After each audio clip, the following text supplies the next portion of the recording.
Should I say it again?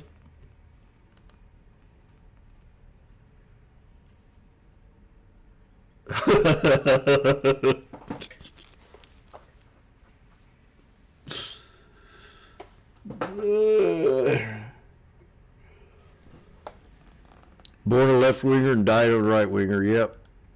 I can hear that.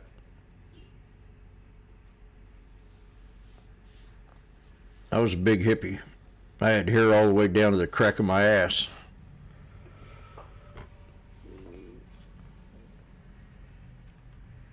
Okay, I'm going to do a video on, because YouTube didn't get to see this, I'm going to do a YouTube channel video right now on a lesson.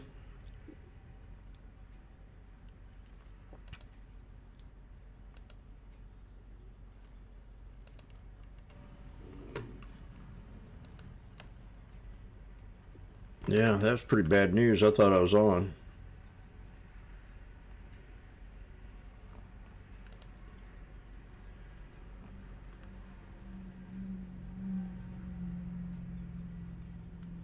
That's funny.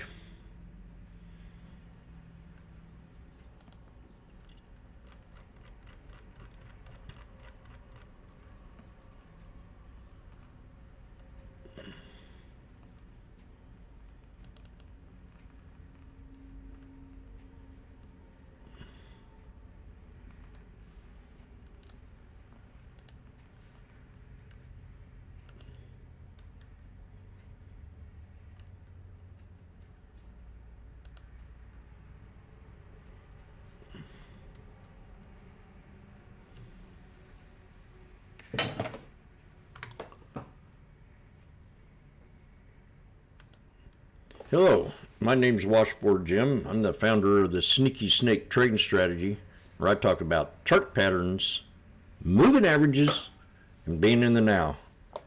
And we're going to talk about a trade right here that I just called out in the room. And I think it's a good learning experience. You can see I've got the SPX on both sides here. There are two different kinds of charts. One's a TTM squeeze, and the other one is just a regular old chart with my moving averages on it. Always clean as Jim. Were you there? Damn it. Hello? Are you there? Yes. Hello. Hello. Good morning. Oh, good morning, sir. Is this Jim? Yeah, this is Jim. Okay. Did you hear me say damn it? Sorry about that. That's very unprofessional. No, you're just fine. We come from the same roots, you know. I got you. I get all these spam calls and I couldn't get nobody up. It's terrible. Yeah. This is like the fifth one this morning. Drive you nuts, man. Am I supposed to meet you down there or what? Well, I was calling you. I'm not ready yet. I was tied up for a little bit. Yeah. A couple hours, probably. You're going to head out there and put a new thermostat on? Is that the game plan? That's the game plan. Okay, good. It's driving me nuts. Sorry. That's all right. Give the lady a good deal on this one, because she's been... Tell the boss to do that. I'll tell him. Yeah. I don't have anything to do with deals. I just do the work, you know. Yeah. Well, give me a call when you're ready. Okay. I just wanted to touch base with you. Is your first name Bobby or is your last name Bobby? First name's Bobby. Okay, Bobby. Last name's James. My first name's James. Your first name's James. Yeah. I understand. Okay. I'll talk to you soon. Yep, bye. Bye.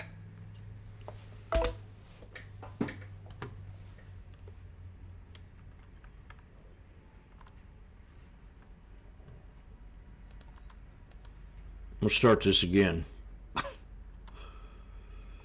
Okay. Now this time be more professional, because it could be a nice woman calling. Okay. Deep breath. Hello, my name's Washboardjim. I'm the founder of the Sneaky Snake Trading Strategy, where I talk about chart patterns, moving averages, and being in the now. And I'm going to show you this beautiful play that was called out. I got in a trade and it went red on me, and I was talking to a person this morning, and I said, everybody gets a second chance. They were talking about cost average and how much you put into a stock or what kind. I usually dollar in, like I have a limit of 1,500 on my average trade. Well, that's beside the point. I want to talk about this chart pattern that I got in. First, I was a little bit nervous. Once I got in that trade, it kind of threw me off. On the left, you have a TTM squeeze chart, and on the right, you have a regular chart with my moving averages on it. The one on the left doesn't have the 200. I think I might apply it. So as we came down, I thought I had me a nice little trade here, and it tanked on me. And it started creating, well, it had a dip and it bounced up. I jumped in the trade and I was hoping that we'd have a big old breakout. And then we knifed. 2 minutes. We were down at the bottom and it ran right into the 200 EMA and SMA. Now this is on the 1 minute time frame. So as we were coming down, we had already had started a left shoulder, and I said this could be a head and shoulders. It started to break out to the upside, so I waited for it to see if it would pull down and hit that right shoulder, and that's called an inverse head and shoulder. And then I knew to take the trade, and that hammer was kind of a winning touch. And then right after that we had what you call three white soldiers. Three white soldiers is a continuation idea maybe for both pattern. So they always consolidate on that third soldier. And a guy asked me this morning about the three soldiers.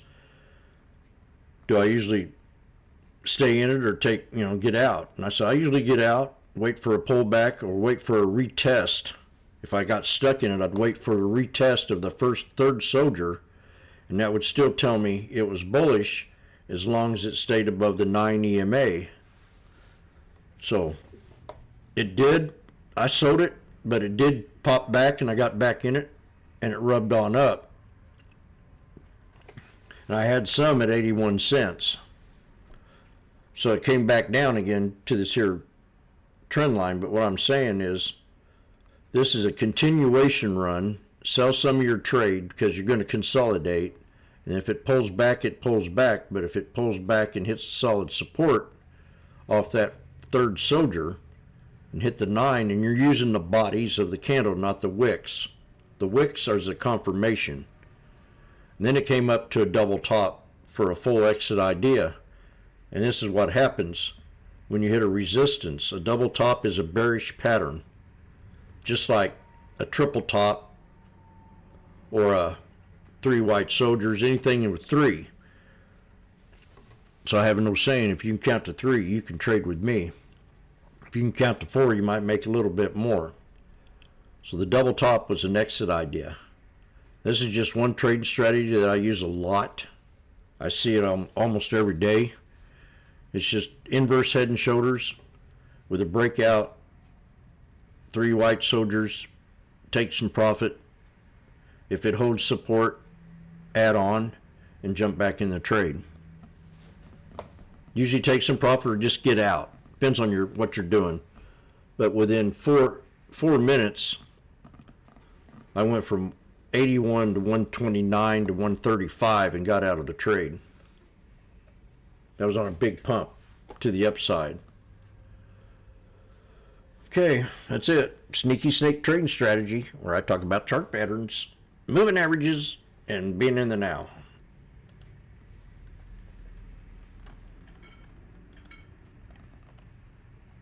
Now we're coming down to the double bottom.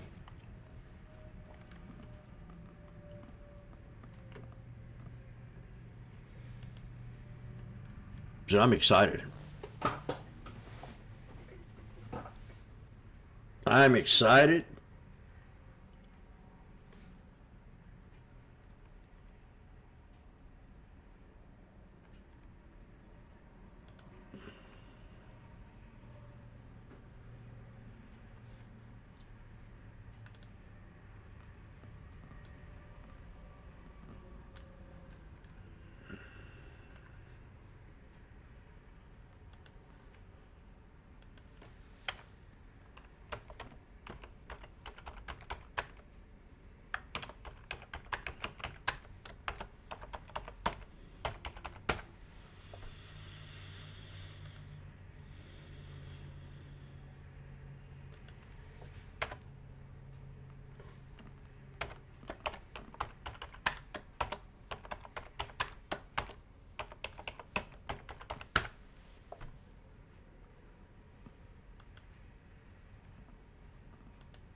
Jimmy. Yeah, that's all right.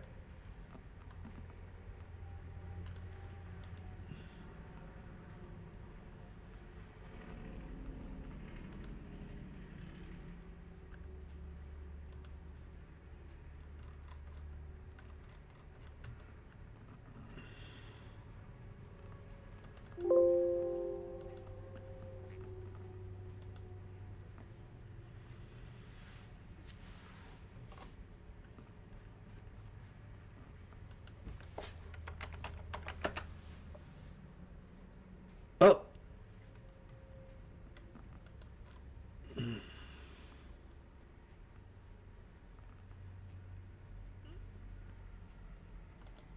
What did I do with my...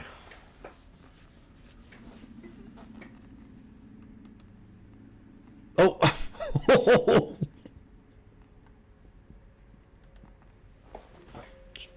I'm advertising. Okay, I know what I did.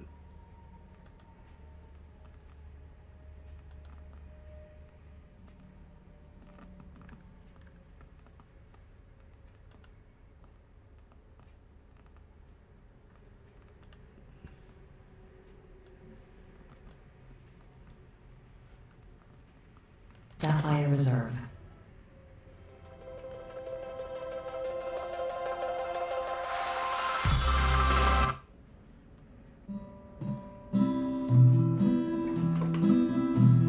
Sunday morning, I'm with the luck.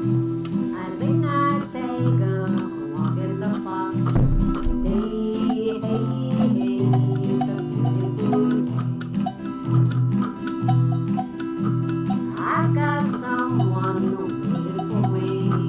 When I see her, know that she say, hey, hey, hey, it's a beautiful day. Hi, hi, hi, beautiful Sunday. This is my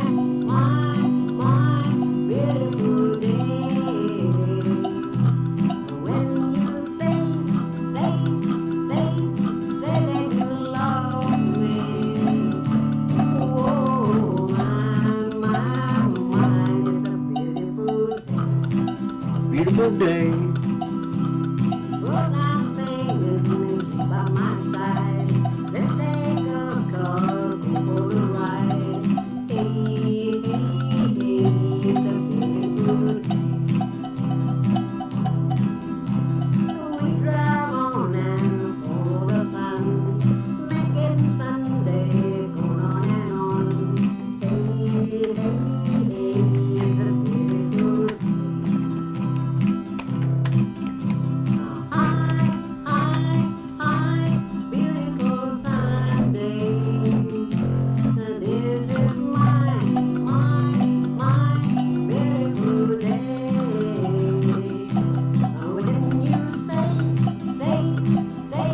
that you love me. Oh, mine is a Beautiful day.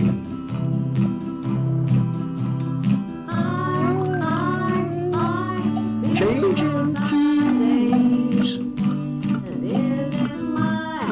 Chip changes keys. Beautiful day. When you say that you love me. Oh, mine is a beautiful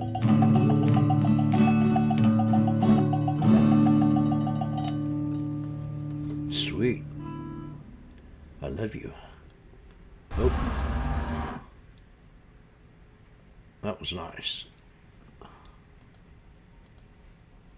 Oh, there we go.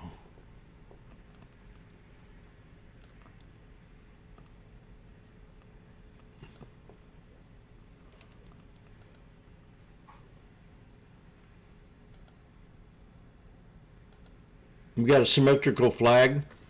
We're getting ready to squeeze again. Probably to a double top.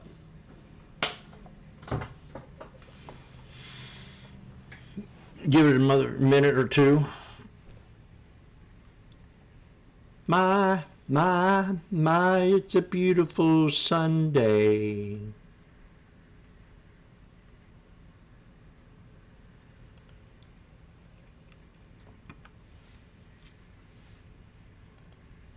Yeah. Oh, yeah. Oh, yeah. Yeah.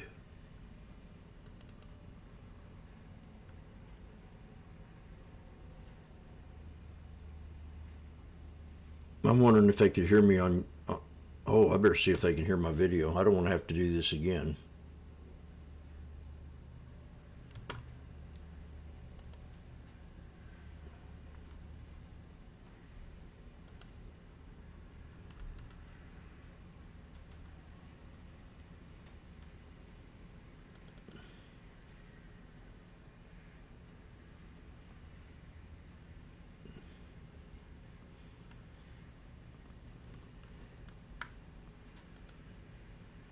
Hello, my name is Washboardjim. I'm the founder.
My, it's a beautiful Monday.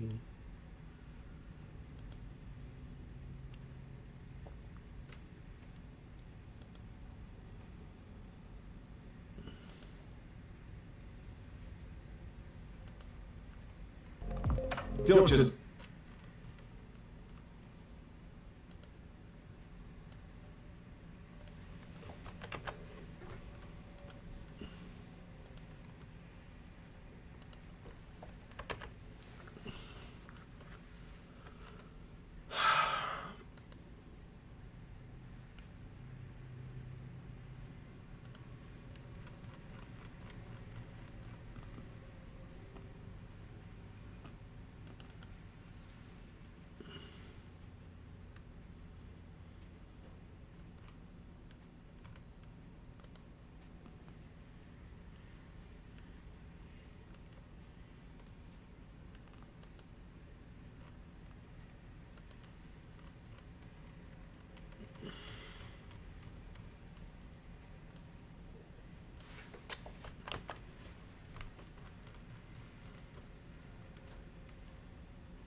Three, look at it. 1, 2, 3, boom. Now we got a head and shoulders. We had 3 white soldiers with a hammer. That's a good setup right there. If I saw that, I'd have took. What did I say? I did say it.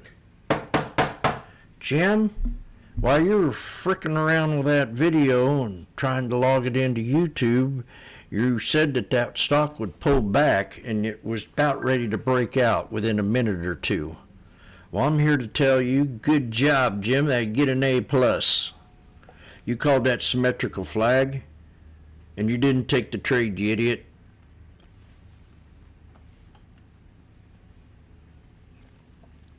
Did you see what I see?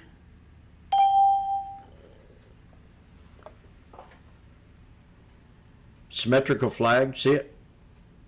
See it? it's amazing. It really is amazing how these charts kind of line up in trend lines. That's why I become a trend line trader with chart patterns, moving averages, and not being a homosexual.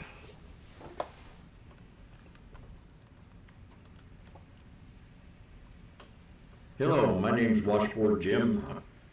I know who you are. You're a punk.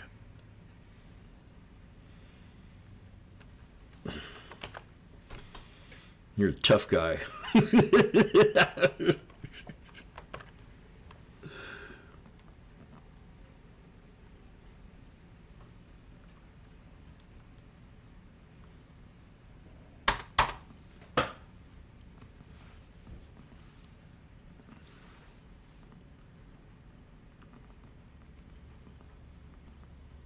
Okay, Johnny, you're about to get blocked. I'm sick of it.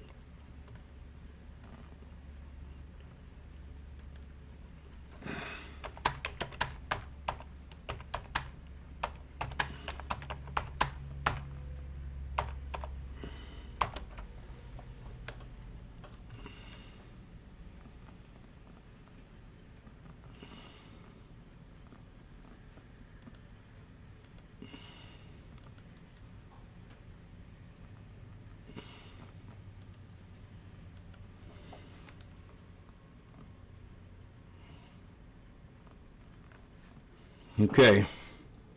He's on my watch list.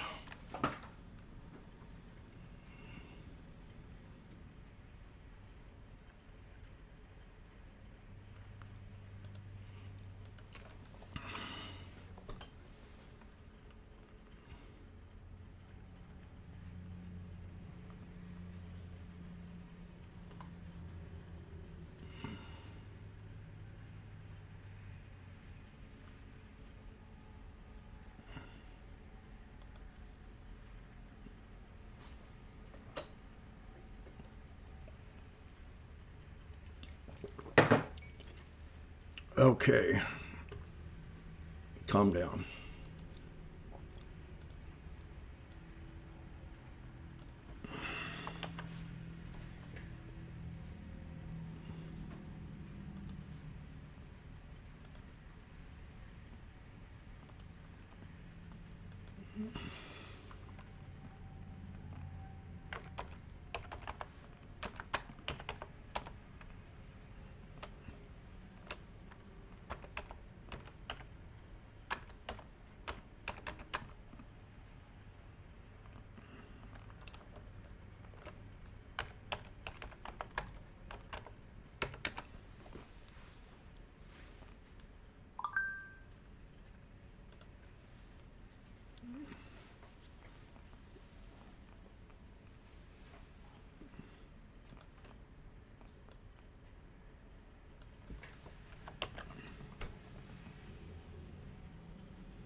We're at the 63 right now.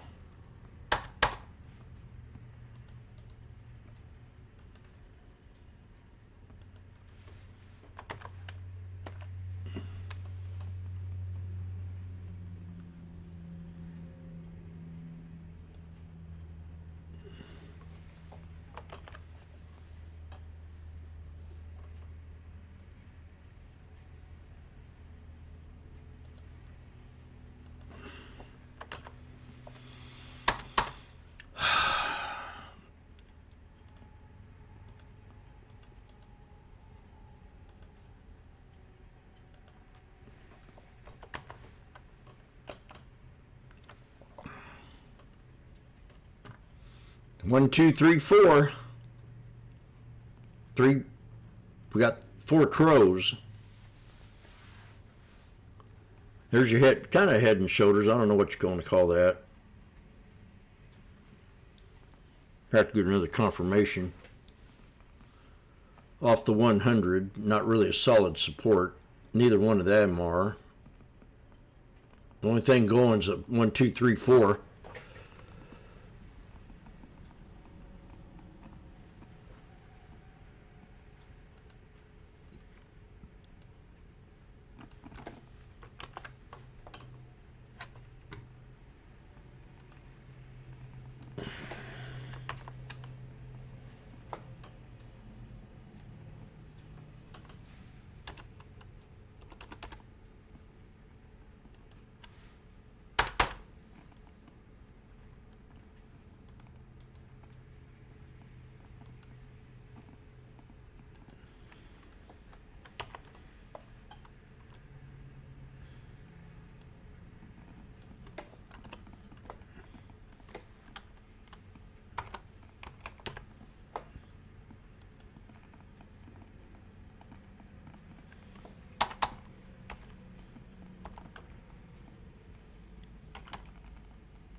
One, two, three, four, boom.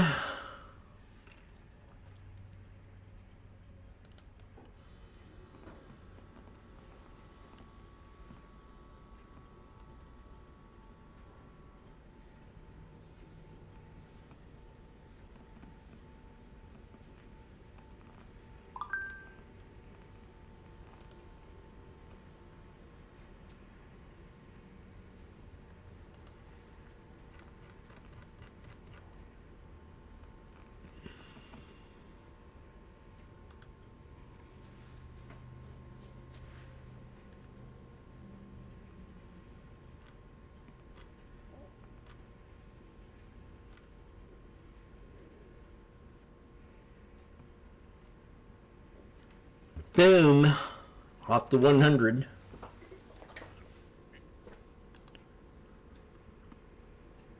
Double top on AMD. New high on NVIDIA.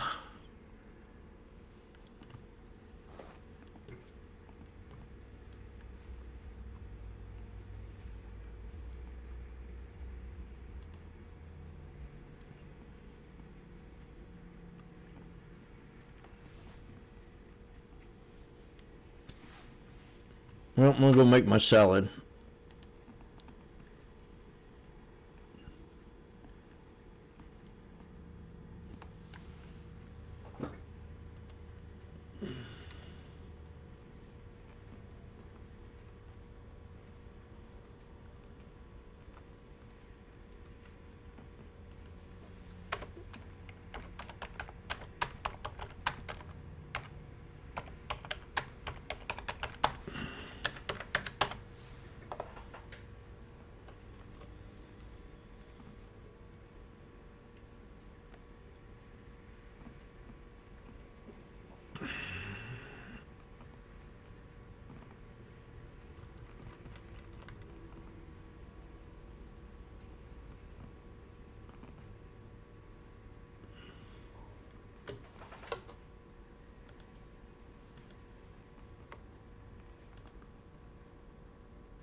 Okie dokie. Home Depot down 126.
And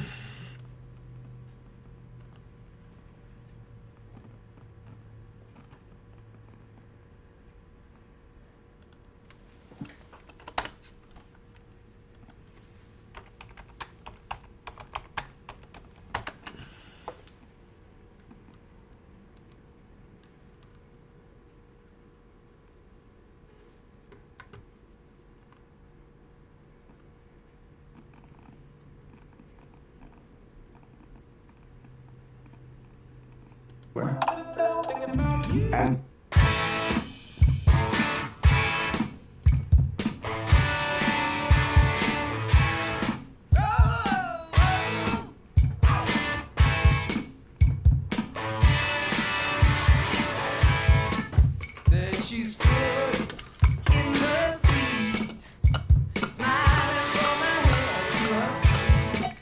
I said, hey, what is this? Now, maybe she's in need of a kiss. I said, hey, what's your name, baby? Maybe we can see things the same. Now, don't you wait, oh, hesitate. Let's move before they raise the fucking rate. All right now, baby, it's all right now. All right now, baby, it's all right now. Let me tell you now.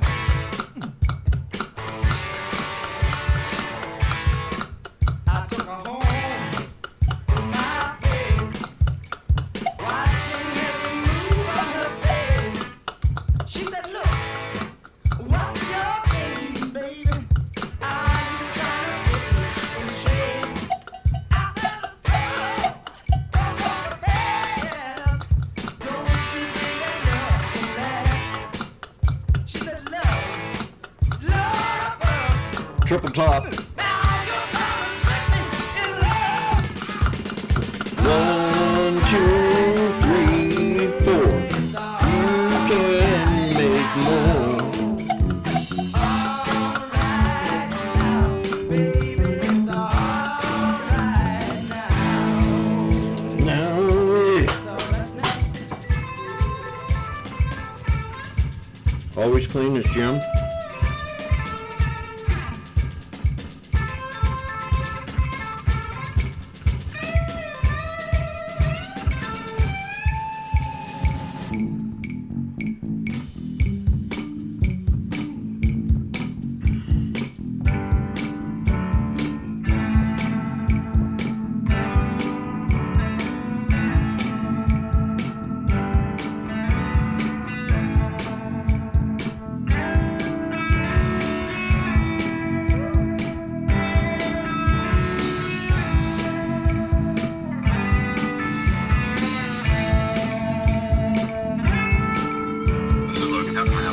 Yeah, who's this again?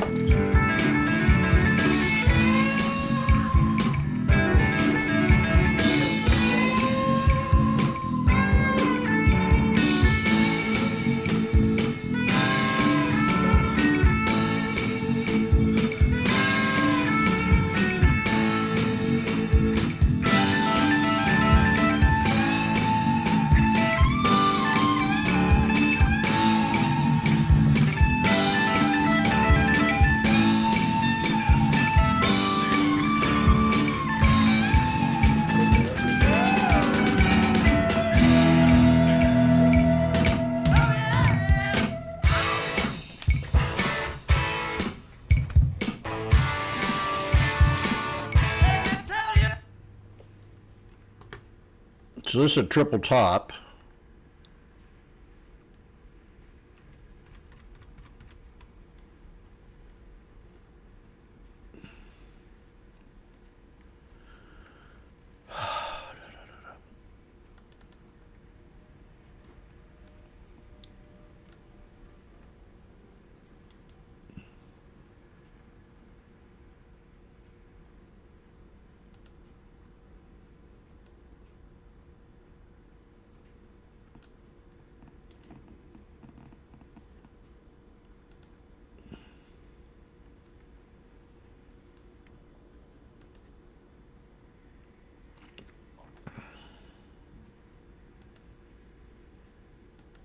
Triple tip, triple top with a symmetrical flag with a breakout off the 100.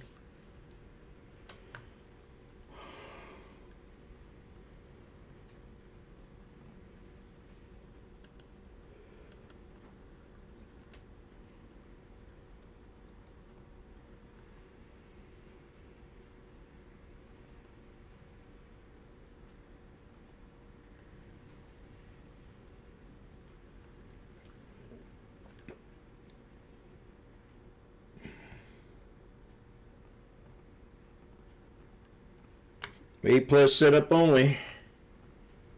You're talking to me.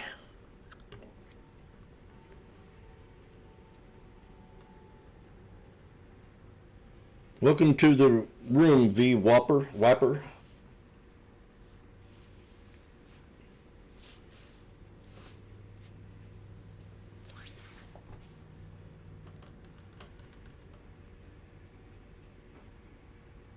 Yes, sir.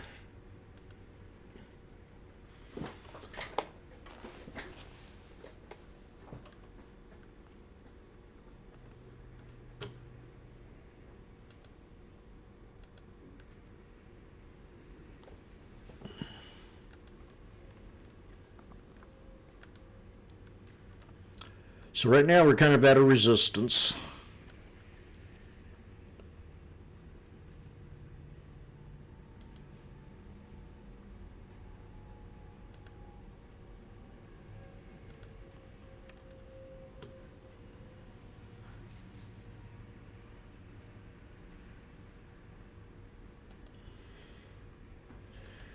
I'm gonna go make my sell. Let's see if we have any Titellini in here today. No Titellini. AEHR. And the stock has took off since then. And I just think when you look at some of the other names I have for you today, but also the Microns, the Nvidias, the Marvells, I mean, they had that dip, but they're all pretty much back testing highs. Look at that. Even though AEHR is a big breakout this week, the thesis is kind of playing out across the sector. Yeah, no, it definitely is, and at least also ending the week on pretty strong footing here as we're up about 0.5% on the session today. So, Rick, when you assess the latest technicals, This is what I like about this channel. They get a guy separate from them. He analyzes it, she analyzes it, and then he charts it. I just love that. How they do You that. can see here that we had our earnings event recently here, our white dashed line going vertically. So we even before that, though, we were breaking above some of these notable high areas. Our best close came in right around 44 in mid-February. Now we have had this explosive push to the upside. Now, so far, our high for the day has come in 72.50. That's where our red line is. We have a very steep trend line sloping upward here. One level to note was another gap near about 53 here. So you could, I'm not saying it's going to break downward here, but Mine's if a we little do lower. start to pull back, oftentimes these gaps can provide a useful area to keep an eye on. He didn't for go back this potential far. buying opportunities, support, whatever you're trading out. So I disagree with him on this chart. I would have went back farther because it's such a big hike. And then probably did a double top like he did right. He didn't even do that. Unless you change the chart.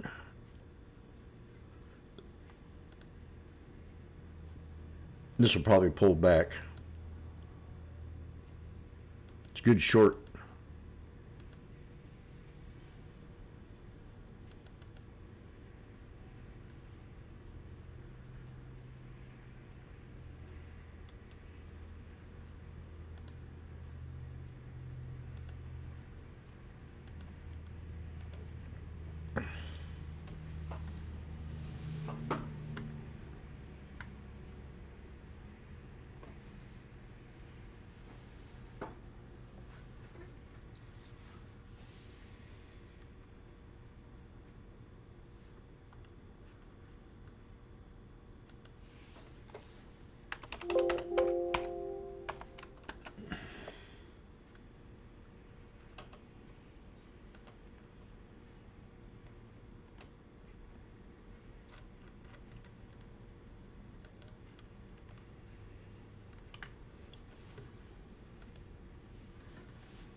another big breakout here. And I know, again, has been met with some resistance, but still long-term uptrend has been so intact, Rick. Yeah, I mean, just think about not even AI data centers, forget all of that. Just think about how much memory and storage you need for any kind of security camera, any kind of police body camera, anything. Anything you do, They all need storage, like everything needs it.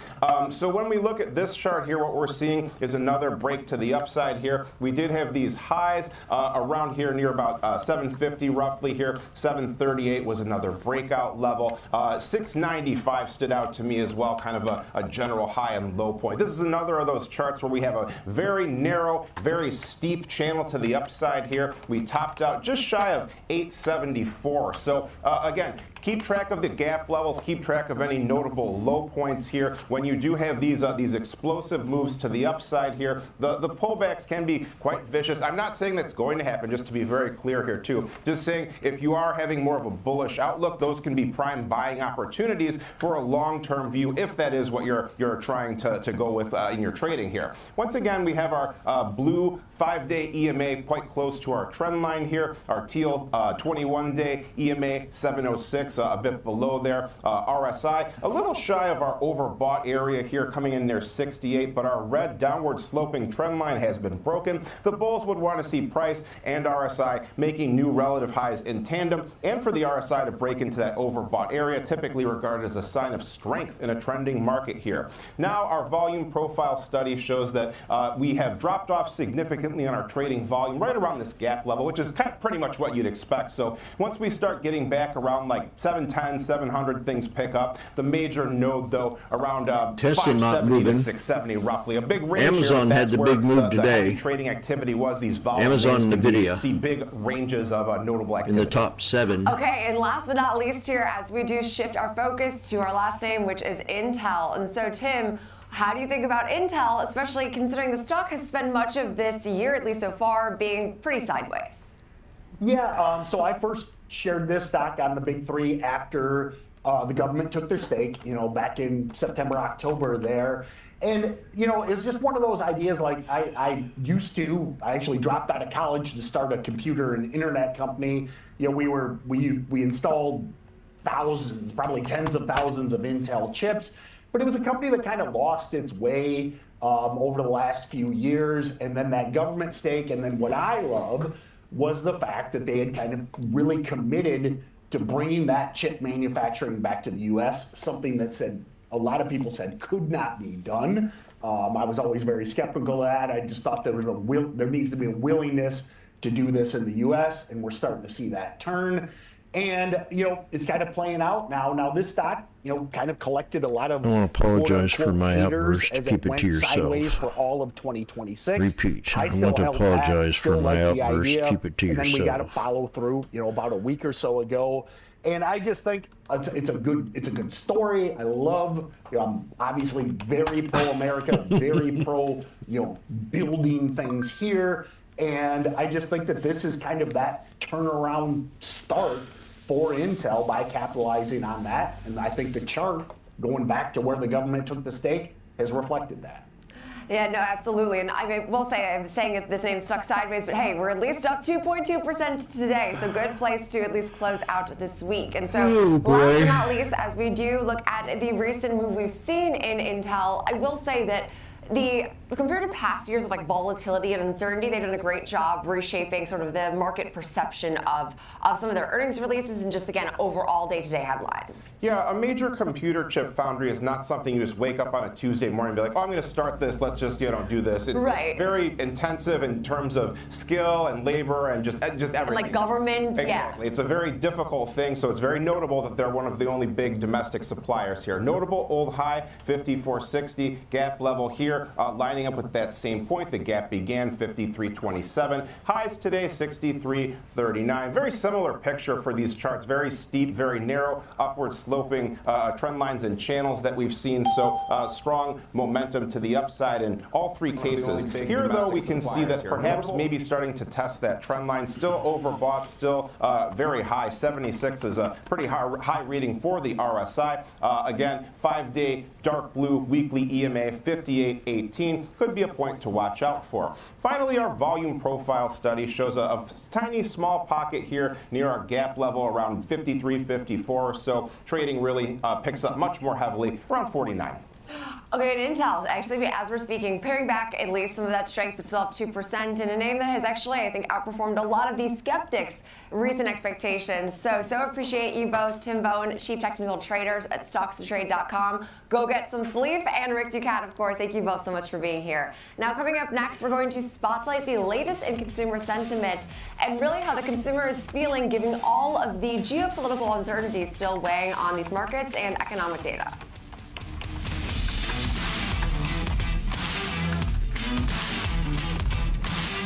Whoops. Whether you're an experienced investor or just getting started, Charles Schwab offers a webcast that's right for you.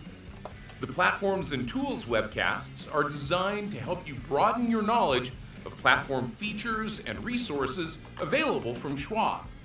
You'll learn tips and tricks to help navigate Schwab.com, Thinkorswim, and mobile-based platforms. Best of all, you can ask questions by chatting directly with an education coach. It's interactive learning at its finest. Tune in live or watch on demand. Head over to schwab.com/coaching and start learning today. My man. Hey! Sometimes, you know, Sometimes you just know. Same goes for where you invest. Level up and invest smarter with Schwab. Morning movers, be the first to find out what's shaping early market action. Tech check, options corner, futures focus, technical analysis. Morning movers covers it all. Grab your coffee and tune in every trading day at 8 a.m. Eastern, only on Schwab Network. Schwab coaching is concepts brought to life in the real world. It's absolutely world class. We have coaches who have been in the industry and around the industry for a long time. We have different formats because people learn differently at different times. We have webcasts running through YouTube all day, every trading day. We've got events that are making their way around the country. So you get that opportunity to share experiences and knowledge with other traders. How incredible is that? And it's free.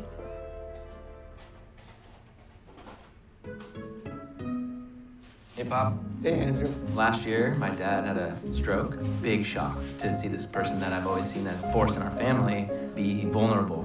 Wait, I had a stroke? Yes. Now we're in the car together almost daily. I started to realize, what can I pick up from my dad? He's been with Schwab for a long time. Jim's my financial consultant. I programmed that 20 years ago. Jim's really been there to answer any questions I ever have. Makes a huge difference when you have someone that actually cares. Stay connected to what moves the markets. Download the Schwab Network app and stream anytime wherever you are.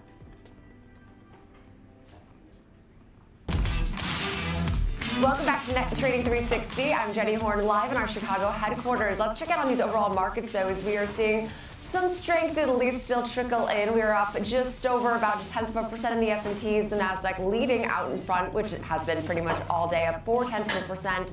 And the Dow is down 0.3%, and Russell 2000 is still pretty much unchanged, but at least we are seeing that green arrow there. Checking in on some of these futures products, we are also seeing some interesting actually performance from crude oil, which as the trading session has gone on, futures are firming up here about now higher by 1%. Well, we also are still seeing that strength also in Bitcoin up just shy of 1% and holding at least below that key 73,000 level. US dollar, another day of weakness. Now, all of the major averages are pacing for a winning week as it stands, with the Nasdaq up now 4.7% just this week alone.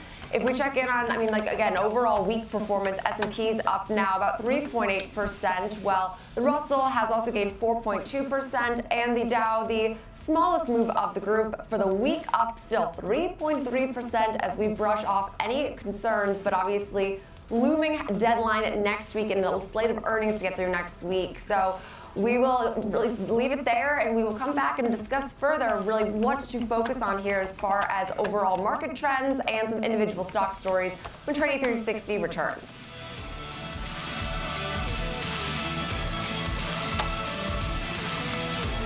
Stay connected to the markets with Schwab Network. Tune in 24 hours a day, 7 days a week on SchwabNetwork.com. And on all your favorite streaming services.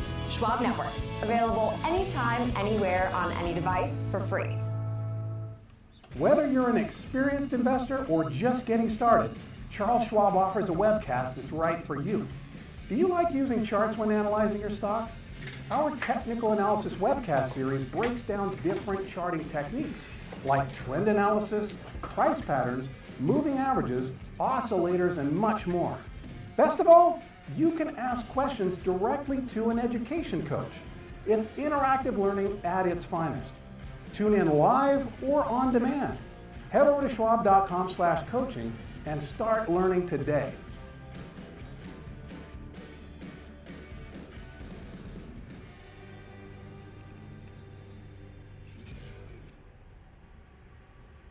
Mom, when my grandparents moved here, did they know what our family would become? I don't even know if they could envision it, to leave everything behind, literally come across the entire world. I think that we totally met what their wishes were. Schwab has been with us for almost 25 years through purchasing of houses, opening up our business, having children. They've always been there for us. I want to invest with a company that can help me give my family a happy financial future. I gotta eat my lunch and then I gotta leave and meet the Opportunities don't stop when the electrician. market day ends. So neither do we. Schwab gives you round-the-clock access to over 1,100 of the most popular stocks and I'm gonna fix my lunch. Then I'm gonna meet the electrician. from trading specialists who understand the ins and outs of 24 Looks hours. like we're trying to break PAWN. No matter the hour. And what's all this ruckus about TSM today? Welcome back to Trading 360. I'm Jenny Horn here in our Chicago headquarters. Let's head out to the New York Stock Exchange now for a check on the overall markets with Nicole Petalides, host of Opening Bell and The Watch List. Nicole, first and foremost, happy Friday. I know it's not our first time speaking today, but first time speaking about these markets. I mean, how do you digest the week that was and sort of assess things as we go into next week? I think the fact that you have back-to-back weekly gains is a good sign. We haven't had that all year long, so we have had, after 5 weeks of selling in a market that may have been oversold, people did step in and buy 2 weeks in a row. And a lot of this now, at least this week, we saw that complete turnaround yesterday on, you know, the fact that you have the ceasefire and things are going, I guess, as well as could be expected. We know that our delegation is heading to Pakistan, to Islamabad. We have, you know, J.D. Vance, Steve Witkoff, Jared Kushner going to speak with some of the Iranian leaders there. And so with that, to try and have this ceasefire underway. And the Strait of Hormuz obviously is the bone of contention. No, but not really. Any ships are going through there, and Iran wants to charge for that. Also, what happens between Lebanon and Israel? Is Lebanon part of the ceasefire or not? So I think that's another huge conversation that has to happen. In the meantime, we saw some bright spots when it came to tech. For example, Intel has had just an incredible time of it, has been at new highs. You had Amazon put onto the conviction list over at William Blair. So you have had some. We're at the orb. We have left shoulder, right shoulder, right shoulder.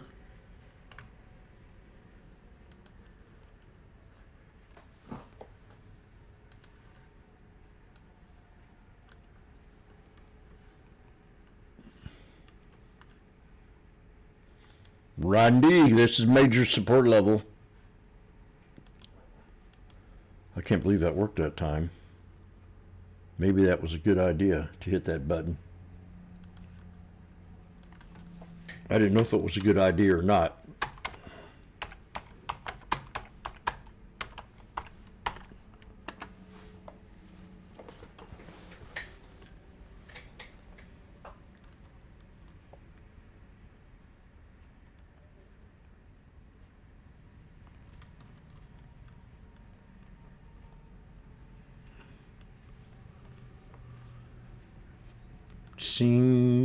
Sing a song, sing out loud, sing out strong, sing of good things, not bad.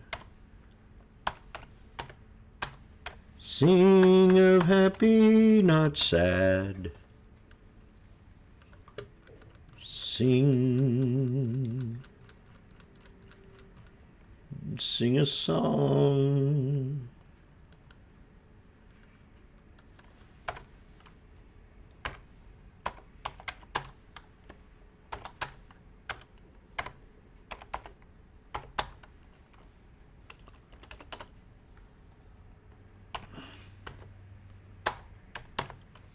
Okay, Washboard Jim's getting ready.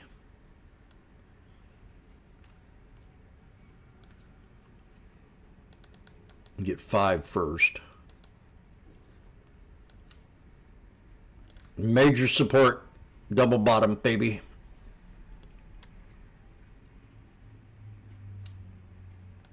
This is do or die.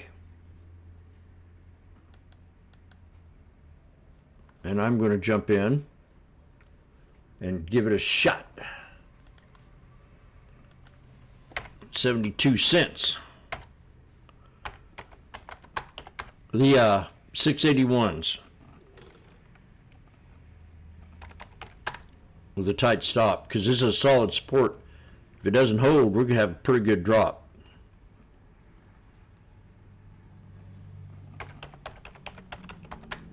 So, little risk, but I'm willing to take it.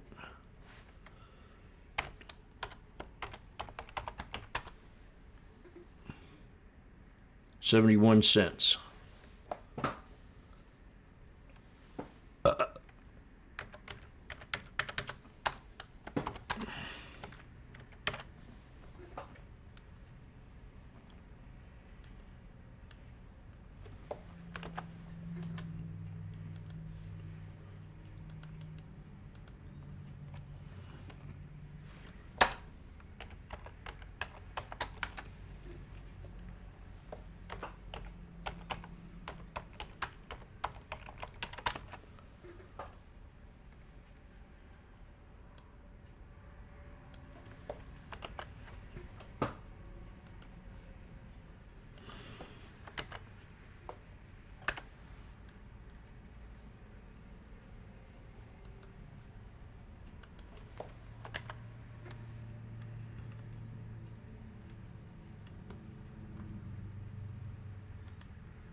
$0.78 cents.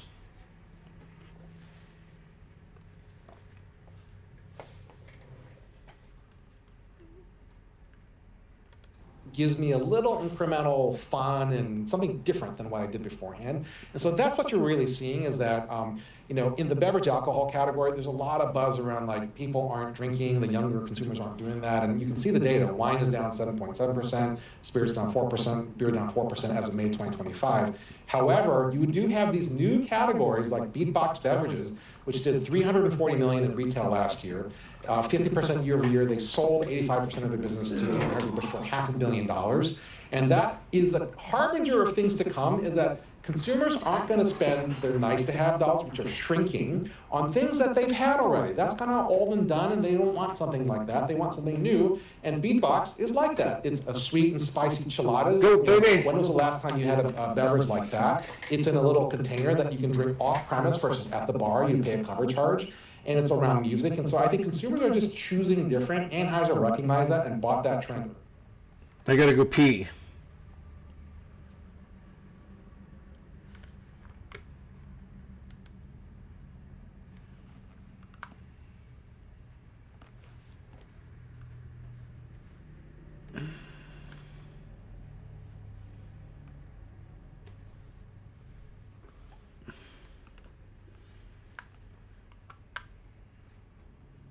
We got to break the orb and the 9. And we get a pretty good breakout if we do it. Yeah, I get fired up sometimes.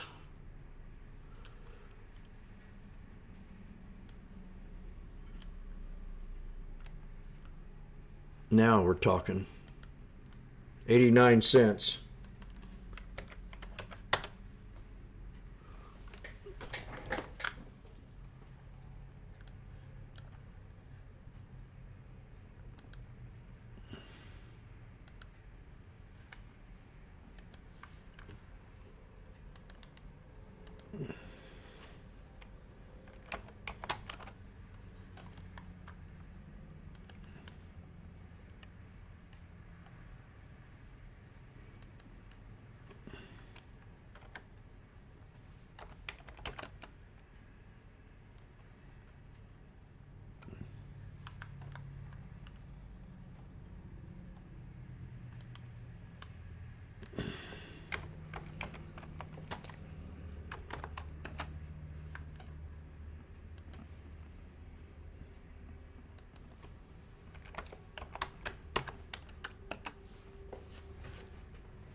$0.83. You need to book it.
Judge. The strength of the business is sound across multiple technologies in the semiconductor stack, not just.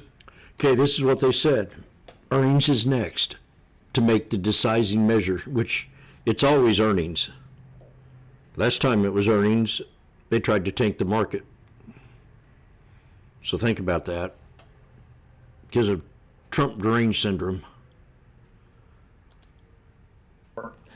Absolutely, and I mean, seeing a pretty decent move today. I know that it's not maybe as huge as what we were looking at least pre-market today, but still up over 2%, and the overall market is unsure of itself right now. And so when we think about trading TSM here, Obviously, earnings out in about a week or less than a week at this point, which is an exciting catalyst to watch for. But considering that, how do you think through the trading the same for example purposes?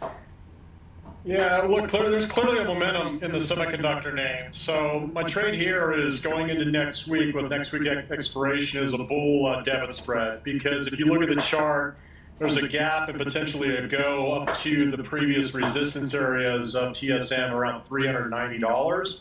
So I'm basically going to look at buying, like I said, a call debit spread. I'm going to buy for next week's expiration. So you have to keep in mind it's a very narrow time frame. Buy the 375 call, and then I'm going to sell that 390 call against it. So it's a $15 wide spread. Earlier today, you could have bought that for about $5.50 a share or $550 a contract. So it's a bullish continuation with the 1 week period of expiry. If you do place this trade, your max loss is the 550. Your break even is essentially 380 and a half.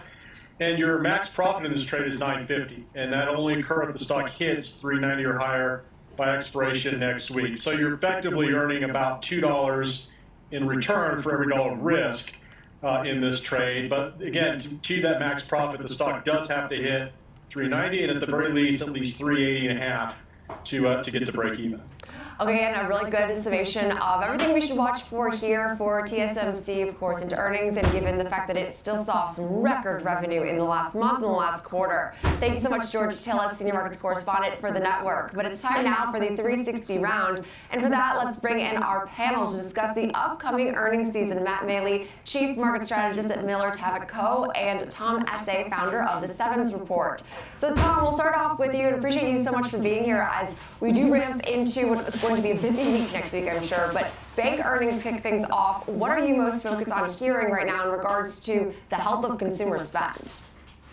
Good morning, everyone. Thank you for having me on. Yeah, so we get some major banks reporting next week. Bank of America comes on Wednesday. That's probably, in my opinion, the most important report next week. But we also get Wells Fargo and Blackstone on Tuesday. And there are two areas of focus. The first is consumer spending.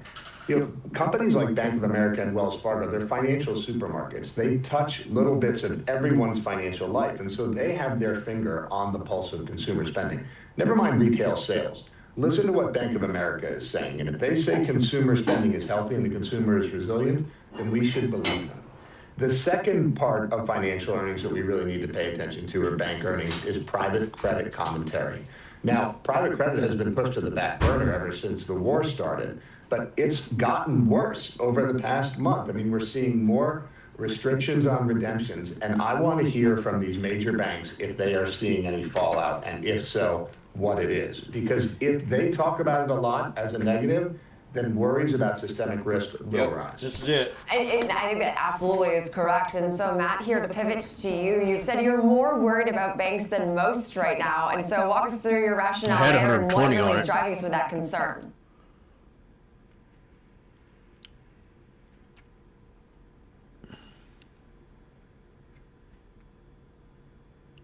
This could have a pretty good drop if this doesn't turn around in a second.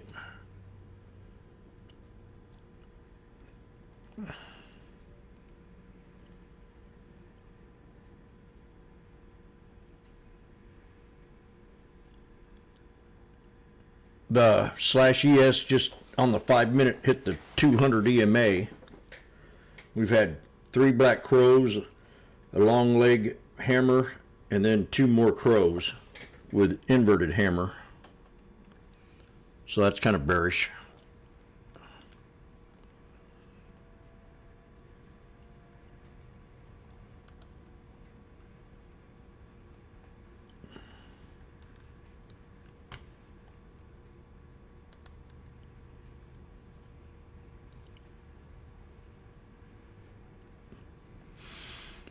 We could go down to 6,800 today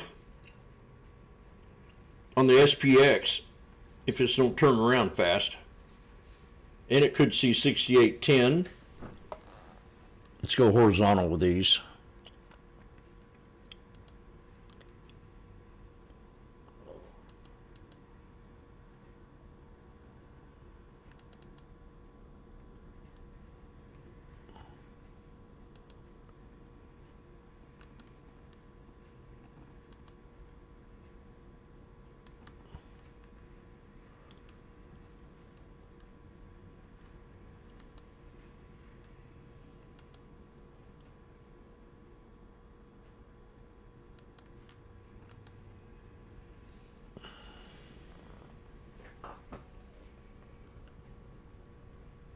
Dropping. In 30 minutes dropping hard. I got out of these things here at 60.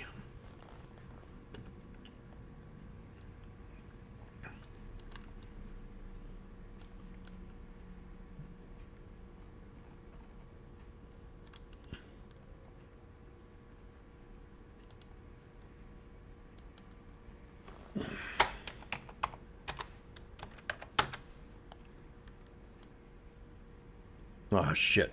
64.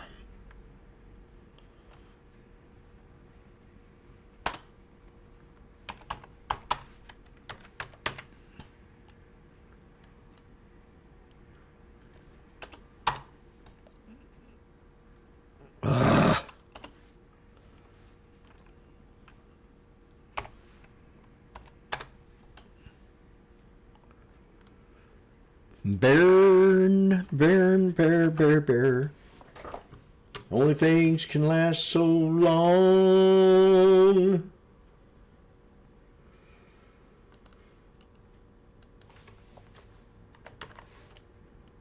Oh, you lost your ass short in oil? Damn it. Randy, I don't do good in oil. I'm not a Jed Clampett.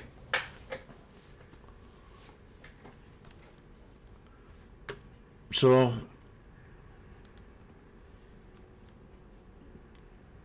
out at 64.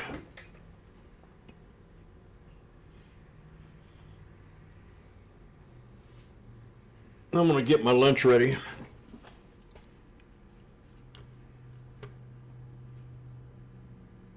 Asian nations push U.S. to extend sanctions waiver on Russia oil.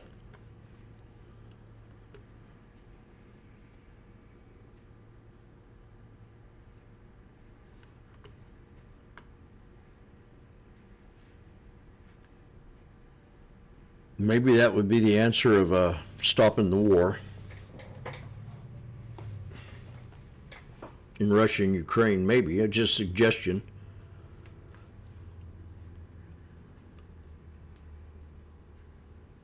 Switzerland aims to finalize U.S. tariff accord by the end of July.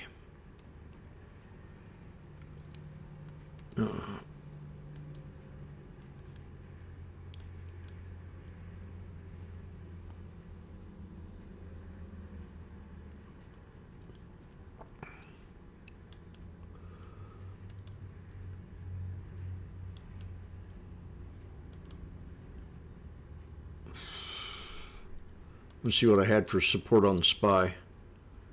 I got 678.43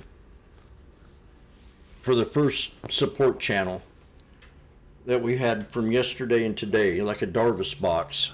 678.43. 678.43. And I'll get my salad while I'm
damn bacon.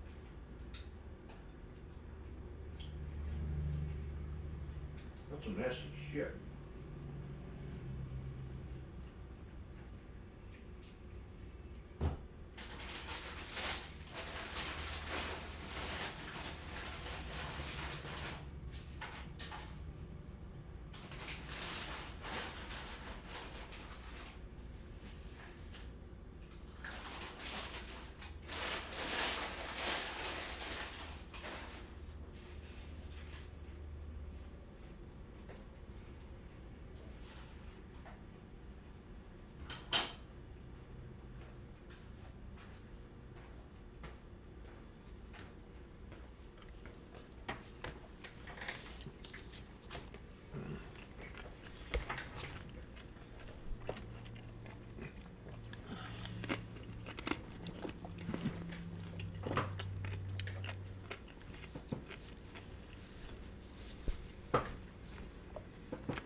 That looks pretty. Tweezer bottom with a hammer and a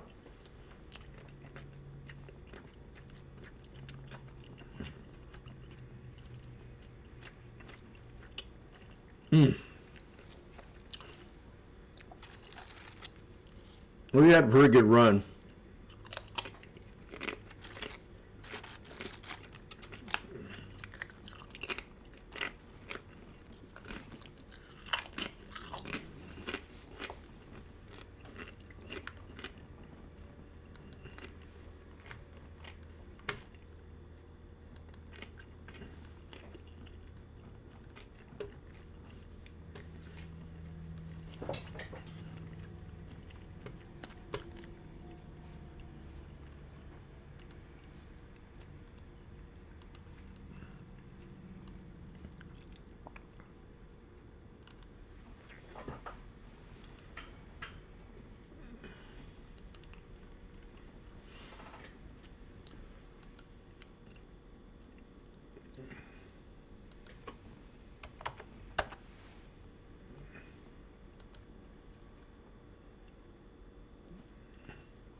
starting to move up.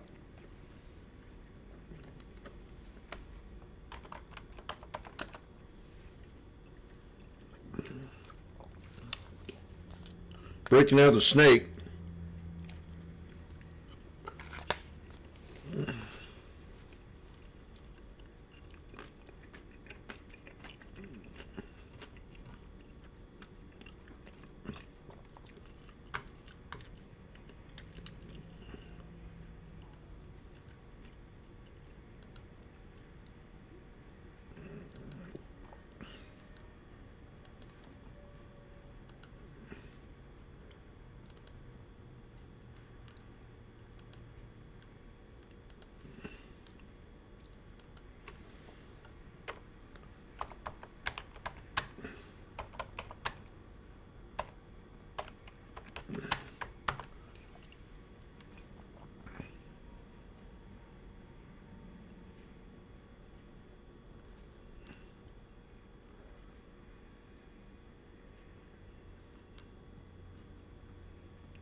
They're 680s now. So I've had 2 red trades today and 1 green one, and I'm still even. A little bit green. I'm looking at this here buy at 64 cents. The 680s. I mean 64 cents. 84.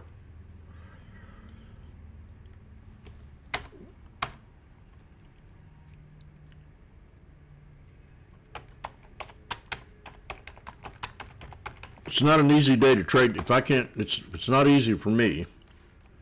Spy call scuffing.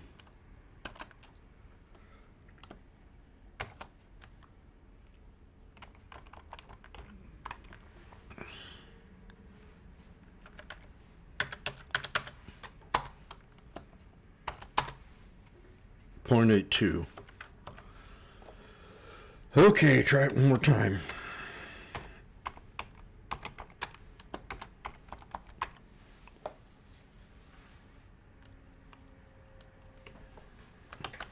And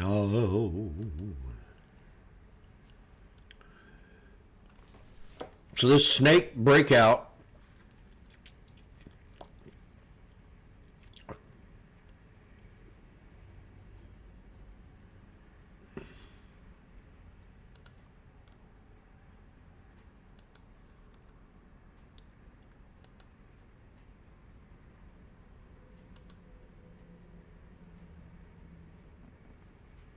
bingo.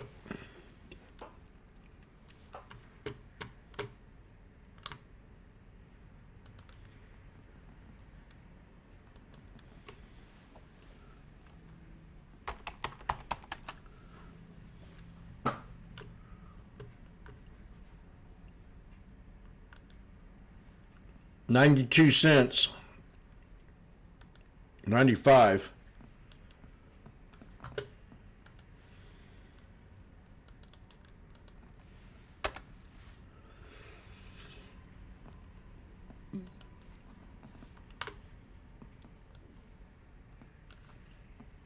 Profit taken.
Boom, baby.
Things are dropped to 92.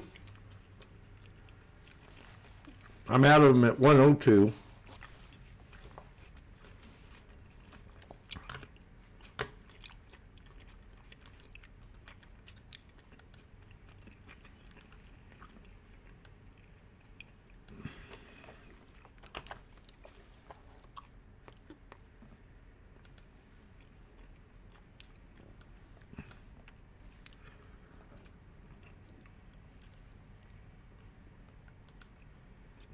Got the pullback, snake breakout pullback.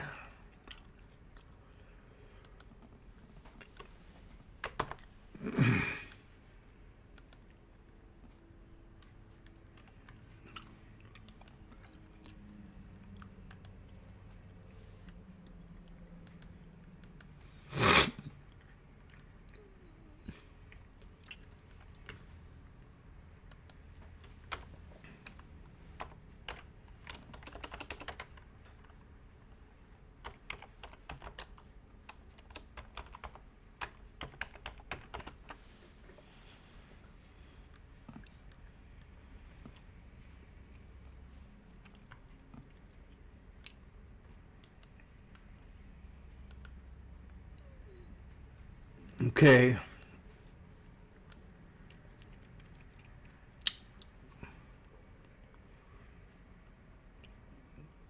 Right about now.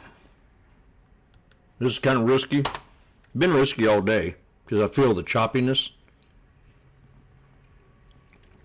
Keep this higher low. Right about now. There it is. Let's see. 78 cents.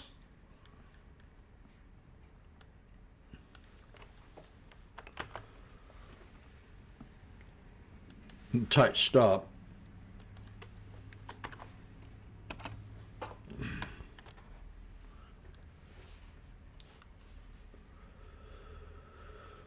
Okay.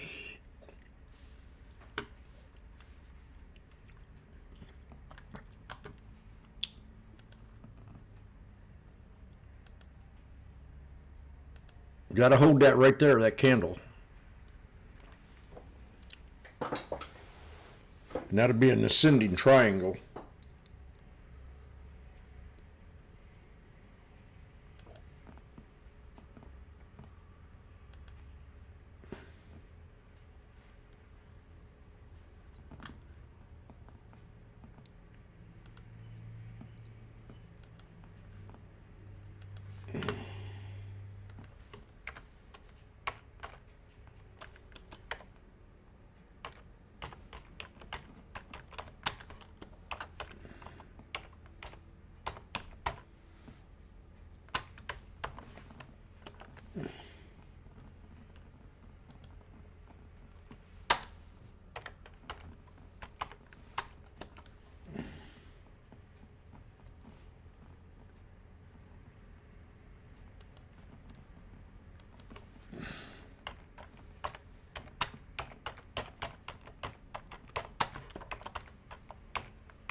I was always told not to eat something that didn't taste right.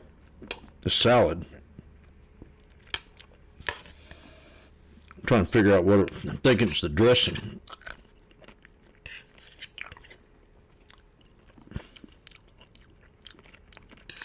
No, I ain't gonna eat it no more.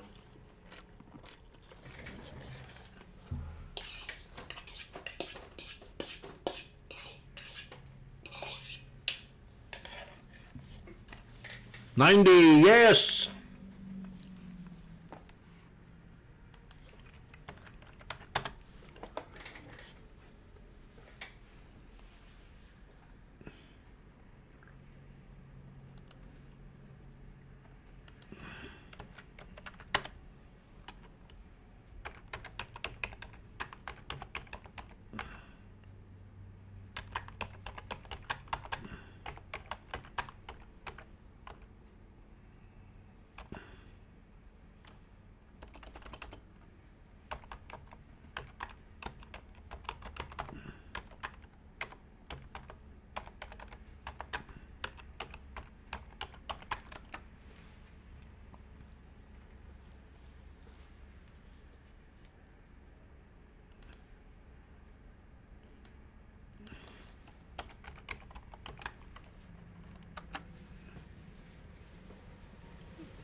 Well.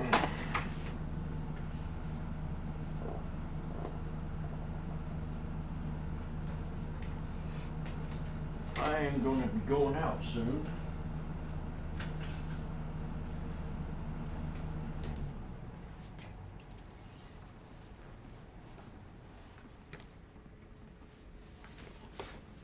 It's a very choppy market today.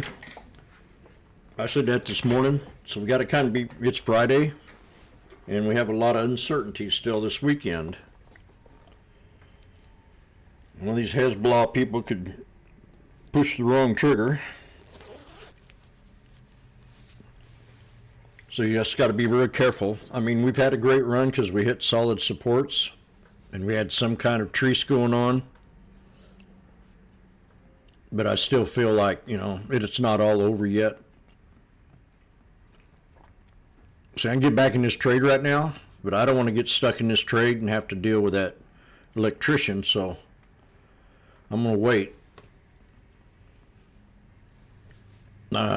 This is called an ascending triangle breakout of the snake, or we could see a double bottom if it fails. We've had just look at the 5-day, or let's look at the 10-day. No, that ain't the 10-day. It's 5-minute.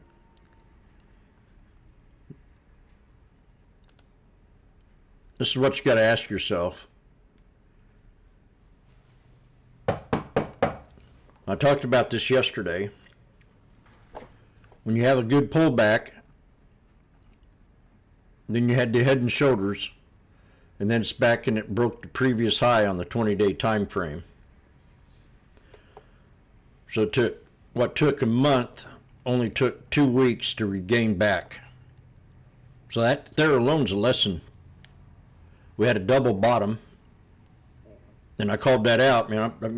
This week's been probably one of my best weeks this year. I've always found when we have these fake pullbacks, this is stimulated by a bunch of opinions.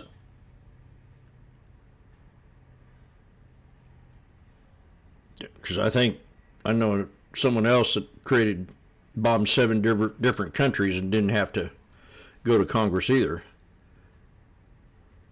So there's been times it's been a lot worse. But they got the double bottom, the V. I mean, this is a beautiful chart if you just kind of zoom out and look at it. But now you realize that it's Friday, you have that uncertainty over the weekend, and we've had a magnificent run in 2 weeks. And the pullbacks have been a gift. So the old supports right here where I said this trend line, I got my alert set on the bottom of that first channel. I should have brought that down though. I think I'm going to do that. I'm going to do this, is what I'm going to do. Now that I see it a little different.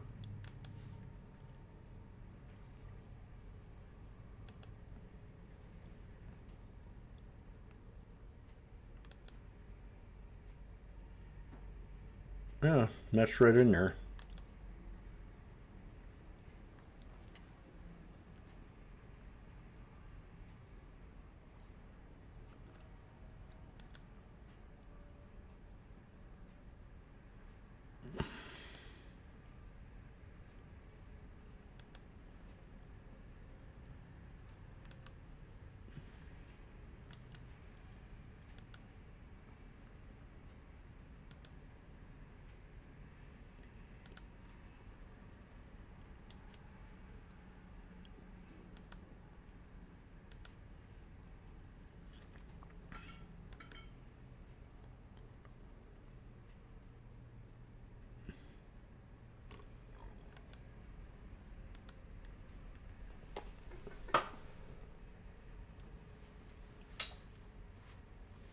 We're getting back down to that support. I've had 678.20.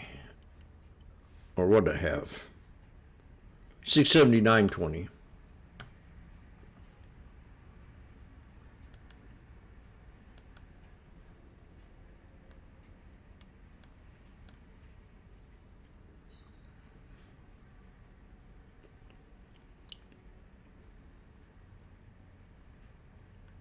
There's your double bottom, your triple bottom. There's quad bottom, counting the wicks. 1, 2, 3, 4. You just might make a little bit more. I'm using 2 wicks as a confirmation of a double bottom.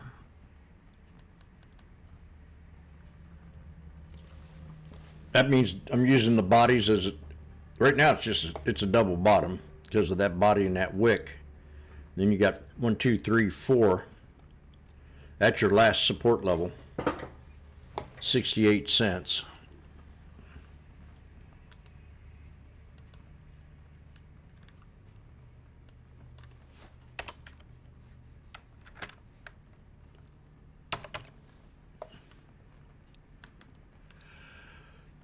We'll see if this works out.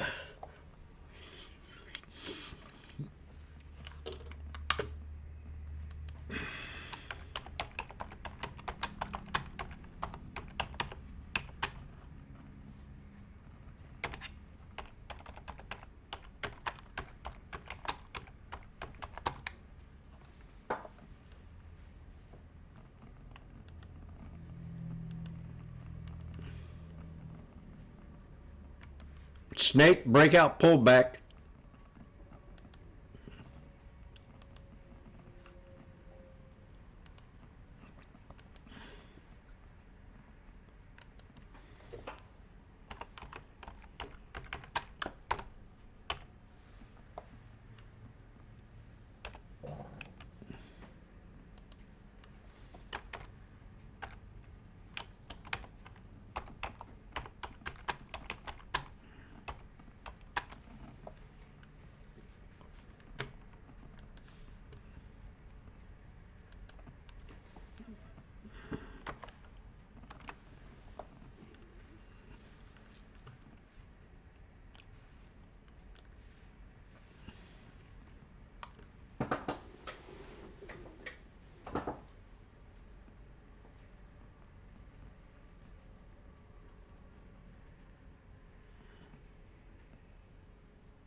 Come on now.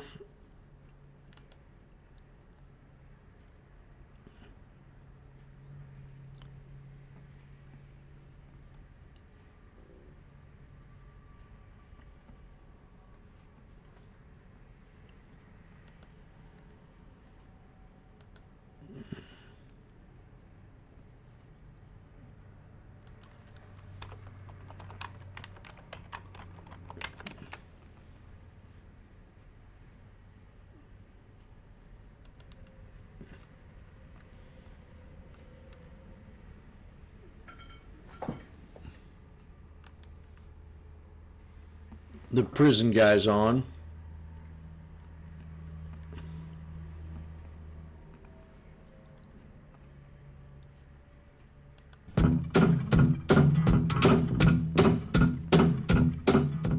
Uptown got its hustlers, the Bowery got its bumps. 42nd Street got Big Jim Walker, he a bull shooting son of a gun. Yeah, he's big and dumb as a man can come, but he's stronger than a country horse.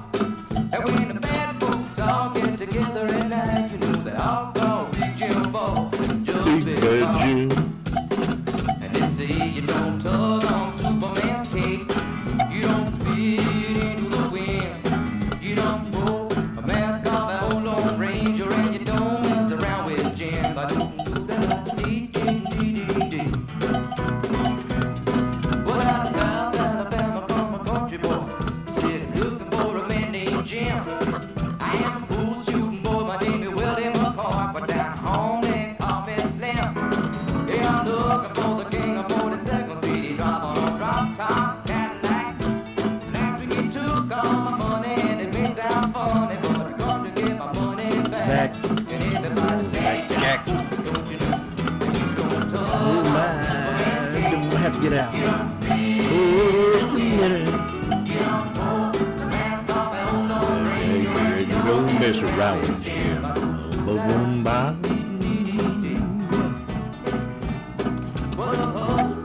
We've had a breakout. It's a good run. I'm gonna have to get out of this tree.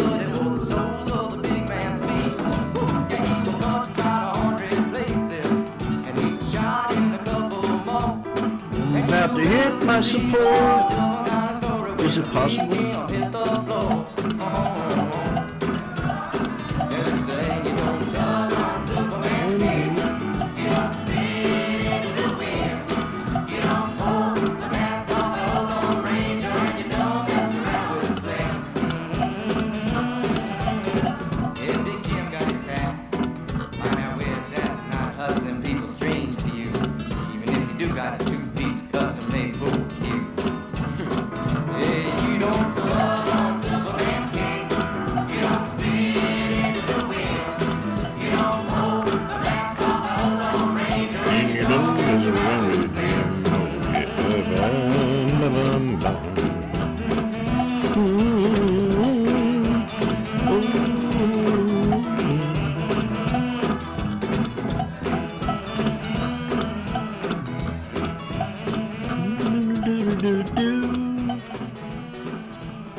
You don't mess around with Big Jim.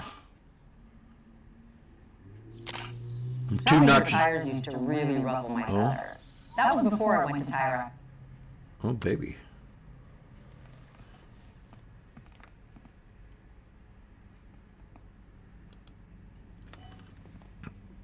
You went to Tire Rack. Well, a good set of tires makes a difference, that's for sure.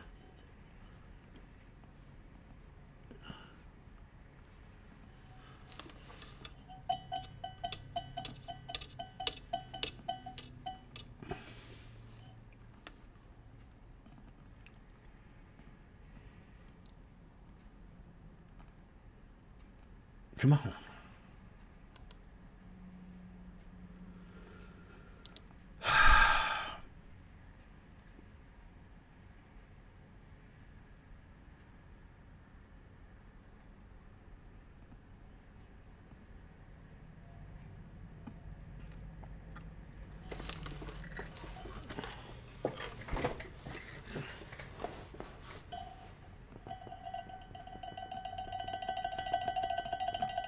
Ah.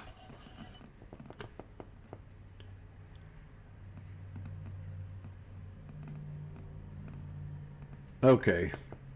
I think I'm going to bail out. Then watch me. I sell it and it frickin' bounces. But right now it's in nowhere land. Stick around a little bit. You don't have much in this. I'm gonna stick around. I got 5 contracts of 68 cents. Wait for a rebound, should I buy the dip? I can't pay my rent.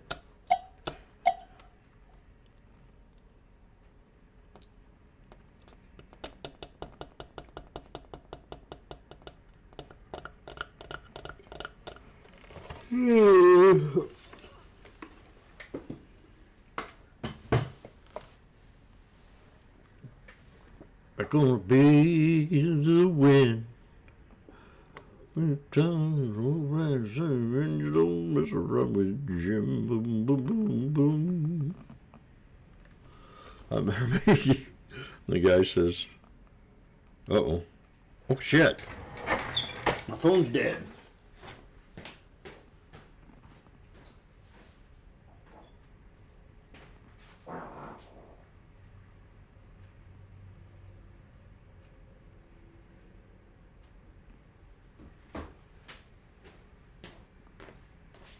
Man, that ain't good.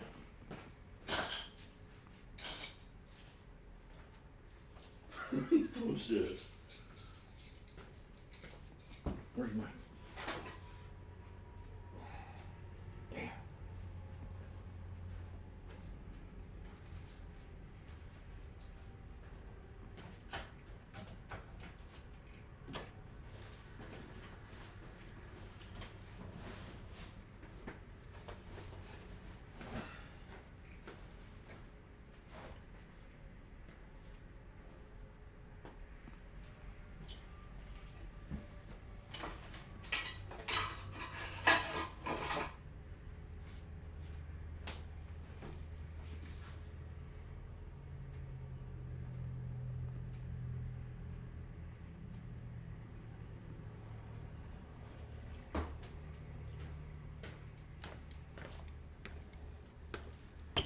I gotta go, because I probably got my phone call, forgot, look. Can't find my phone charger. Shit. Jimmy.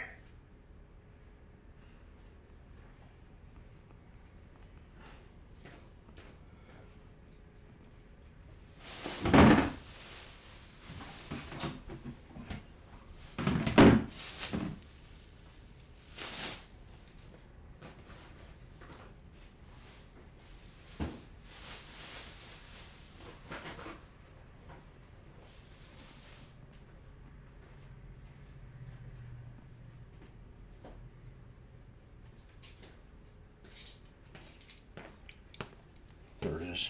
I gotta go. Gotta go. I'm in this trade still, so we'll see how it works out. I gotta go. Irresponsible. Head over to schwab.com/coaching and start learning today.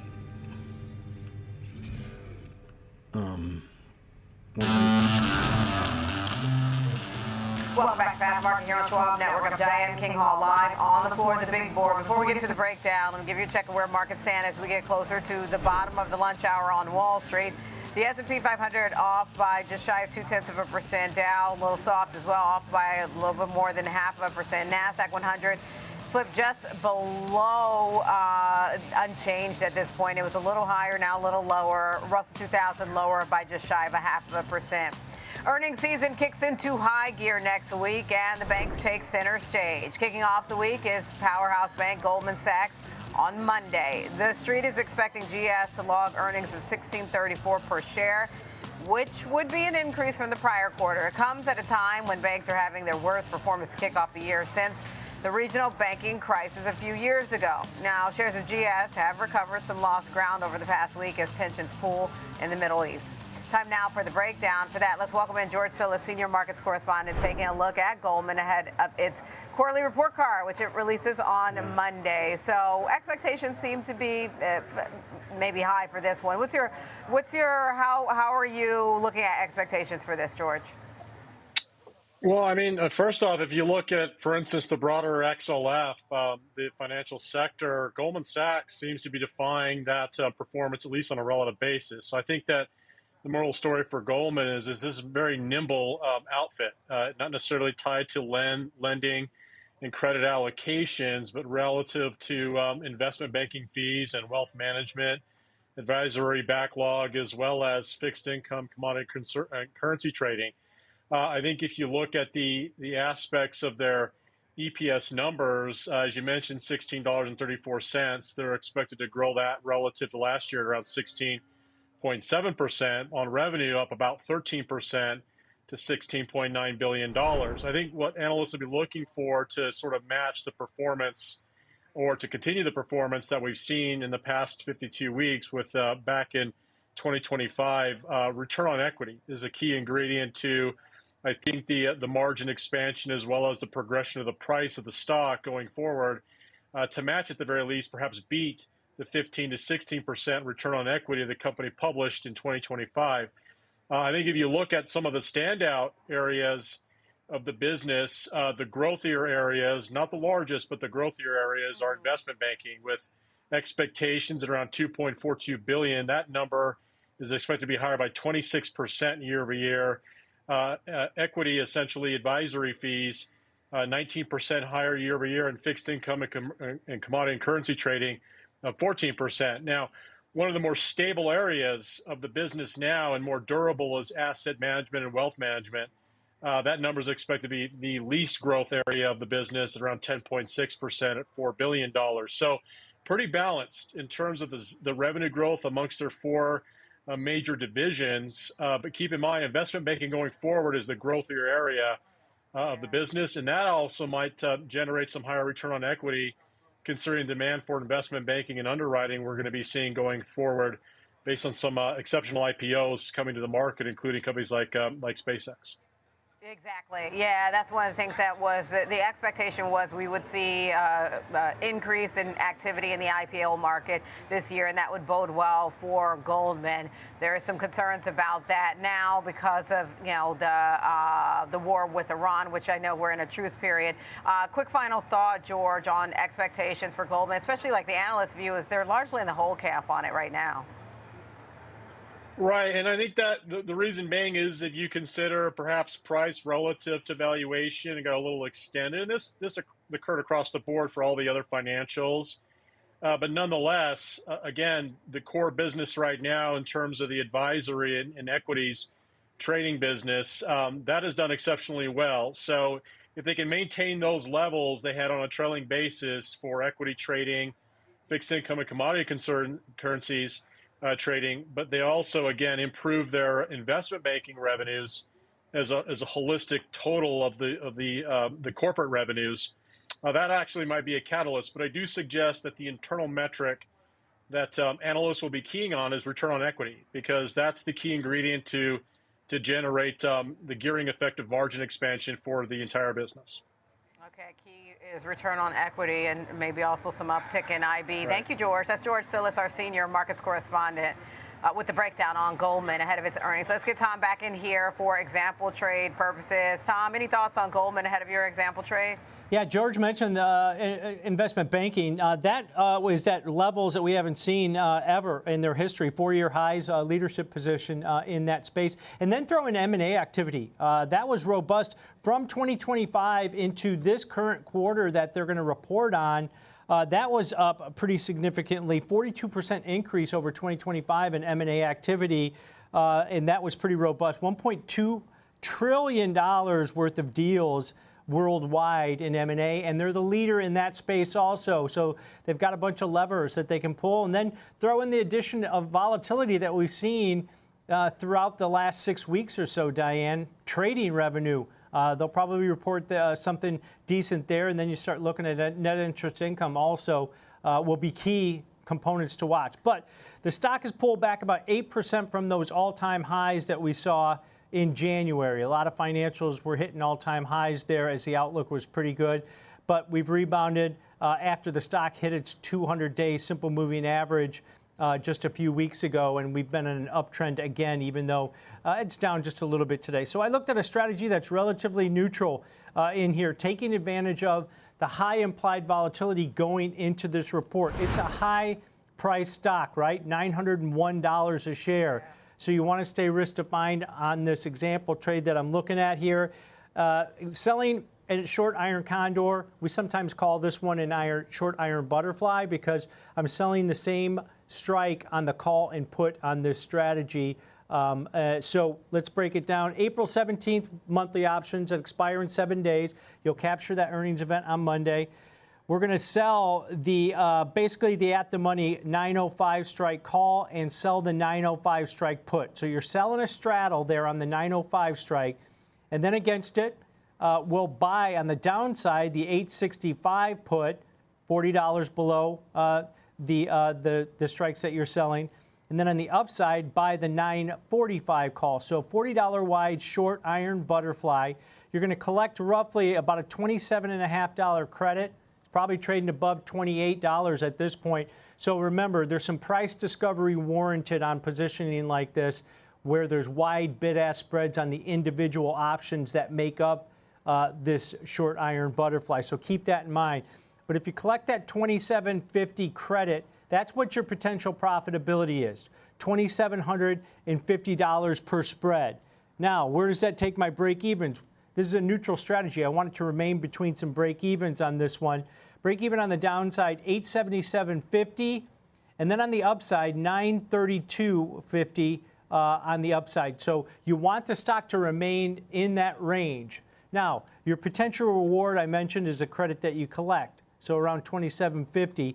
But remember, your risk on this one is about $1,250, but that's all the way below $865 on the downside and $945 on the upside. So a neutral strategy here, Diane, taking advantage of the high implied volatility. All right, good stuff there. That's the iron condor approach there for Goldman. Example trade ahead of its earnings due on Monday. That's going to do it for us today on Fast Market. I'm Diane King Hall alongside Tom White. Our thanks again to Alex Coffey for stepping in today. Download the Schwab Network app. It's available in the App Store and tune in 24/7 on schwabnetwork.com. Stick around. You've got Next Gen Investing with Alex and Jenny Horn coming up next.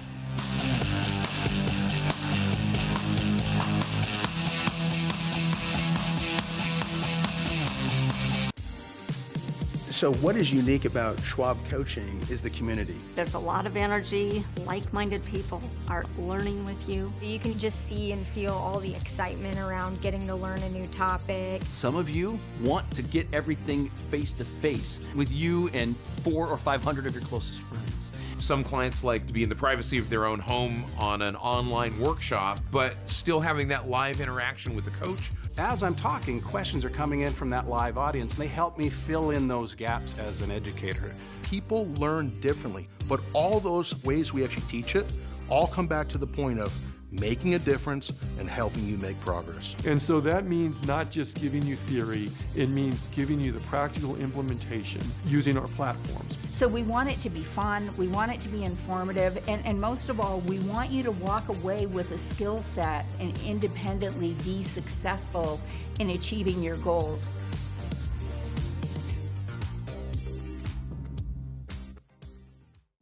Welcome to Schwab Network, where real-time market coverage meets expert strategy. From the opening bell to the closing bell, we've got you covered.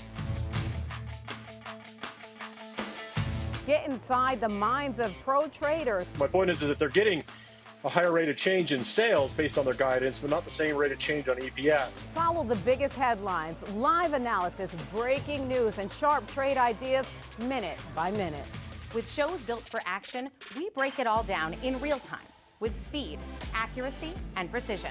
I think one of the most important things is you're making a play in a risk-defined way here going into earnings. So that would be a further downside area to watch. Smart insights, actionable data, veteran traders, and trusted financial journalists streaming live and on demand. Schwab Network, streaming 24/7, any screen, anywhere, free. schwabnetwork.com. For instant reactions, earnings breakdowns, and hot takes that teach you about stocks and markets, follow me on X at @NPetalides and connect with me, Nicole Petalides, on LinkedIn, Facebook, and Instagram.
Funny thing about time, it don't make you smarter, it just makes you honest.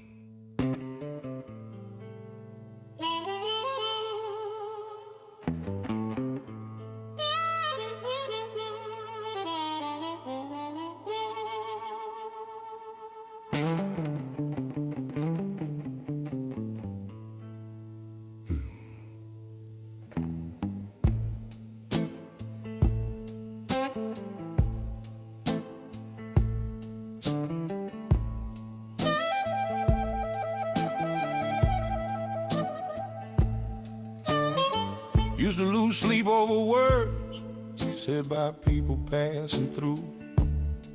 Used to fight for every corner, trying to prove what I could do. Now I let the silence talk, let fools finish what they say. Some battles age out on their own if you give them room to fade. The older I get, the less I care about voices that don't pay my rent. I don't raise hell, I don't explain, I just stand where my feet are set. Yeah, the older I get, the less I care. What ain't mine ain't worth my breath. Some things ain't wisdom, ain't to spare, just living long enough to let them go. Used to chase respect in crowds that forgot me by next week. Now I trust the quiet ones who don't feel the need to speak. I don't argue with the weather, I don't wrestle with regret. If it didn't stay when it was hard, it ain't welcome back yet. The older I get, the less I care who's watching how I live. I've spent enough years bleeding out for things that never gave. Yeah, the older I get, the less I care. Ain't bitter, ain't withdrawn. Just learn you don't owe explanations for surviving this long.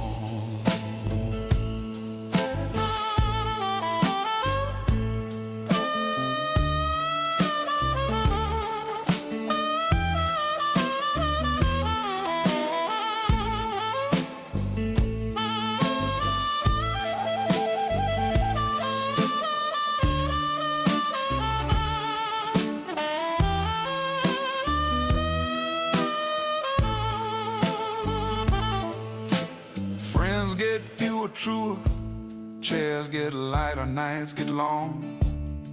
I don't fill the house with noise just to prove I still belong. I sit with thoughts I used to fear, let them pass like trains at night. Some worries only scare you till you outgrow the fight. The older I get, the less I care if the world approves my pace. I ain't slow, I ain't done, I just move with better taste. Yeah, the older I get, the less I care. Ain't quit, just chose my lane. Time taught me peace ain't loud, it just don't argue back.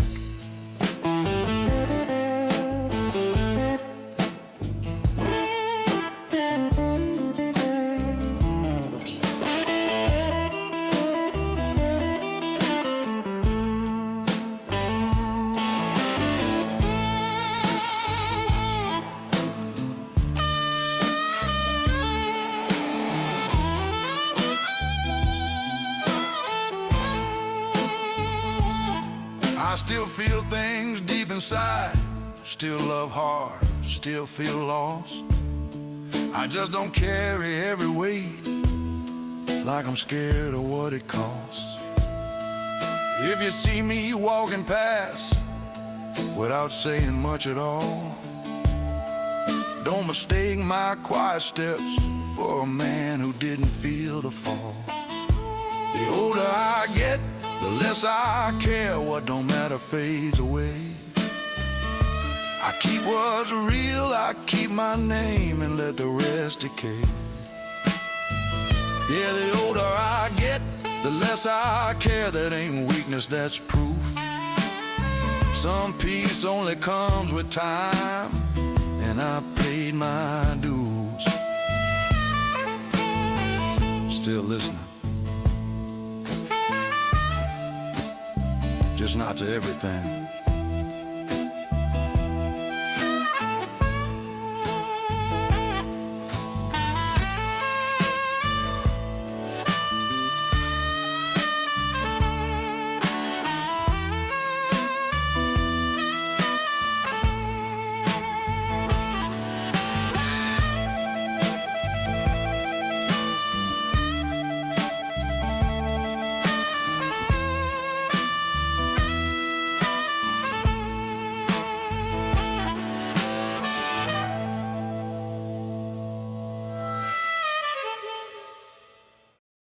Did you know you can claim certain adults as dependents? Let's break down who qualifies.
well as in sales on a forward basis. George, it also seems like, too, this infrastructure as a service business, given its rapid growth and sort of the transition of some of these names to fill that need. Take CoreWeave, for example. CoreWeave and Applied Digital seem to work together to fit this need. They're not like competing directly, which is kind of a nice place to be in a high growth area where like you're not hemorrhaging business from other competitors just yet. You're kind of working together with them because the need's so strong and there isn't enough, I guess, supply to meet the demand. Well, yeah, I mean, there's just tremendous capacity build out, and it's not just AI as a service based companies, if you will.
take a look at markets right now. You are seeing some down arrows. The S&P is down 0.1%. The Dow is down 250 points, 0.5%. But the tech-heavy NASDAQ is gaining 21 points, and the Russell's pulling back 0.25%. Gold is at $47.83 a troy ounce, down $4, and oil's at $97.92 the barrel. I mean, it's worth noting all the very latest on Iran. We are in the play-by-play in the big meeting in Pakistan tomorrow with our delegation and leaders from Iran. It's high expectations. It's a high-level meeting and what it means. In the meantime, let's get to Tom White. And he's here to take a look at some of the big stories. Tom, I'm so glad you're here. Let's talk about what we're seeing here. You know, it was a big week. You can talk about what stood out to you. I mean, I'd be interested in that. Yeah, I think it's just the optimism for risk-on assets, especially the equity market this week. We have solid gains across the board in the 4 major indices, and with them all basically just below the highs for the year. So we're almost in positive territory in the NASDAQ, the Dow Jones Industrial Average, and the S&P 500, the benchmark, and the Russell 2000 is actually up by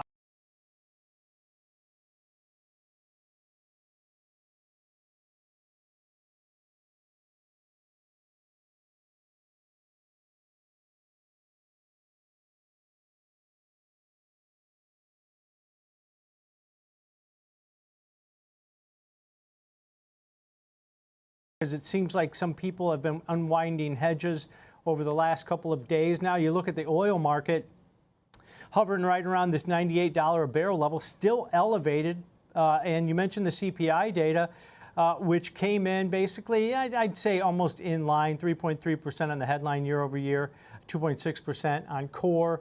But you did mention some of the moves that we're going to see in the next CPI report are probably going to add to those if we continue to see crude oil at the levels that it's at, because on the headline numbers, 3/4 of that gain was based on the fact that fuel prices, energy prices were up during the month. But we did see some pullbacks in some of the other areas within normalized without those energy and food type of situations. So the core numbers came in, and the Fed focuses more on that. So I think you got to focus on what comes out of the talks that start this week in Pakistan, this weekend in Pakistan. Are we going to get some type of resolution? Will we get traffic through the Straits of Hormuz? I think that's going to be on everybody's mind, and we might not see a pullback in crude oil until we get some semblance that traffic is flowing through the Strait. So that's going to be, I think, on everybody's mind this weekend. It's just what type of communication are we going to get out of the administration as they start talks up? I mean, I think that they have their hands full. J.D. Vance, Steve Witkoff, and Jared Kushner. I mean, they are going there to speak to a new regime, let's say new leaders there, the Minister of Foreign Affairs from Iran and one other from Iran, you know, and Iran's so upset about Israel hitting Lebanon and Hezbollah, and everything's supposed to go forward, but there's so much back and forth, and as you noted, really nothing's going through the Strait of Hormuz. I think there was like 5 boats that went through. One was a tanker or something like that. I mean, it's almost, you got to wait and see. And in the meantime, the president is saying you better not charge a fee. Yeah. I mean, to go through there. So, I mean, they really have their hands full. I don't know. Yeah. We'll have to wait and see. I mean, as far as next week, I know we have a slew of the bank earnings. There are some high expectations for some good numbers when it comes to net interest income, trading revenue, investment banking. No one's saying it's going to be terrible. I mean, most of the folks, by the way, I know we're in the middle of this ceasefire and back and forth. Most of the folks that I speak to still think we're higher by the end of the year. Yep. And, you know, it'll be interesting to see what these banks tell us. Yeah, you know, they're at the forefront of what the consumer's doing at this point. Now, remember, at the start of the year, everything was going well, right? Equities were hitting their record highs. M&A activity picked up. You're going to probably see that in Goldman Sachs results on Monday morning. That's going to be key. J.P. Morgan, Citigroup, Wells Fargo, they're going to know exactly what the consumer's doing on a day-by-day basis. So what type of impact towards the latter stages, the last few weeks, that the conflict is actually going to be in these results. But I think the key, Nicole, going into this earnings season is going to be guidance moving forward. There's going to be mentions of uncertainty across the board, I think, in all these conference calls. And it's not only the financials that we're going to get reports from. We get ASML, we get TSM. Those are supposed to be pretty good numbers. Netflix reports on Thursday after the close. So we'll start getting into what really should be driving markets. Can they push aside the minutia from the headline risks that are out there and focus on what got us to record highs at the start of the year, which was over the last 3 or 4 quarters was just blowout earnings to the upside. So will that continue? But watch guidance on a lot of these companies. I think that's going to be key. And if maybe the S&P 500, it broke down through the 50 and 200-day moving averages. Now it's back above both of those averages. Does it hold that 50-day simple moving average? Because that's been in a downtrend. So on a technical basis, those are maybe some levels that you have to look at just below where we currently sit. So yeah, a lot on the plate that we're going to have to digest. We'll see those futures open up on Sunday night at 6 p.m. Eastern time. We'll get some indications from the administration on how talks are going with Iran and the ceasefire. And let's hope that traffic starts to move because we need some good news on that geopolitical front. Yeah, and look, I mean, we heard from Taiwan Semi as far as the revenue numbers came in, the monthly revenues, which were up 45% year over year. ASML has been on an upswing too. Panic time. Netflix had positive comments and outperform rating today with a $118 target, so some positive there. We'll see. I mean, we'll see how it all goes. Tom White, great to see you. Thank you so much, always, Tom White. All right, let's get a look at the bigger picture because Joe Hegener is with us, CIO at Astrozoa Capital Management. So we are getting ready now for earnings season. I just said how a lot of the folks who come on still think by the end of the year we're higher. What say you about this current environment? I would agree with that sentiment. I know it's one thing if you're Dow Chemical and your number one input cost retesting support again, the price of energy and oil prices, but you know, by and large, the stock market, particularly the S&P 500, is tied to tech. And you know, it's going to be energy is not last going to chance. be as much of a disruption as it relates to corporate earnings in our view, and we think corporate earnings are actually accelerating through this year and into next year. So corporate earnings on the way up. However, there's a lot of talk about how energy will affect costs, point A to point B, and also just that the economy could slow down, fewer jobs. I mean, that it could really be this whole trick. Honey, you're talking hogwash.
You got sound.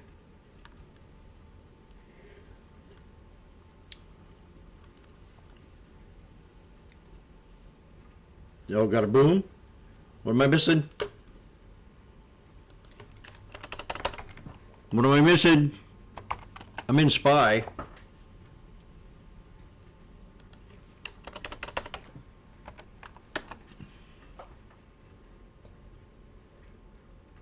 Oh.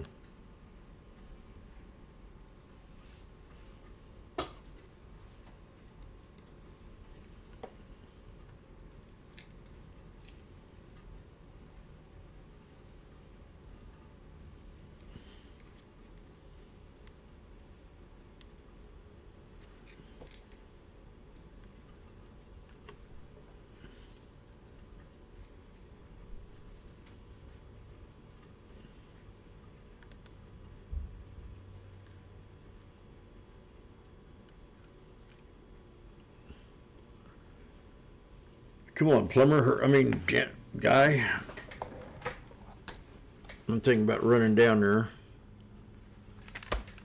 We'll look outside one more time at the clouds. That bolt of lightning scared the piss the stuff out of me. Did you hear that big boom? Boom! So I'm going to play one more blues song before if I can find it.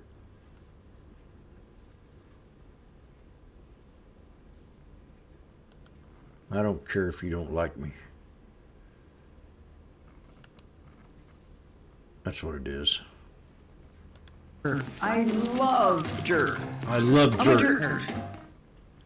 Alright, Martha this Stewart week, raspberries, loves Greek yogurt, dirt. light string cheese, broccoli. Well now,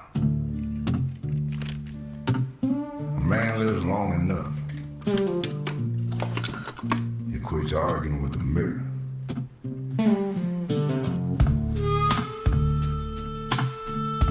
This goes to my man on YouTube.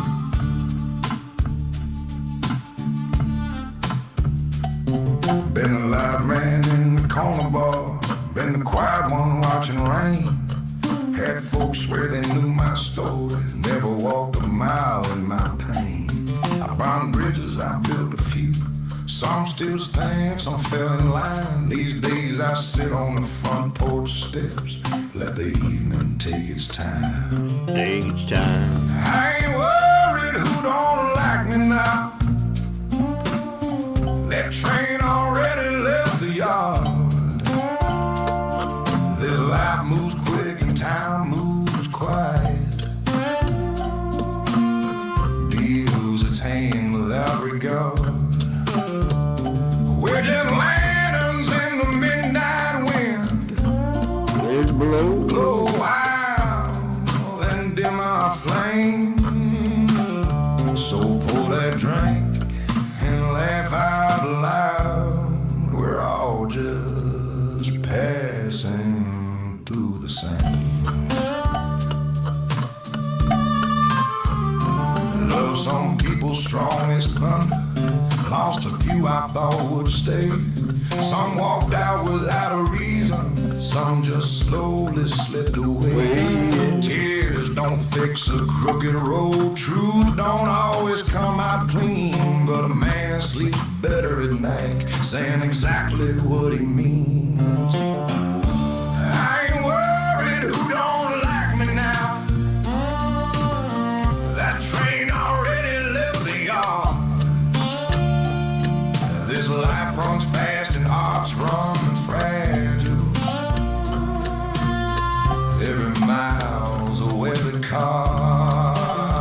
We're just lanterns in the midnight wind, swinging soft above the line. So raise that glass and nod your head. Every breath is borrowed time. Clock keeps ticking, don't ask why. One blank gone, next year flies. Truth is simple when you're old. Just live your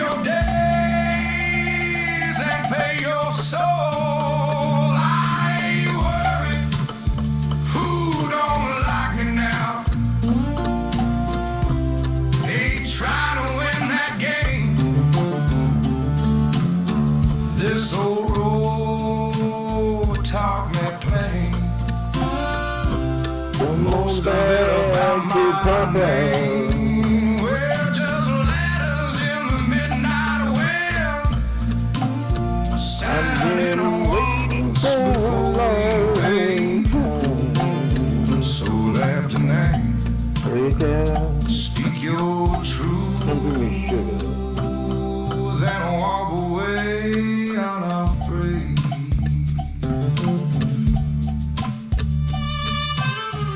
The world keeps turning either way.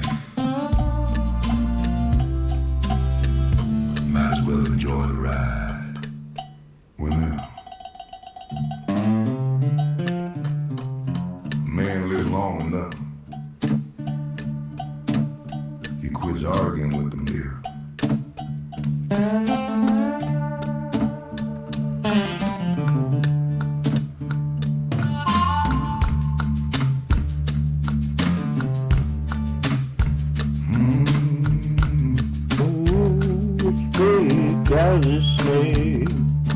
Been the loud man in the corner bar, been the quiet one watching rain.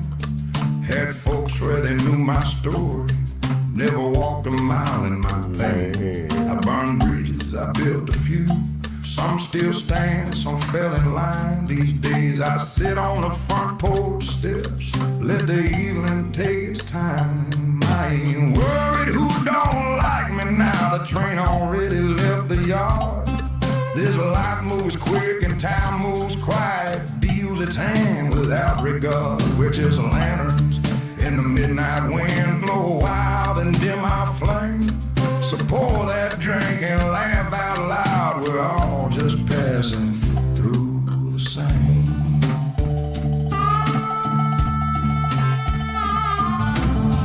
Love some people strong as thunder, lost a few I thought would stay. Some walked out without a reason, some just slowly slipped away. Tears don't fix a crooked road, truth don't always come out clean. But a man sleeps bitter at night, saying exactly what he means. I ain't worried who don't like me now, that train already left the yard. This life runs fast and hearts run fragile, every mile's a weather car. We're just lanterns in the midnight wind, swinging soft above the line. So raise that glass and nod your head, every breath is borrowed time.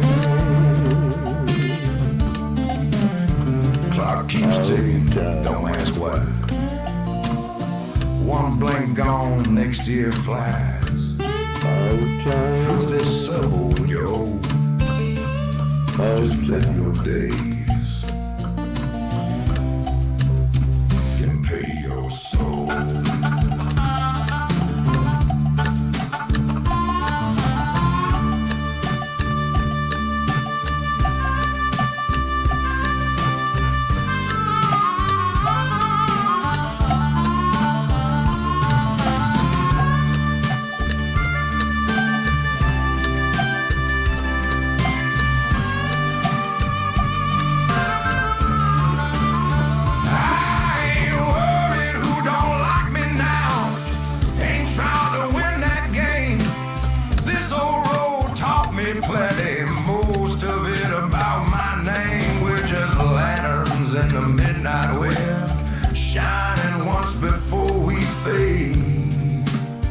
I'm at 44, baby. Speak time to break. Walk away unafraid. Come on, baby. Let's have a breakout. Not make out. Might as well enjoy the ride. I want to break out.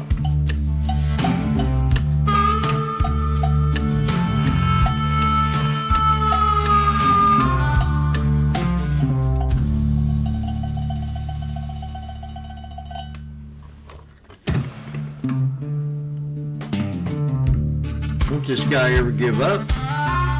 Damn. I love this song. More. $90.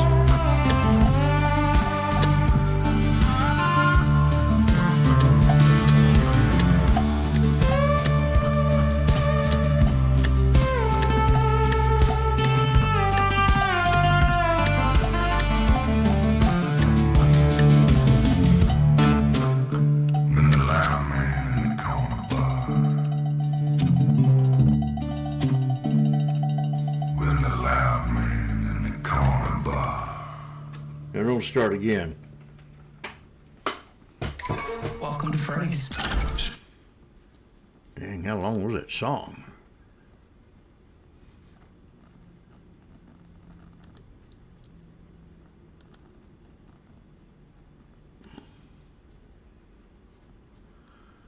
Oh, we hit the 200 like Jimmy said.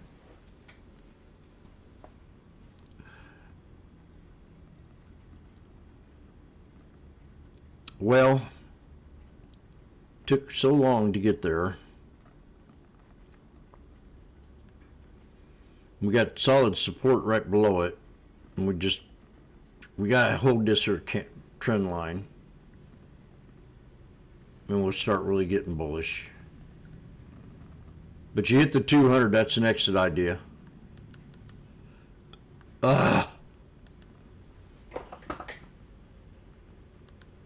Man, that was a good song. It really was. That was good. I like this. Probably AI, but I still like it a lot.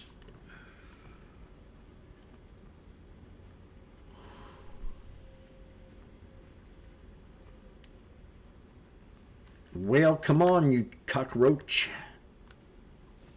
I don't know. I do know, but I don't know. Maybe if I go pee.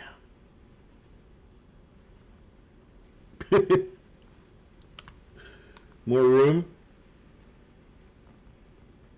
for up on 2 minutes.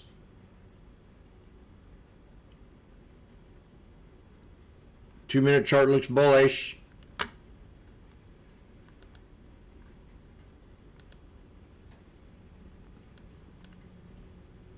Yes, it does.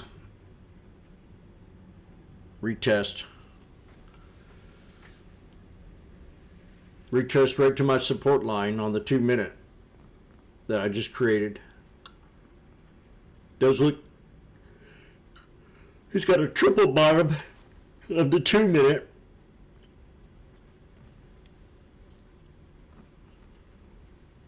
Oh gosh.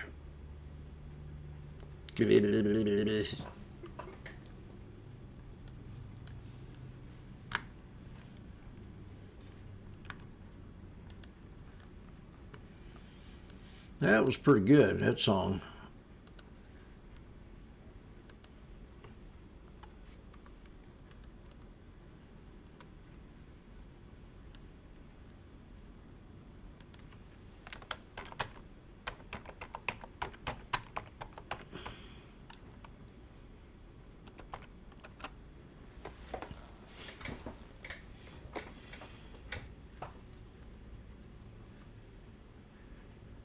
This company ever. It's not the most well-known name, but it is an S&P 500 stock here. It's a company that makes life science reagents, instruments, and services, kind of focusing on research and diagnostics here. So proteins, antibodies, molecules, tissue analysis tool for your testing and synthesizing molecules and et cetera here. So they did have a price target cut from Evercore ISI earlier this week to 54 from 68. They kept their hold rating. Not, too much other news that I saw in this name as well. A bit of a bounce off of that 48 low that we hit recently here. One trader seems quite bearish though.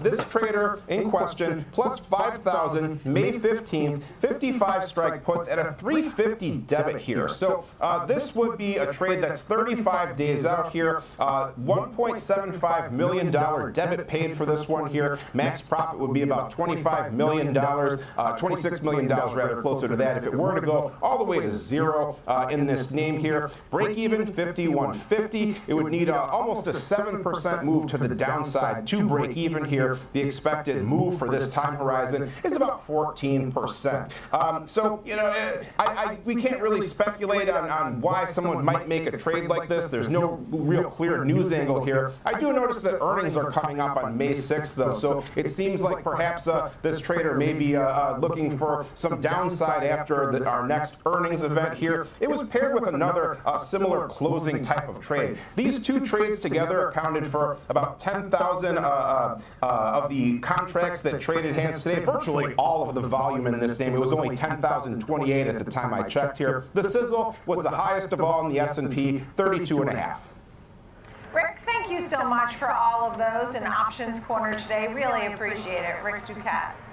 Coming up next, let's look at the AI infrastructure spending that has been pretty aggressive, looking at tech and what could be negative or positive going forward. And Corey Johnson will be joining me. Answers are next. We'll be right back.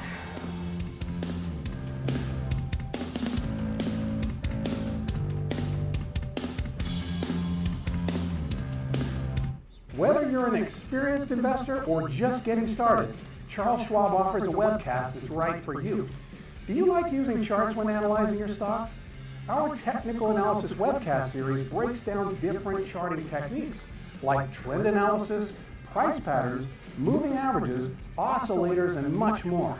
Best of all, you can ask questions directly to an education coach.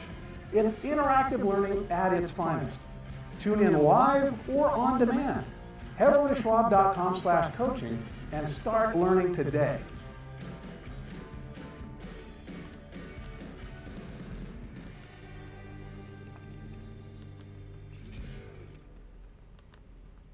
I'm Kevin Green, and I track options flow daily, identifying who's buying, who's selling, and how it's going to impact the markets. Watch live on Schwab Network at schwabnetwork.com.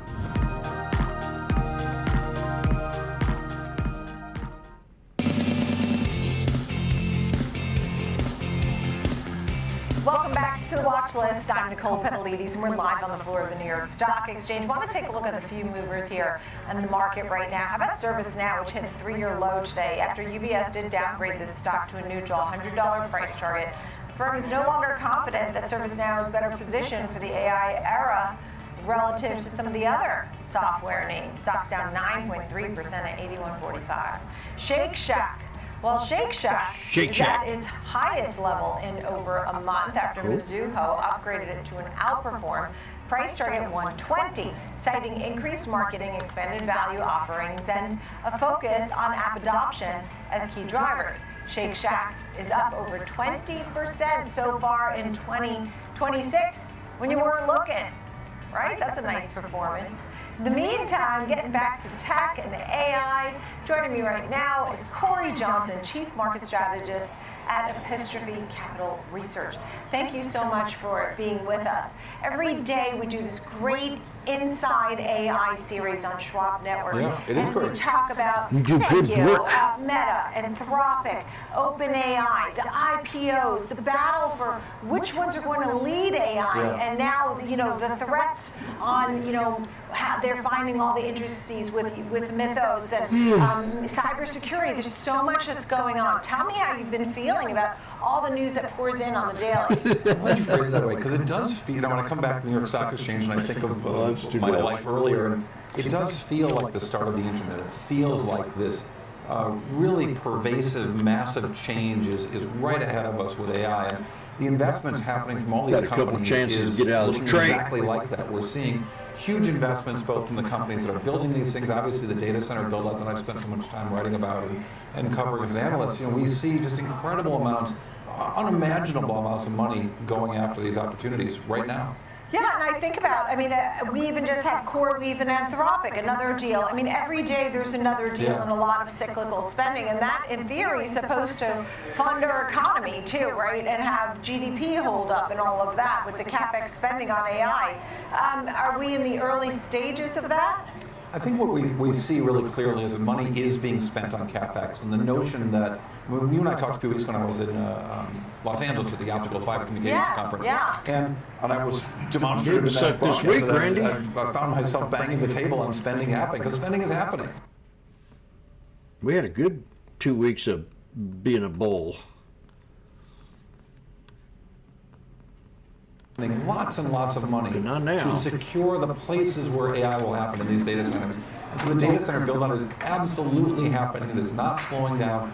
Everyone's selling out of their best, not just semiconductors. This isn't just an NVIDIA, AMD, Broadcom story. It's also going into the optical networkers. It's also going to the power companies. It's also going to nuclear. We're hearing a lot about that. But I'm trying to find the places where the money is being spent and understand how those products work to figure out where the money is going to be made for investors. And we know the hyperscalers are spending upwards of $600 billion, Sure. right? I mean, it's So just what are they adding spending up, on, right? That's what's exciting. I mean, you and I have been talking about Coherent, one of the names I own the stock, and full by bias, but Coherent is one of those companies that is seeing these orders go through the roof. Lumentum, another company, is seeing orders go It's through been the roof. unbelievable. It's been great It's just for a Mark. fantastic So let's talk about some names. I mean, pick out a name and tell me what wows you at this moment. So what's happening with optical network is so interesting. It's an area I'm very focused on.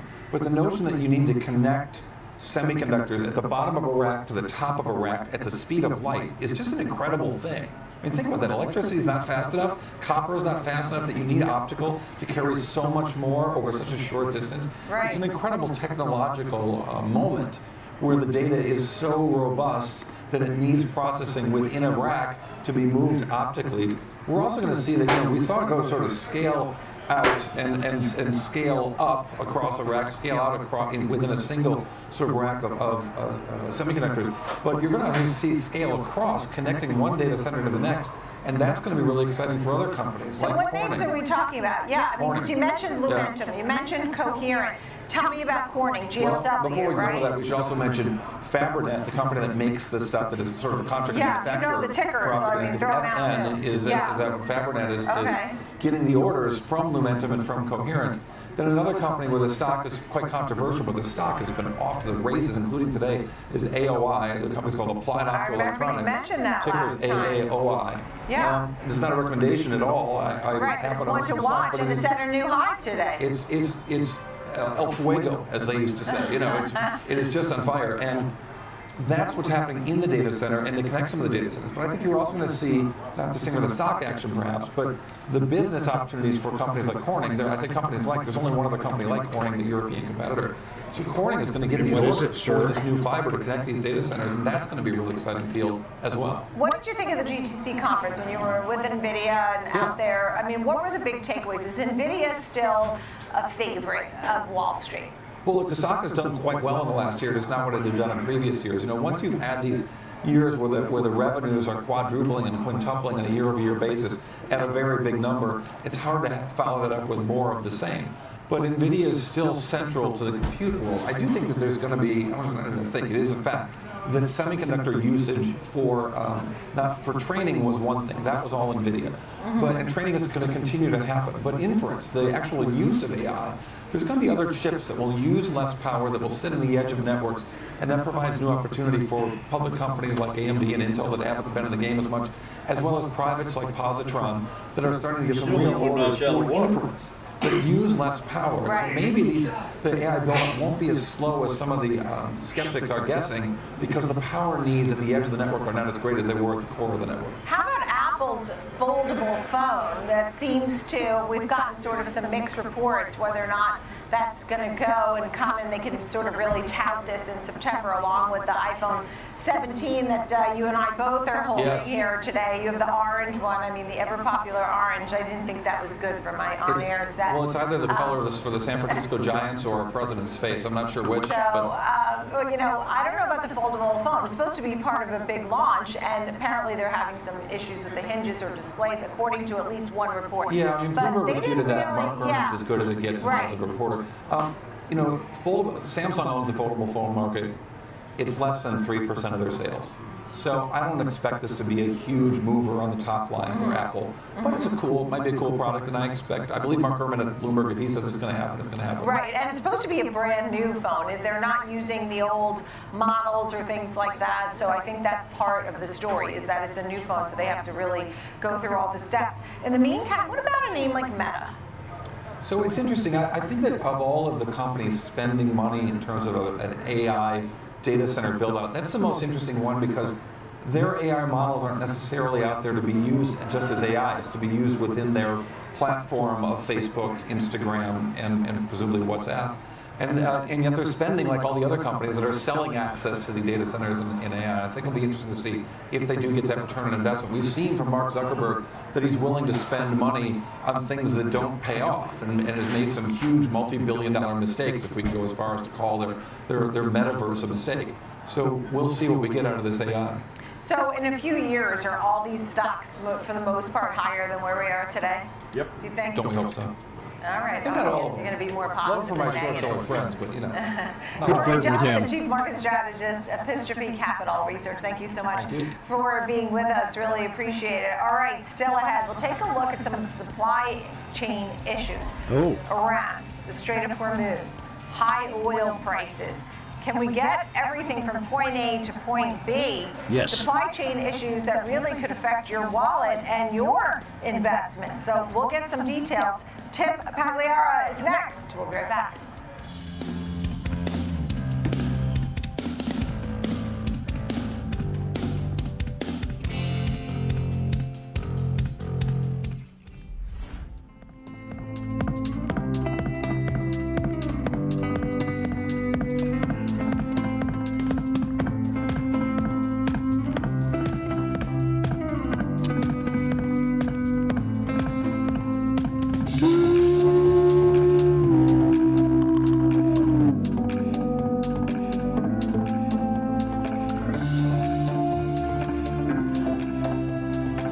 Well, not much trading going on today.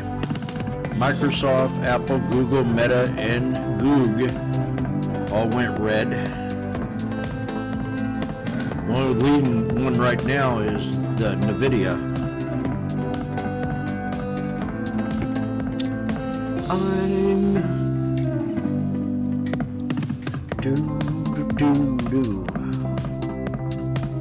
Now is down again. They're pumping now. PANW. That's the only one I like on here. Aries. Peplini. Now. They were pumping now. Not now, but yesterday.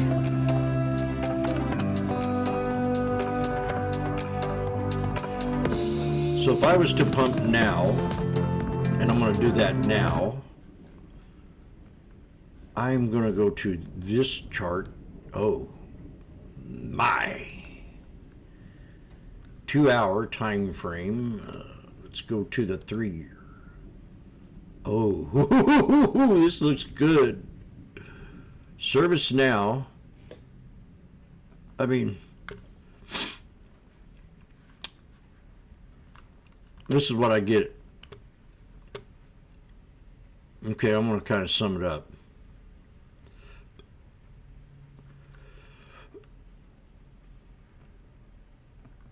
Not now, but then, when they were pumping now, I was saying, are you nuts? And then we pulled back and hit the 100. And I said, buy signal. Then we had a double top. And then they were in here yesterday pumping now. There's a lot of news in here. UBS downgrades service now. Let's see what they were doing the day before. Underperform. Software stock are having a full-fledged breakdown. I said we were way overbought in these things. Now we're looking very tasty. This one especially. Here, I want to get stay on the year weekly and do a 5 year on now. Yeah, this is going to be very interesting soon. I wouldn't downgrade just too much lower. Let's see how farther they went. No one's got any price in here. They got a big mouth, but they don't have no prices. Downgrade service now to neutral. Who does this? Service UBS to neutral at $100. downgrades. I mean, this is ridiculous. Perhaps enterprise AI spending. Yeah. I'd be putting this on close watch. $73. We're at 23 cents. Ugh. Yeah, it's a blah day.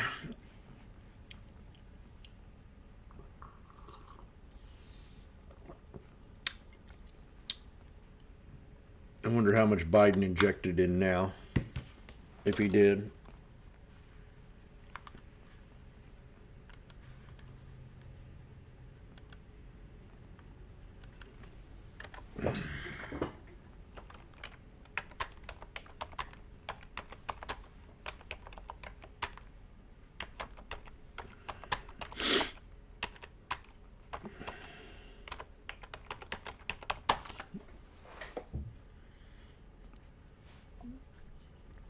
Money from the government, chips.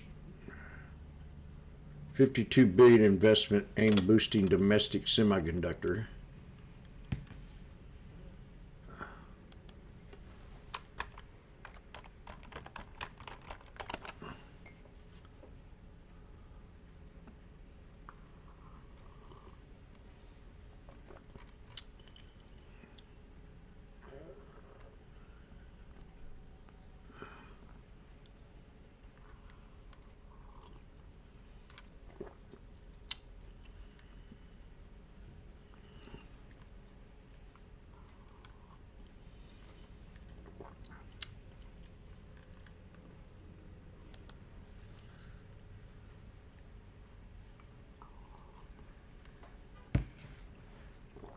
Jared Kushner, you have two Iranian leaders now there, and then you're going to have Hezbollah trying to come next week to the White House if the ceasefire really could take place and the Strait of Hormuz is open and all that. There's a lot of ifs. How confident are you that we can sort of forget about all this in a few weeks? I think it's going to take at least a month, another 6 weeks to finally get things under control. Hopefully, they'll be able to continue to move these negotiations into positive territory, but it's not easy. J.D. Vance isn't going to stay there very long, from what I understand. So I don't know how quickly they can really do all this. What are your strategies for the market here then? I mean, what do you do? Do you have money on the sidelines? Have you been shoring up cash? What do you like to buy? We entered the year thinking that some of the market euphoria was going to trigger some Which ones are you trying? Right. 6, 7, 8s? Oh. Such a great time to do that because we can peel off a little bit every time we Well, see the ones an right below it opportunity to add have to one of our 318,000. positions. So, we're very hedged against a lot of the things that are going on. 679s. I mean, put side. I mean, there was a day that we were 398, but for the huge. most part, we've been more around this 430 mark. We got up to 443, I think, one day. Definitely, but, the numbers are huge on the put I'm looking side. at the 10-year, but I know you're probably in The volume. short-term treasuries. Right. Tell me about Almost when double. you say, if we see something we want to Some buy, places. something we have the money to do it. What have you been buying? Well, we added to 2 spots, Amazon. 3 We've added to a spots. company called Lumen while it was down. Your previous Yeah, they're guest, pretty Corey, big. talked about the AI revolution and all of those, things. Well, these hyperscalers, they have to be connected. And so there's a highway out there, and Lumen has the largest independent fiber network in the world. Microsoft, Google, all the big companies have committed to building into their network. And so Lumen has $14 billion roughly of deferred revenue. As they hook these up, then they're going to really soar over the next couple of years. Yeah, you mentioned Microsoft and Google, so you have some, and Amazon you said you like, so you like some of these Mag 7 names and Lumen, which we're showing here right now. You also had CVS Health and Corning, right? Yes. Tell me about those. Corning we've owned for a long time, in the 20s. Everybody abandoned it after the pricing in 2000 and the collapse of the dot-com era. Right. Like your previous. Yeah, Corey mentioned Corning. Oh yeah, absolutely. It takes 10 times as much fiber, different kind of fiber, all of that. So even Lumen, they entered into a contract to buy 10% of all the fiber Corning could produce over the next 3 years. So that's big. Healthcare, you know, we think that there's still, with a company like CVS, 10 times earnings, 3.4% dividend yield. They have a company that they acquired called Oak Street Health. And it is part of the solution for cost containment for healthcare and access. And so they're integrating that, making good headway with their investment in Aetna, and they're going to be a low-cost provider and solution to some of these rising healthcare costs. Yeah, and we actually saw some of those names all doing so well, right? Just a few days ago when we heard that the administration was going to be giving more for the Medicare Advantage rates, right? And we saw CVS and Humana and a few others, Elements, all jumping earlier in the week. All right, we'll keep an eye on that name too, Tim. Thank you. Tim Pagliara, Chief Investment Officer at Cap Wealth. Thank you for being here. Coming up, our panel is ready to discuss the very latest when it comes to all the economic data and what it means for your portfolio, what the Fed might do next. We'll be right back here on the Watch List. The final 90 minutes of the trading day, that's when markets make headlines and traders make decisions. From earnings shocks to sector rotations, we're tracking the catalysts that move markets right into the close. Here on the floor, I bring you real-time sentiment from traders driving the action. And in Chicago, we break down the data, technicals, and trades you need to see before the bell rings. Live coverage of the close every single day. This is Market on Close, live weekdays 3 p.m. Eastern, only on Schwab Network.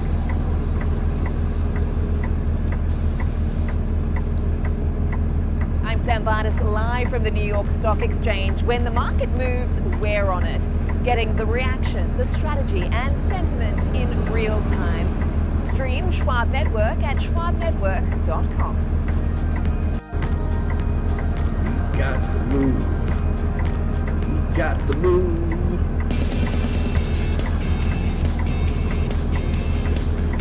Welcome back to the Watch List. We've gotten the very latest on economic data today with our consumer prices coming in line. But I will say that the jump that we saw, the 3.3% year-over-year, was certainly the highest level that we've seen since 2024, because the prior number, 3.3%, was this one. The prior for January and February were 2.4%. James Kaufman, Senior Wealth Management Advisor, Open Arc, and Andrew Alameda, Director of Investments at XY Planning Network. Thank you both for being with me. Till market gets better. You know, some of this, obviously, so much of this was fuel. And it's only the beginning because it didn't really account for all that's been going on in fuel. We have to really wait for the next print. Tom White was bringing that to my attention earlier. Andrew, what are your thoughts here? You know, do we really need to worry about an inflationary environment, or is this somewhat more transitory, temporary, dare I say it? I mean, in the near term, it's, I think the near-term gain is baked in. We're certainly going to have near-term price impact through the end of the year as oil creeps into durable goods prices. And depending on how a deal is cut, I think there's still a certain amount of risk premium, even with a deal, that will just naturally be baked into the price of oil, at least for the foreseeable future here, as there could still be uncertainty around. You have to be a mathematical genius to know you can't go higher than 100%. Even if a deal is cut. You don't have to be. James, what do you think? I mean, the Fed will be meeting April, June, July, and September, and they're watching these numbers closely. We've also gotten in a delayed PCE number. We had jobless claims that came in yesterday at 219,000, a little more than what was expected. But if you look over 10 years, that's not a very high number or something for jobless claims. What say you about these economic prints? Well, I think the core came in at 0.2, so slightly below consensus. Certainly, the negotiations and the geopolitical overhang is really what's going to determine, I think, how we move forward. He is the 1972 Miami Dolphins chairman come May, but definitely, a little bit of a reliance on how this geopolitical outlook settles out. Understood. I mean, when you think about Andrew, what's going on with the inflation versus the labor market? I mean, there was talk at one point that the Fed would be raising rates at the end of the year. I feel like folks have not been talking about that quite so much. The last Fed minutes did show that they were looking at both sides as possibilities, either to cut or to raise as needed. But they were concerned about the labor picture. What say you? Yeah, I think, it's been a muted labor market. Everyone's using the words low hire, low fire environment. But I think the base case now has to be no cuts, no hikes for the remainder of the year. We've seen the inflation number come up. If you're not working off that base case, I certainly am not buying a hike yet. The market has seen these long-term price shocks before and has lived through them. Normally, we find our way through them. I think we still have more disinflationary effects of AI that we could see longer term. So the labor market, although it's been muted, I think we do have productivity gains from AI that will be beneficial from the economy long term, disinflationary effects that'll be beneficial long term. So the Fed's probably on a wait and see here. I think the base case right now is no cuts through the end of the year, but no hikes either. James, you were talking a lot about, earnings per share growth, looking at AI infrastructure in particular. You have a whole list here of what you're watching. Tell us about that. Well, we are certainly had some better valuations towards the end of the year in the space, and so we are looking just in the infrastructure side, looking at the networking, the cooling and electrical.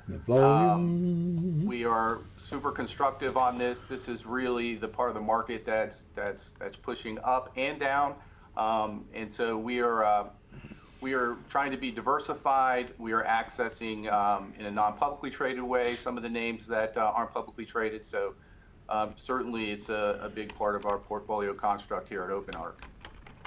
And also, what do you think, Andrew, when you talk about Bitcoin here? You said, look, there are some elements of trust still for some folks, but what is the prospect for Bitcoin? Where does it fit into the big picture? Yeah, I think it only continues to gain ground as a diversification asset. And we revisit the purpose and the why it's used. Of course, the how, it could be used for nefarious purchases or, taking a toll for the Strait of Hormuz from Iran, right? You might disagree with those things, but the why is a little bit more important. And we might start asking ourselves or answering the question about what is Bitcoin more from a network sense. This is one of the most trusted payment networks in the world. Right? If I send a Bitcoin to someone, they can reliably trust that they're going to get it. Same as if they send it to me, I can trust that I'm going to receive that Bitcoin. So when we think about trust in governments and trust in systems, trust in networks is something that we're going to think about and talk about a lot more going forward in finance. And I think this is just the start of that. And we did hear from the New York Post that President Trump was saying, look, if the talks fail, that we're reloaded with the best ammunition, can resume strikes. There's no doubt we've had a winning week on Wall Street. It's 2 weeks in a row of gains. People like to bet on the positives, it seems, James, because it's worked all the other times. Every time we've had a dip, if you didn't buy it, you missed out on some new highs after that. So people are staying on the more optimistic side of things. What say you as, obviously as a manager here of money, what do you think is your outlook for the end of the year? Are you fully invested? We're fully invested. We are asset allocators here at OpenArc. Precious metals is a 5% part of the portfolio construct. Our philosophy is to stay invested, stay well diversified. We've seen swings in the market up 2, down 2 in a day, up 3, down 3. So we are keeping invested about a 7% cash position. But the rest, we are diversified and invested. We're going to stay the course, and I think the market will trade. We'll trade the negotiations, and we may be in for some volatility between now and the end. Yeah, and the 10-year bond yield's at 4.32. I left out Michigan sentiment number, which came in and actually fell to a record low of 47.6. The estimate was 51.5, since we were hitting all of the economic prints that are worth watching. And we'll have a lot of the bank stocks next week, which will tell us more of the story. James Kaufman and Andrew Alameda. Thank you, James and Andrew. Good to see you. I'm Nicole Petalides every single day at 9 a.m. and 2 p.m. here on the Watch List. So glad you are with us every single day. Keep it right here. Market on Close is next.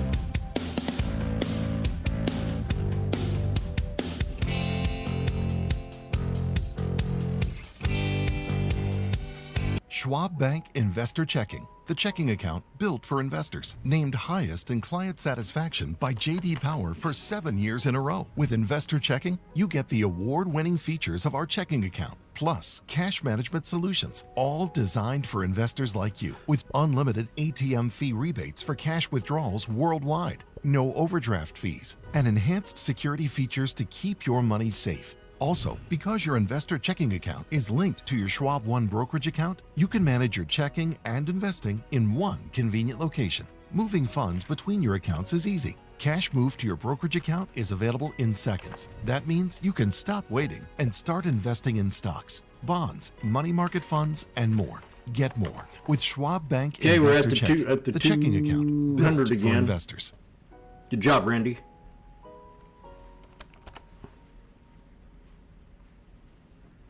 Welcome to Schwab Network, where real-time market coverage meets expert strategy. From the opening bell to the closing bell, we've got you covered.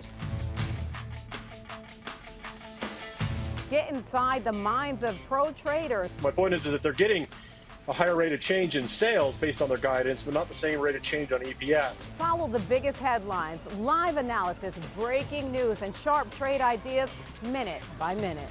With shows built for action, we break it all down in real time with speed, accuracy, and precision. I think one of the most important things is you're making a play in a risk-defined way here going into earnings. So that would be a further downside area to watch. Smart insights, actionable data, veteran traders, and trusted financial journalists streaming live and on demand. Schwab Network, streaming 24/7, any screen, anywhere, free. SchwabNetwork.com. Mom, when my grandparents moved here, did they know what our family would become? I don't even know if they could envision it. To leave everything behind, literally come across the entire world. I think that we totally met what their wishes were. Schwab has been with us for almost 25 years through purchasing of houses, opening up our business, having children. They've always been there for us. I want to invest with a company that can help me give my family a happy financial future. Stay connected to what moves the markets. Download the Schwab Network app and stream anytime wherever you are.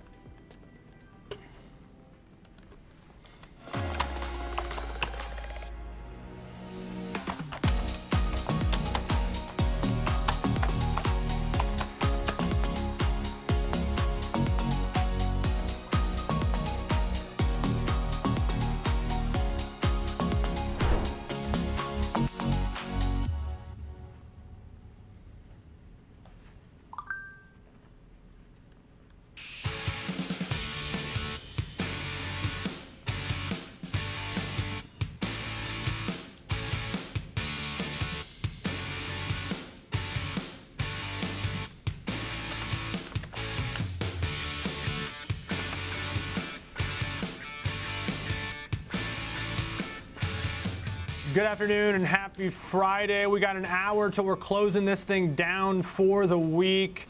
It's 3 p.m. on Wall Street. Welcome to Market on Close. I'm Alex Coffey, filling in for Marley Caden today and this week. We're coming to you live from our Chicago headquarters. Hey Alex, happy Friday. We've nearly made it. I'm Sam Vardas coming to you live from the floor of the New York Stock Exchange. So let's take a look at what is coming up on today's show as we cap off the week. We'll discuss Anthropic's latest deal with CoreWeave to rent CoreWeave's AI capacity to power Claude and where CoreWeave stands in the AI and cloud race. Later, we'll take a look at vehicle sales after today's CPI and where consumers feel the best deals are at and if higher gas prices are making potential buyers more cautious. And in Options Corner today, we'll look at options activity around Nike after shares were downgraded today at Piper Sandler and hovering around the lowest level since 2014 right now. But Alex, take us through what's been on your radar today. Yeah, well, what's on my radar today is that there's not a lot to report back, Sam. I mean, we have a market that for the first time in maybe a month and a half at this point is kind of taking a breather, and maybe it's a welcomed breather into what's set to be potentially a pretty busy headline-making weekend where the stakes are certainly elevated geopolitically. That said, about 0.1% for the three market cap weighted benchmarks that we look at here in either direction. So you got the S&P and the Russell both down small, the NASDAQ up small here on today's session. The price weighted Dow and then just simply the mix that make up the Dow Jones a little bit worse, down about 0.5%. Some of the futures markets on our mind, uptick in yield, small but notable. Dollar index still under a little bit of pressure as it kind of was rejected at the $100 level. Gold, very, very quiet week. All in all, though, hanging around 4,800. It's been a nice recovery after a dramatic sell-off in the precious metal. And then crude oil kind of making a U-turn here intraday. All that said, stakes are high. We're going to find out more about crude oil after this weekend. I'm not putting any credence into what's going on just yet. It could change in the next hour even. Crude oil has just been that volatile, Sam. And then finally, Bitcoin quietly staging a pretty impressive comeback now. What, $13,000 off its lows that it made earlier on this year? An interesting move, even when we've seen risk off in equities, hasn't it, Alex? But as you say, it looks like the ceasefire's holding for now. It comes to the talks to Pakistan, of course. So I think, as you say, this final hour is going to be crucial, given we've typically seen that de-risking going into the weekend during this war. Anything can happen in the next minute. But a lot has been thrown at this market, I would say, today, actually. At the headline, you've got fragile ceasefire, you've got consumer confidence at a record low, and the biggest monthly jump in inflation since 2022. So we've got the war uncertainty. We're starting to see the evidence of how much Americans are picking up the tab as a result of those higher prices from the war, and proof as well about how people are feeling about it. So you could say there's some cautious optimism to end another really busy week here. The good news is we're still, I believe, on track for back-to-back weekly gains here for the S&P, which is essentially flat year to date now. So according to EPFR, which is something I look at every week, global stock funds saw the biggest inflows in 3 weeks, with the US being a big contributor there. Energy saw $2.1 billion in outflows, which is the first since November and the biggest since July 2024. So I always really find that data interesting to end the week, Alex. But I'll send things back over to you and Jenny in Chicago with some of today's top movers. Yeah, thanks for that, Sam. As you say, we're joined now here in studio by my co-host from Next Gen Investing, Jenny Horn, to discuss some of the movers. Now, Jenny, a lot of these stories we've discussed, a couple times today, and for good reason, especially this ServiceNow downgrade kind of amongst this just general software weakness and downgrades that we're seeing.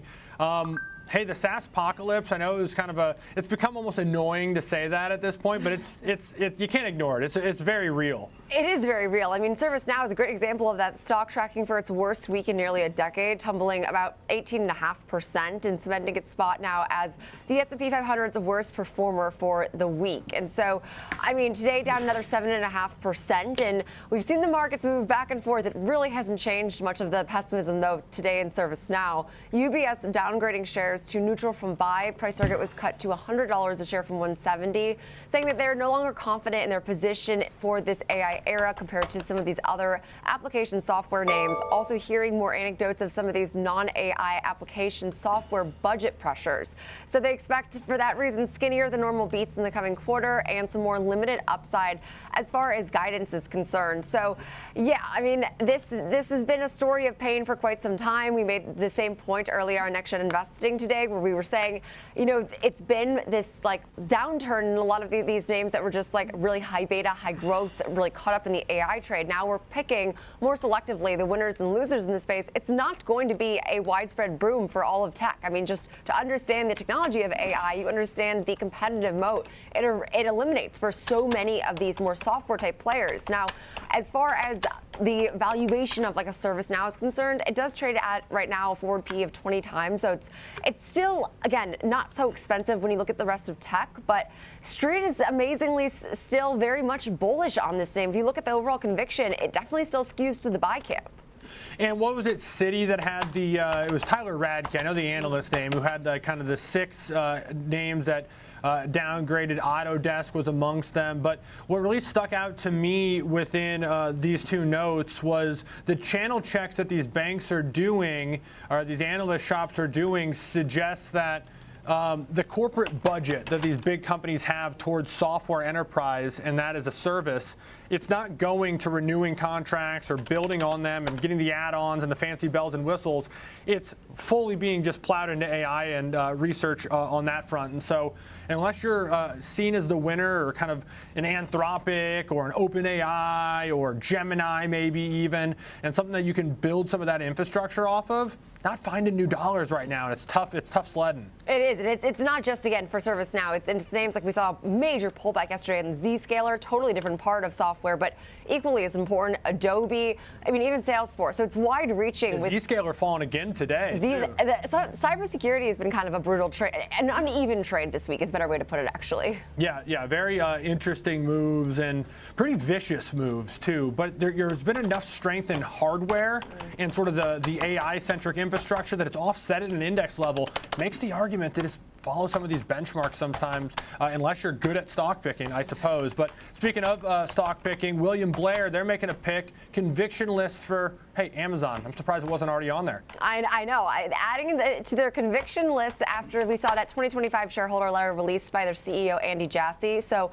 building on some of these stronger defense and AI strategy from their 2024 letter, the analyst highlighted this was Jassy's most impactful letter to date, presenting the clearest defense and incremental proof points to support the direction of the business. So they continue to believe that 2026 will represent now peak capex for Amazon. Jassy did also defend that $200 billion expected spend this year, saying that they are not planning to ramp down anytime soon. But they did note that while the body language of the letter is that the company will continue to spend into the greater unknown, it is still with the understanding that there is a more immediate payback, supporting the views relative to some of the, basically your return on capital, frankly, with these initiatives. So, I mean, that was a pretty positive note. Obviously, sending shares higher today. AWS, or Amazon, excuse me, is the best performing of the Mag 7 this week. But, I mean, to outline some of these developments, we did see their chip business now has $20 billion plus in revenue and is growing at a triple-digit percentage rate year over year. Trainium also right now providing several hundreds of basis points to their operating leverage. Project Leo now has more than 200 satellites in space, and they're also introducing the perishables into their same-day delivery that started in early 2025, has caused then some perishable sales to grow by nearly 40 times, and the average number of monthly same-day customers in rural areas has nearly doubled in the last year. And so a lot of this is backdated. It's not like it's any new development, especially because it was his past really letter. But I think that it's definitely cemented Amazon's sort of positioning as they continue to shell out big cash this year. Yeah, I just struggle with the size of some of these companies.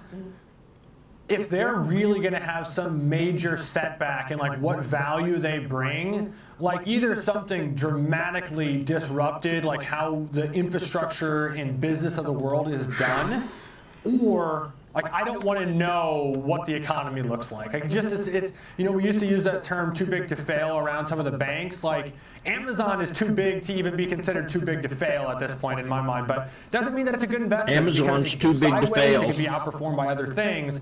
I just look at it as it's it's got its hand in I say it's everything, too good of a alongside some business these to other fail. companies. But speaking of being sort of a linchpin type company, TSMC was certainly that today. Some headlines out of Well that company diversified. are really why we're seeing the market kind of buoyed. I mean, yeah, when you have, I mean, just your March revenue up 45% year over year, I mean, it's one of their... Like 30% month over month, too, right? I mean, it's ridiculous. Yeah, 30.7% higher than it was just last month. I mean, one of the strongest monthly growth rates we've seen in recent years, and just reconfirming this accelerating demand into the end of their first quarter. So total first quarter revenue also rose 35%. That beat expectations. AI-driven demand, no surprise, continues to be the core growth engine, as growth has been really tied to these advanced node demand for AI chips, with customers like NVIDIA, Apple, driving more sustained strength in high-performance compute and data center-related orders. Momentum is also continuing to accelerate, not decelerate. In March's revenue rebounded sharply again from February's seasonal slowdown, signaling demand is not only intact, but... Come on, girl. Turn it down, maybe, huh?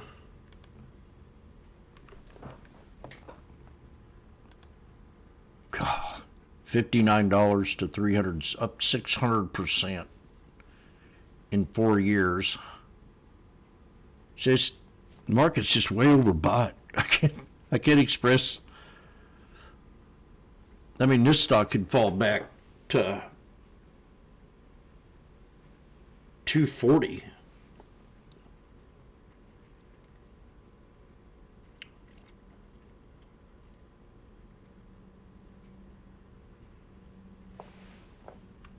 But if chips were all that bad, this stock wouldn't be up so much.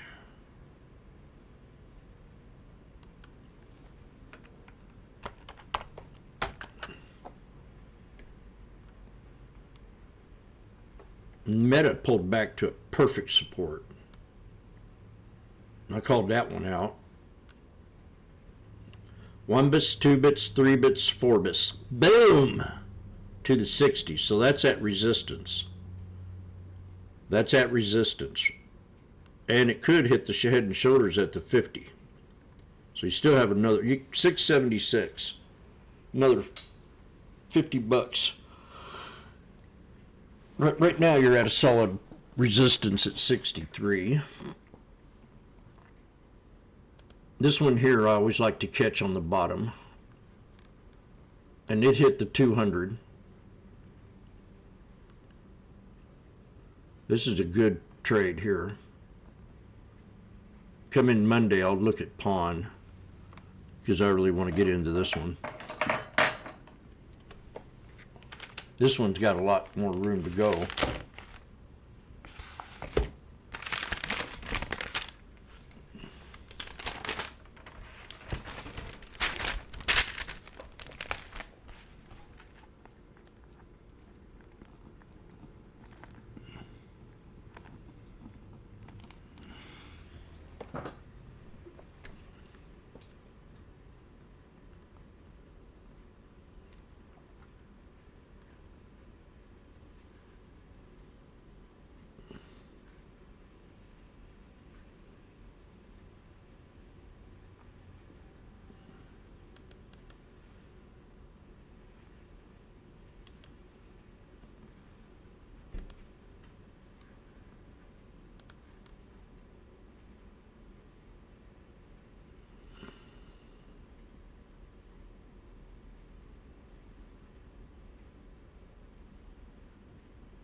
Good job, Randy.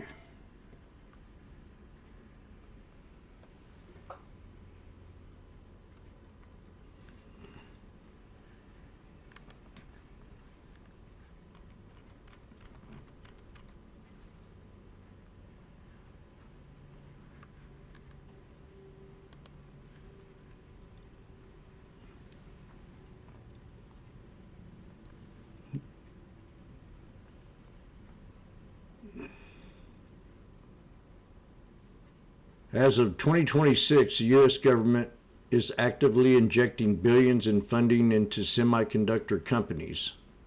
with a new focus on acquiring equity stakes in exchange for this capital. Ugh. That I don't approve of.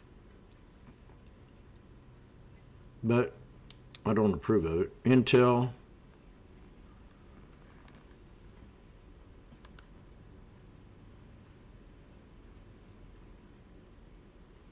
We barely had a move today at all.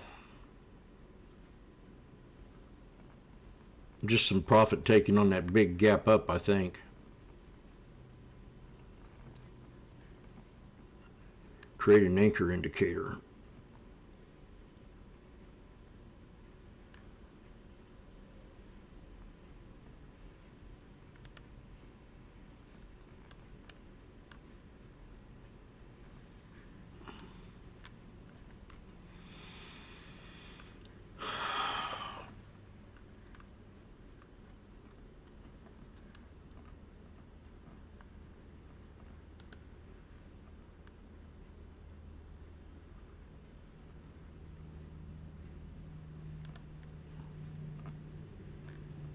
Carvana's up again. SMCI's up. Oh gosh. Here's another big gap down. I think they got in trouble. What's Eli Lilly doing? Is that Eli? What is Eli Lilly?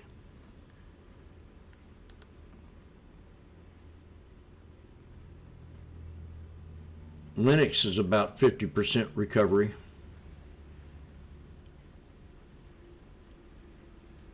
Car. Oh, car.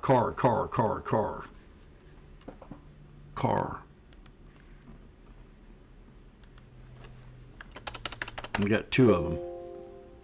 We got UCar. Means I got my car fixed.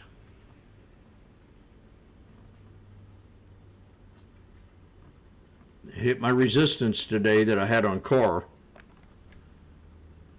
I didn't watch it.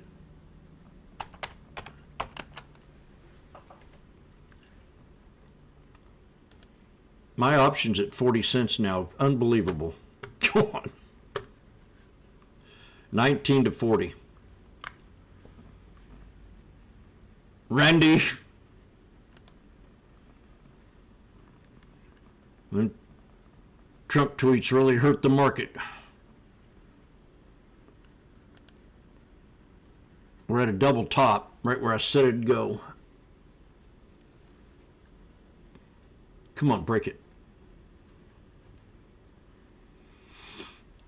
I would say I'm going to hold on. I should sell it.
Damn, I should have sold it there.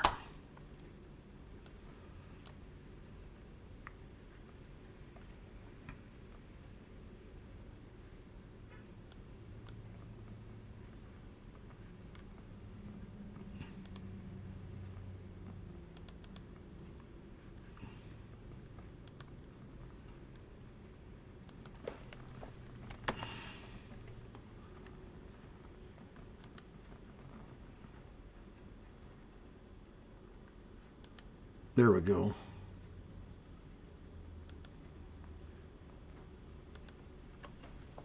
Come on, break. I really want a big buck out of this thing. I've been waiting here for hours.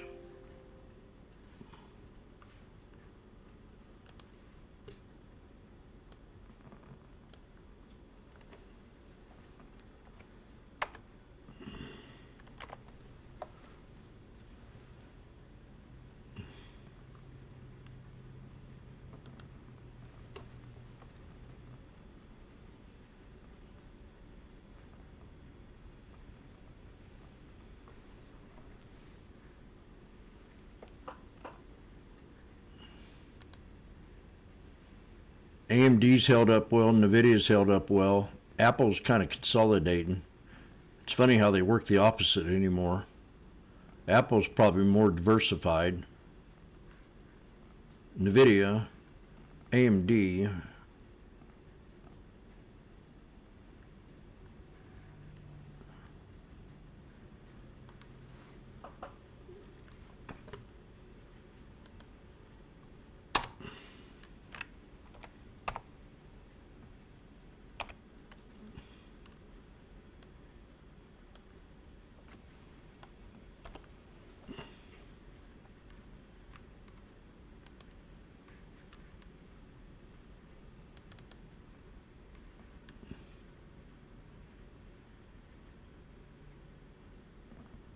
we had a major resistance right there.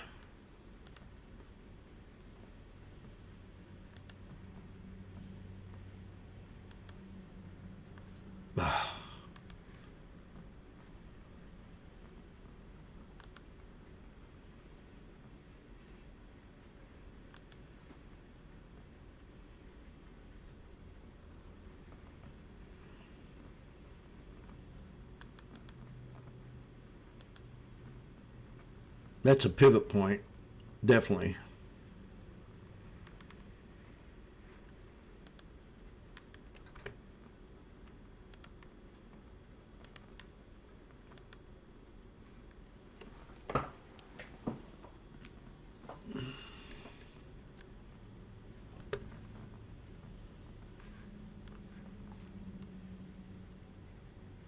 WUV. I sold some, but not all. Here we go back down again to where I got my last entry.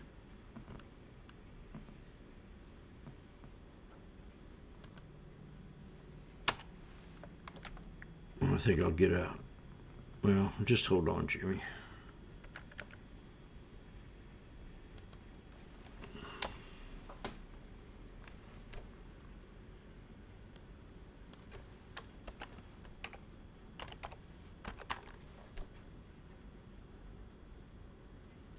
Yeah, wait.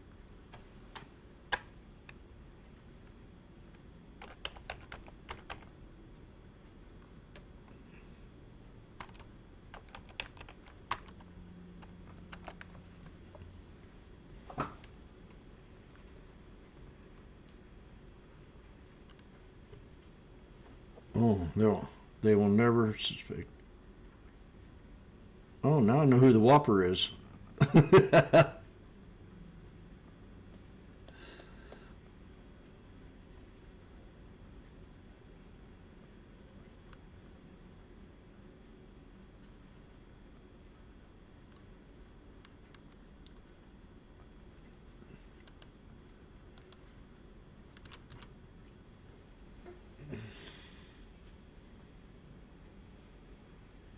So too early?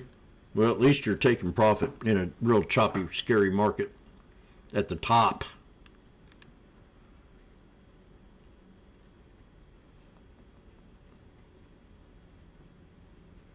I didn't sell all mine. I couldn't sell all mine. I tried. I had too many.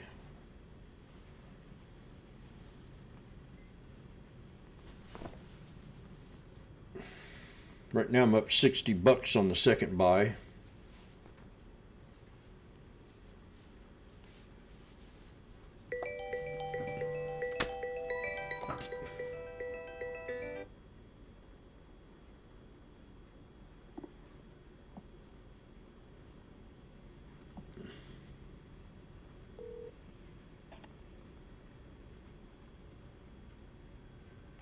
Hello, thank you for calling Transworld Systems. My name is Yamina Israel on a recorded line. And how may I assist your call today? I don't know. You called me. Let me see who were we trying to reach. One moment. It said spam, so I just hung up on it and recalled. Okay. Who you work for? This is Trans World Systems. We were trying to get in touch with James Howard. That's me. How may I help you? Oh, give me a second. Let me see here what we were calling for. What kind of business you run? So we're calling in regarding your Verizon wireless account. Yeah. You got somebody. There you go. And for second verification, security purposes, can you verify your 4-digit PIN? 4-digit what? Your 4-digit PIN. I don't have one. Okay. Is there any way you have your Verizon account number you can second verify? What's this? What is this for? Verizon wireless account. What do you need to know about it? If we contacted you from Transworld Systems, we were contacting you on behalf of Verizon Wireless. Well, I don't know why they would be contacting you to call me. That sounds out of the ordinary. You have them call me.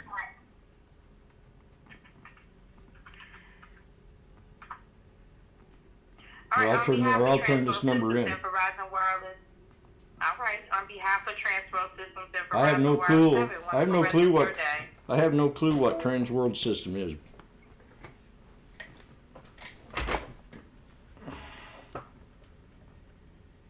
The hell is she talking about?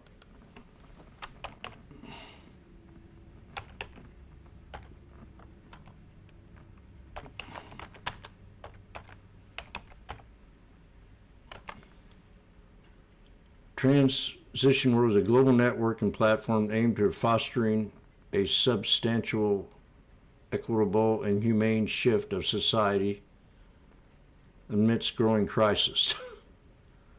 It promotes local community actions such as renewable energy. What?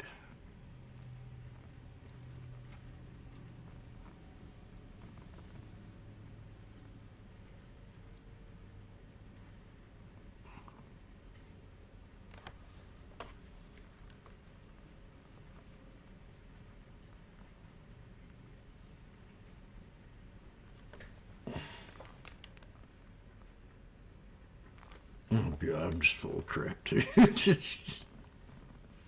This phone's been a pain.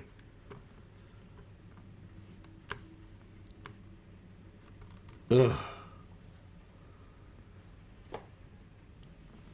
Transition World, a small consulting with a vision of introducing innovative tools.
She actually sounded like a human.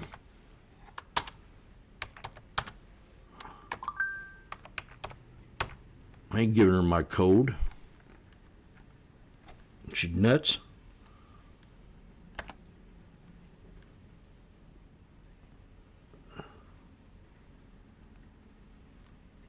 This our Springfield quality experience.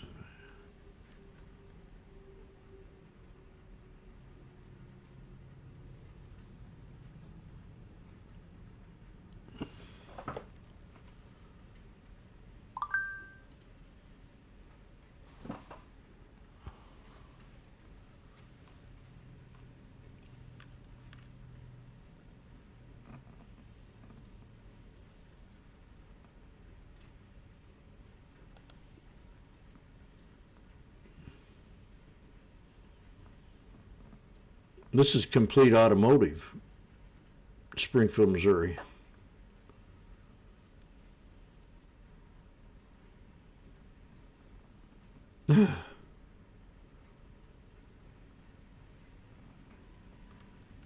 Okay, well, here we are at the 200 again, Randy.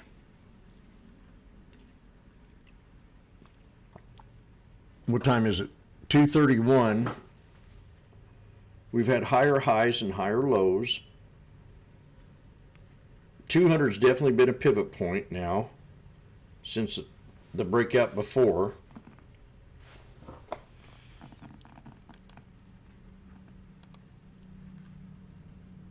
This says competitive auto. I couldn't even understand the words she was saying. She.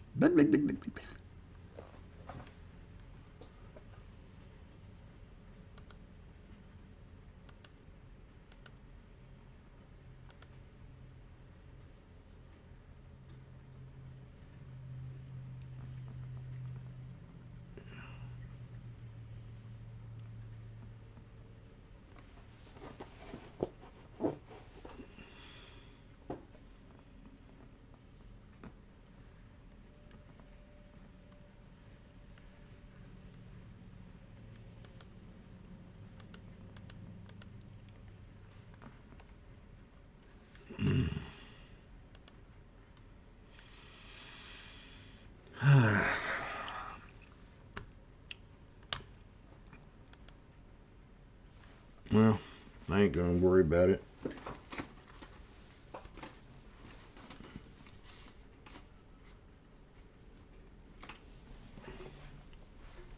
She wouldn't tell me what kind of business she had. I think I'm gonna get out of these. I don't trust it. We're still snug up right in the money. I don't know why we're not dropping. Makes no sense to me.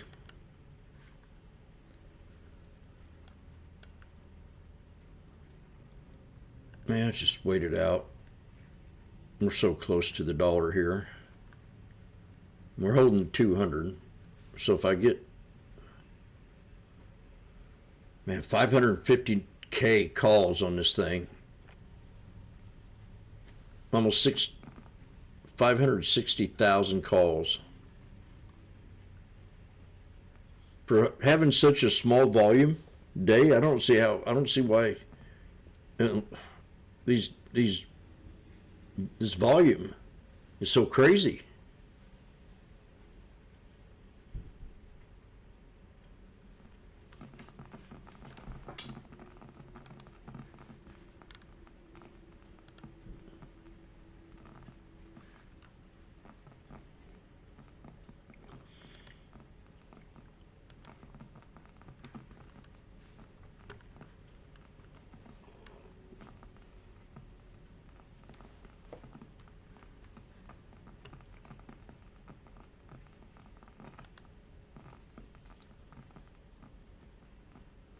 Too many words and too little meaning. Boy, that would be the song for today.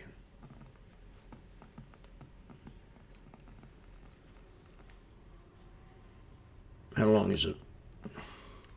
Taylor Farms out for dinner? Is something on fire? Yeah, baby. You. Taylor Farms. Get your salad together. Match with a local TurboTax expert at our new in-person locations. They're specialized in your unique... 8 minutes. Sorry, buddy.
Target.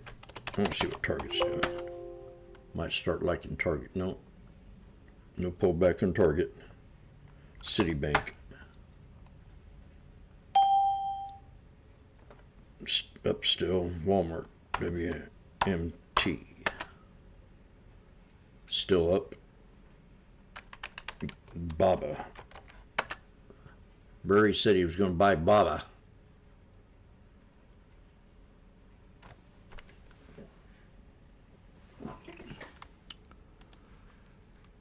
I mean, I don't follow the guy, but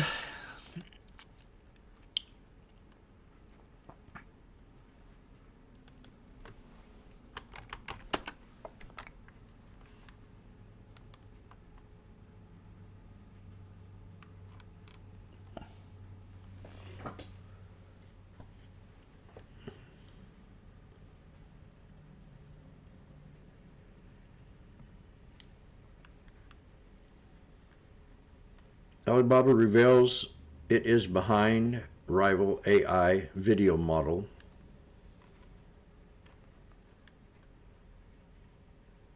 Alibaba leads 300 million bet on AI video platform. No, I don't see Burry in here.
End of the day flush.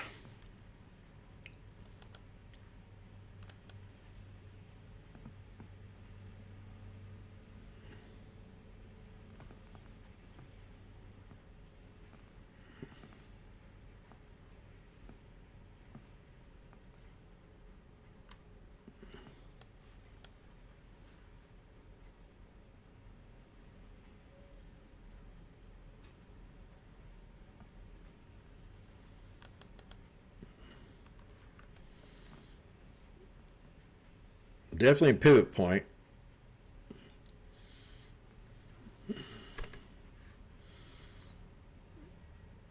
I'm going to have a triple bottom down here, or quad, 5. That's where we had that last bounce.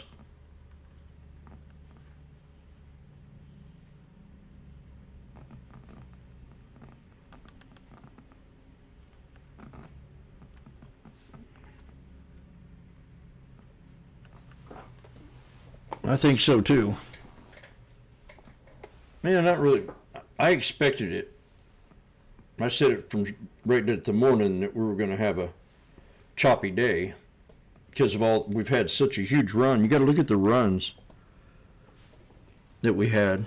I mean, yesterday I hit a $4,500 option. The day before I hit a $3,000 one. And today, with all that running, I mean, I missed a lot of other good opportunities too. But not like those 2 days. I mean, they were really up. We had, what, two $2,000 days in the SPX?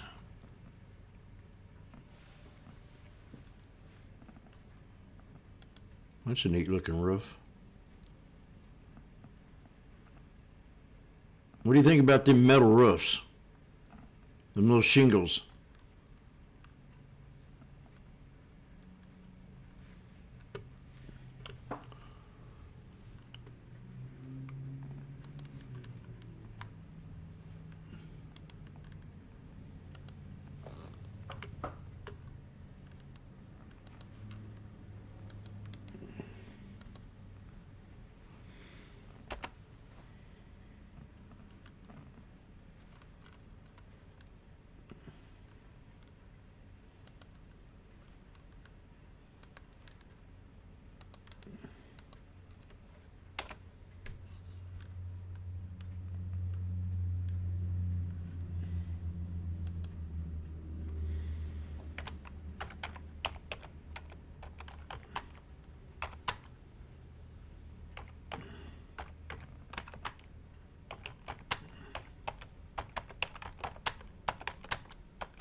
very rough situation. Nike. RSI, well, 2260 at this point here, still also trending downward once more. Finally, our volume profile study here shows that we are seeing some accumulation of trading activity. This is definitely a good. See if he does a triple bottom. 43 to 45 is where the bulk of the trading activity has taken place. Look at this very sharp volume spike that we saw after earnings as well. So definitely an interesting chart to follow in the coming days here. I don't know if I've ever actually seen a gap like that on these charts. We talk about gaps. I mean, that's truly a gap, not even any activity in that area. So disappointing earnings last two times around. Really the entire move going back over the last, 3 or so months has been those two earnings events. So it shows the importance of those binary events for companies like Nike. Let's talk options, though. It is options corner after all. Rick, what stands out in the activity to you? I do a swing. A rather light day, actually, for our options activity. The sizzle comes in at only 0.75, so 75% of what you would typically see according to the 5-day average of options volume. Pretty light day for the entire market, though. I'm not surprised. I mean, about that. it's always like Go this. May In some 15th. parts,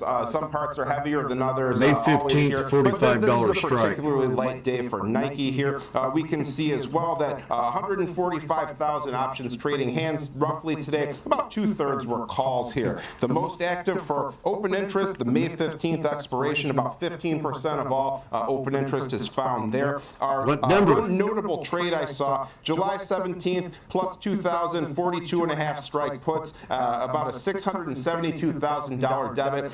Possible that it's a closing trade. I don't think so, though. There's no corresponding opening trade that looks like it would match up to that, and it's roughly equal to the open interest in the name. So it seems like it's probable, I would say, that it's an opening trade. Good stuff. Rick Ducat, really appreciate it. Look at Nike, technicals, competitor, and peer review, as well as, of course, the options data. With that, we'll send it back to New York with Sam. Thanks, guys. Well, coming up, we will look at the world of vehicle sales after the latest CPI report saw a decrease in used cars and trucks, but new vehicle sales were higher year over year. So we'll discuss that coming up next on Market on Close.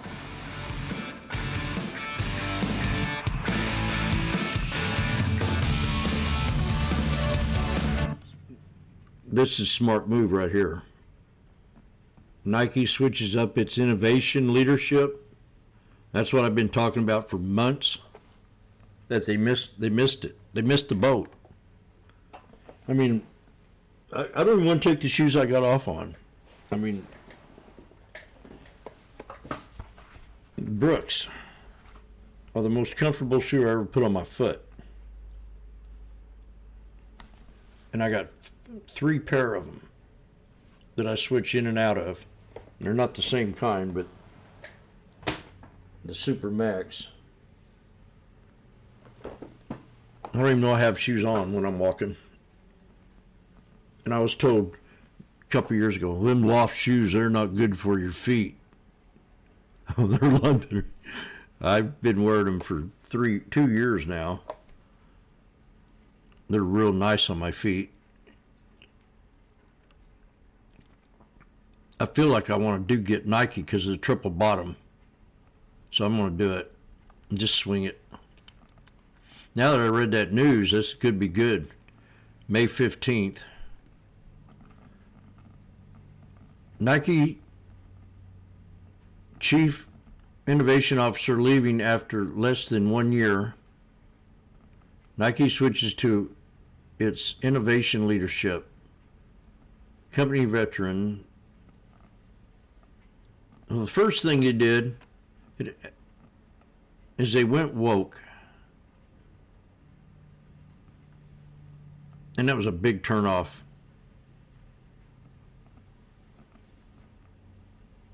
For Nike.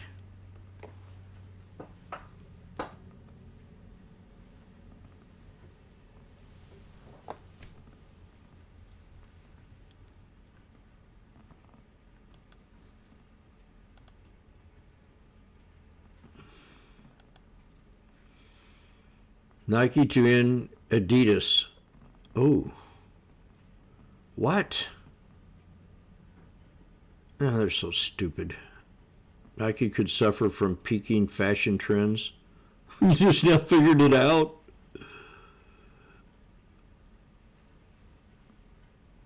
Nike analysts are no longer bullish. Why?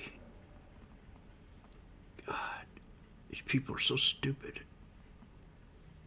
Piper Sandler downgrades Nike to neutral, lowers the price to $50. So they probably bought a ton of it.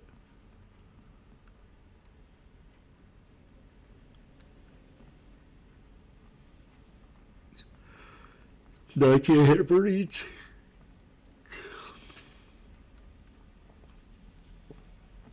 The master is here.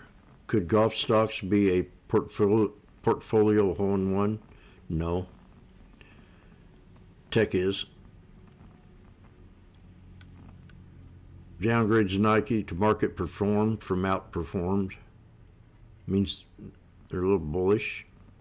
$58 from $69. One of the stock market's last heavens is now at risk. Oh. It was at risk 3 years ago when I called it out.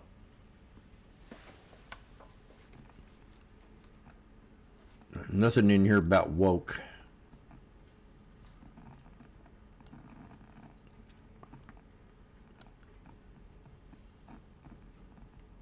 It's in the penalty box after earnings beat. Nothing makes sense. Unless they really want to buy this real cheap now, like, okay.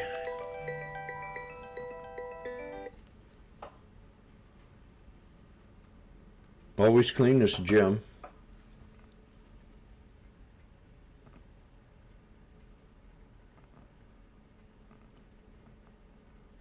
Yeah, I'm buying Nike right now.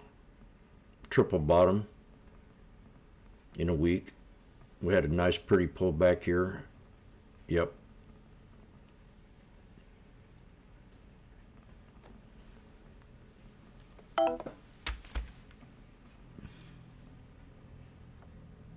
It's a triple bottom play.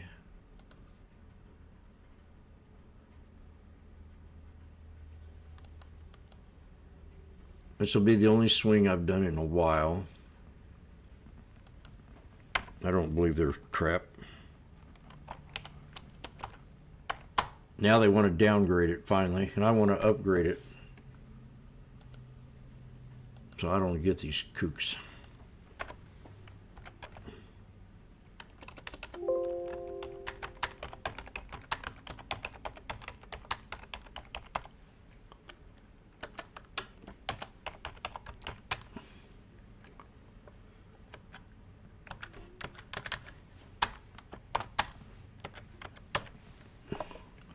Zippity-doo-dah, zippity-day. Oh, not scalping, swing.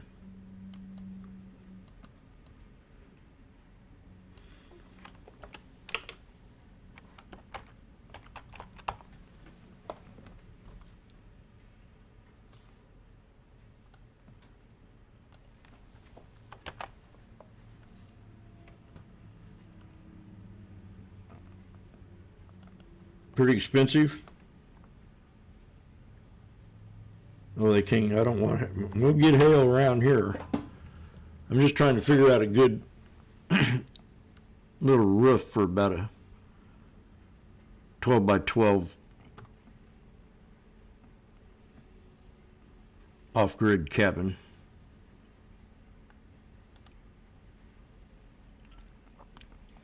Might want to live the rest of my life in nature.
That's about the only setup I've seen today.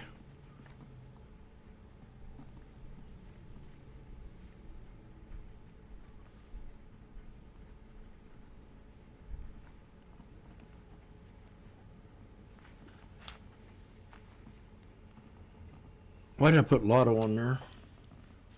It's not a lotto.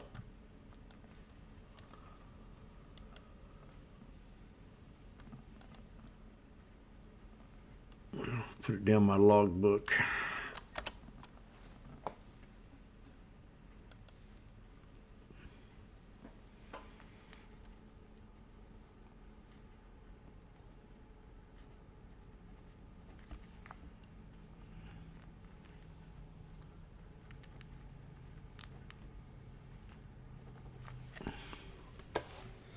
It's another cheap pen down the drain.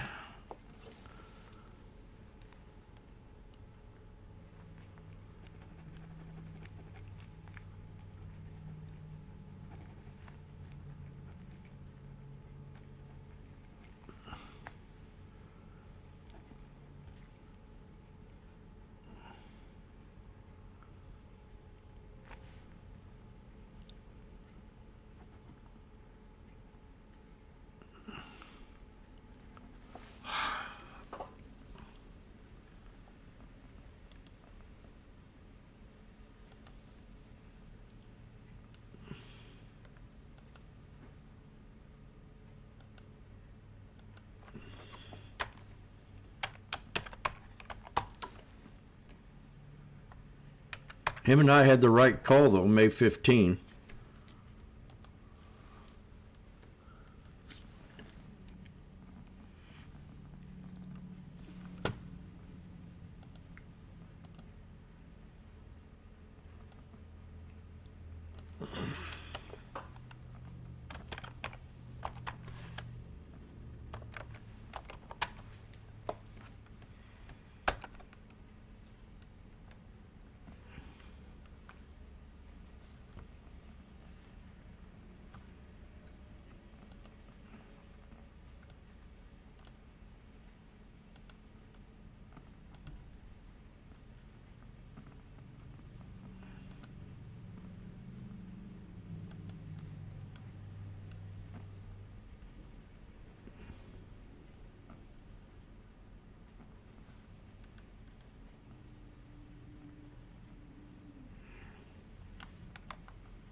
Well, that's it.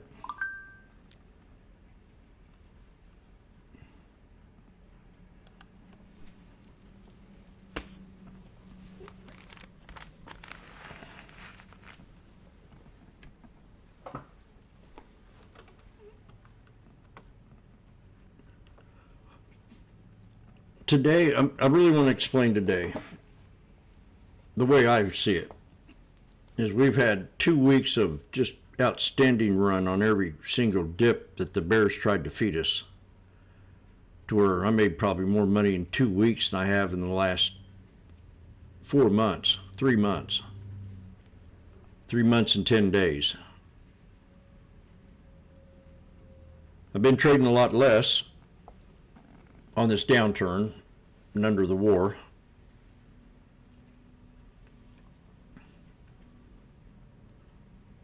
I've already put out a bunch of videos that I've seen days a whole lot worse, which I have. I think Obama invaded 7 different countries and spit out almost 30,000 bombs without no congressional approval. And that was just Obama invaded 7 different countries without congressional approval.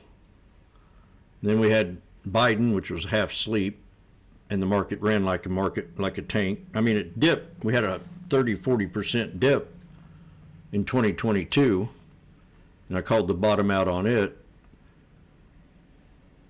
with high inflation, open borders, and all them genocides. A lot of them genocides happened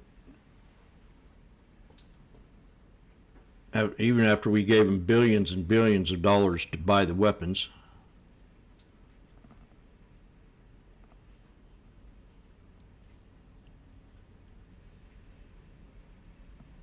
I was censored under Biden by 3 different medias.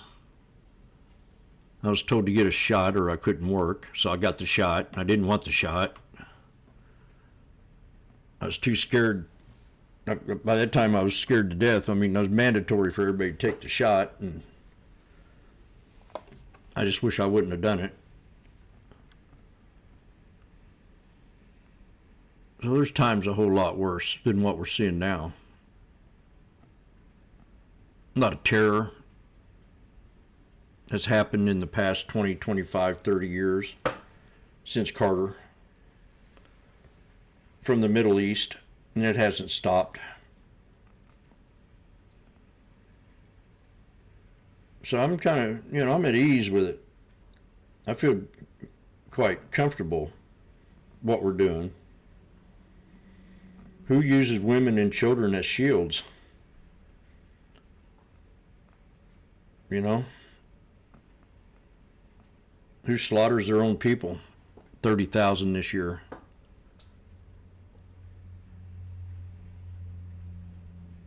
And that's a genocide happening under Trump. He's going to put a stop to it. He ain't going to let it linger and linger and linger and go on. So, we all have different perspectives. I try to keep my mouth shut mostly during trading hours.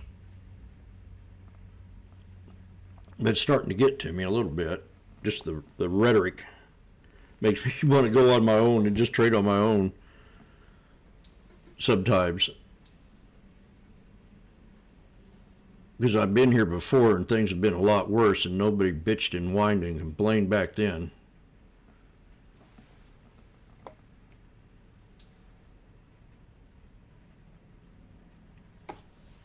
I think 500,000 died in Syria. We got 800,000 dead in Rwanda. And all them genocides that happened under Biden. So in my opinion, things have been a lot worse than what they are today. Just how I look at it. And we're not pulled back hardly. I mean, we haven't even had a 10% dip yet. 20% is a good correction. 10% is a normal correction. Now, these big stocks that were all overbought, and I've been saying it for months, that these are just way out of whack. I've seen so many bubbles. I've seen the AI bubble. I've seen stocks go from under the Bitcoin. I've seen stocks go 60, 70,000% and go back down to zero. Cannabis the same way. We traded 20 cents. What was it? $20, 20 cents or $20 on one stock, and it ran up to 300 in a matter of 2 to 3 weeks. The EV car sector, we were calling out trades, and they were coming from like $2 all the way to 60. Tesla, 85 all the way up to 2,200. And we're back down, we went back down again and to 100, and then we run up to 500. So I still think tech's way overbought. way overbought. I mean, year and a half, we got stocks that are up 600-700% already.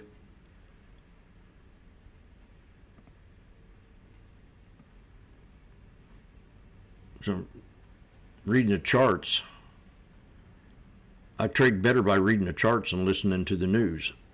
Listening to just the news I already know about, don't need it rubbed in. Over and over and over, the same tweets and same crap over and over and over again, and by so many people that have no clue. They're just the fake news, the biased news, the Trump deranged syndrome news. I've never traded in the market like that. It's never been like that. The swamp does not want to be disturbed because they're making a ton of money. Nancy Pelosi is a good example. How much? A couple $100 million under Biden. A couple $100 million, the Clintons. How'd they get rich when they were broke when they left the White House? So, you know, I have my perspective. All the homeless people out here in the street. Today, yesterday morning, I went up to the grocery store and I seen this old cowboy. He's old, you know, and he had a potato and some strawberries. And I asked him, "What are you going to do with that potato?" He looked at me and says, "I'm going to eat it." I said, Do you mind? Do you mind if I pay for your potato? And I want to pay for your strawberries too. He just smiled and grinned and went ahead and paid for it and turned around and said, "Thank you. Nobody's ever asked to buy my food before." And I went out and I bought a big old box of protein bars. Everybody's so depressed, especially the government workers, because they have to go back to work. So I bought them a big old basket full of candy bars and protein bars and stuck it in there. I'd say probably, I had one girl come up to me today and she said, "Jim, did you buy them bars?" I said, "Yeah." I said, "I got another present for you. I got a box of Kleenexes." Oh,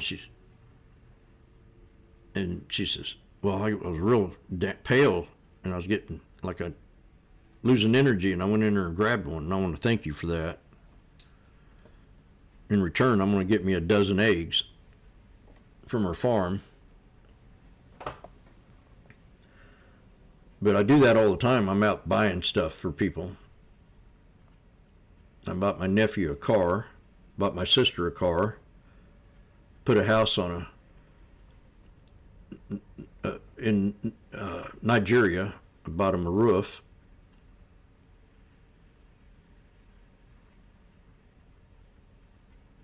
And that's what we should be talking about. How lucky we are trading stocks. Not some of them people.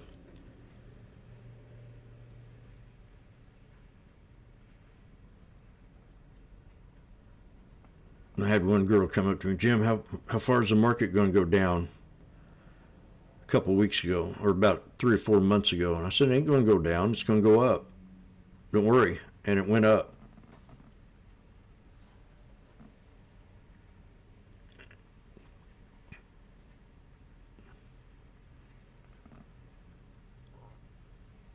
On days like today, it kind of makes me feel like I have sour grapes, because I always like to win, and I've been up such a high here the last 2 weeks because I've been waiting for the bottom, and we found the bottom, and I've done video after video. For example, not on this chart,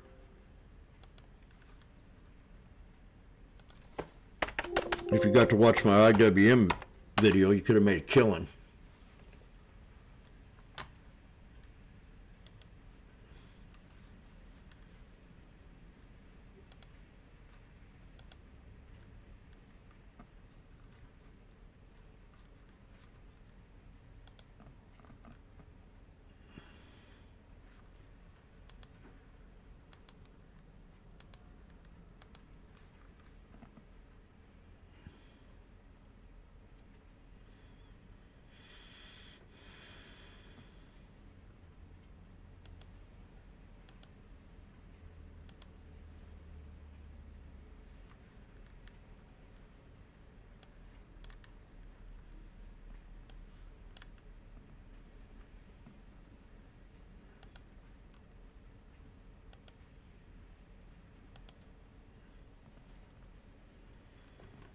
So here's the Head and Shoulders. It's all about chart patterns. Everything I see in charts, no matter where we're going, how bad it is, or you got to know when to hold them and know when to fold them. So we got a Head and Shoulders, left shoulder, left shoulder, left shoulder, right shoulder. Broke out the double top. Then we pulled back and hit that right shoulder again. And then we pulled back and hit it again here. We had 3 weeks to think about that trade after I did the video. Boom! Almost to the top again. Just like that. Just within 2 weeks. We had 5 weeks of selling and 2 weeks of rebound.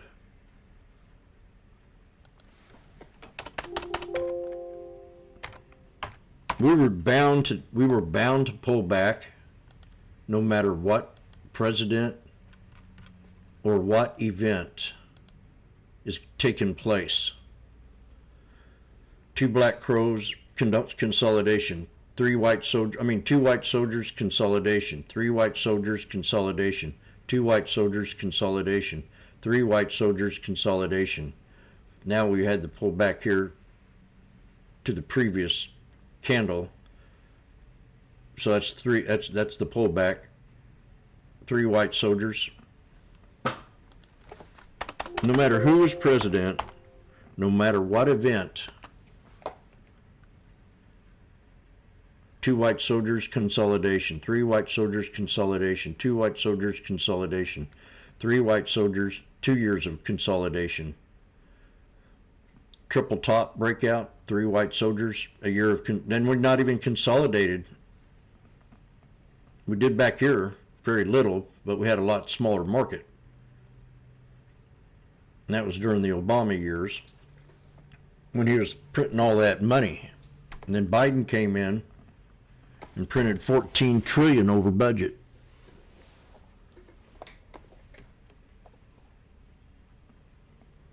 Trump's first year, and we're working on the second. So we needed to consolidate no matter what event within three white soldiers. So I don't care what I hear on the news. It's good for scalping and day trading, but it gets old after a while. Listening to the same stuff over and over and over again. And so much negativity in the streets. And people are so sour. And I'm the happiest I've ever been, ever, in the last. Well, definitely I didn't make no money during Biden. I mean, I made money in stocks, and I felt like if I wasn't making money in my business and all that high inflation, I've had days a whole lot. I don't think I've had days a whole lot worse than that since my business. Obama, I lost 3 businesses, so I moved back up on my property.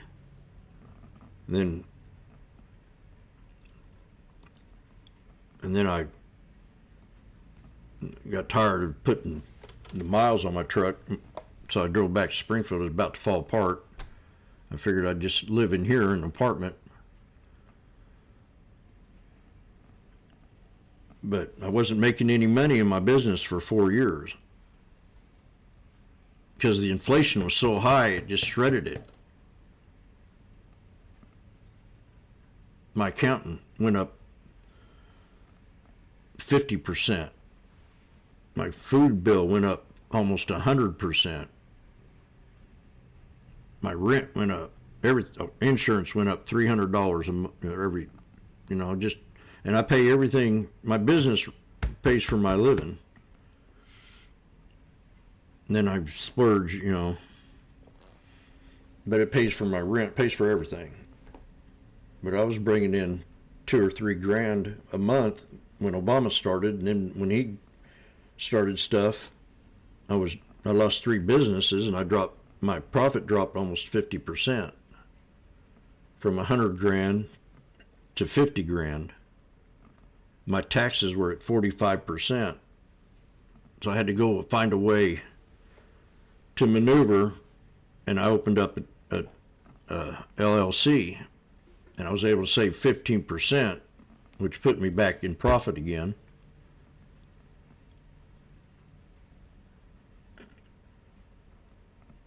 So I've had days a whole lot worse than what we're seeing today. I just go back and look, you know, how much easier life was when I first I really loved, I had a picture frame shop under Clinton. I got audited twice in a matter of 4 years. I ended up paying $10,000, and I don't know why, because I depreciated my equipment. When I bought the gallery, I just marked everything down, off. I wasn't supposed to do that. So, that day's a whole lot worse.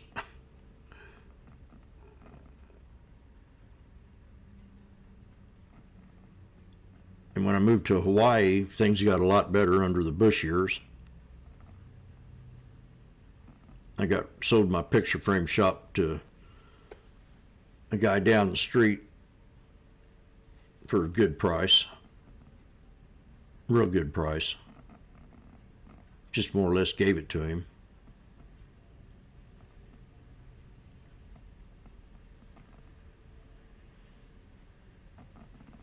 Today wasn't hardly a move at all, if you zoom out and look at it.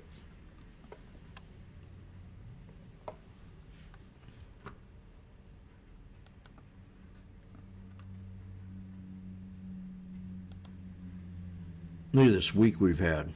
644 all the way to 682. You got to consolidate. Things consolidate after breakouts. Look here. Breakout, consolidate. Breakout, consolidate. Breakout, consolidate. Watch you come in here Monday and the stock will be breaking out again. This is hard. This is no move at all. That's hardly any, what, $3? We're looking at $3. We're whining at $3.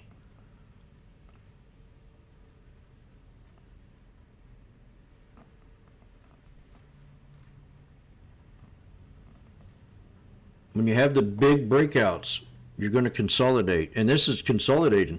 It's not pulling back from that huge breakout we had the other day.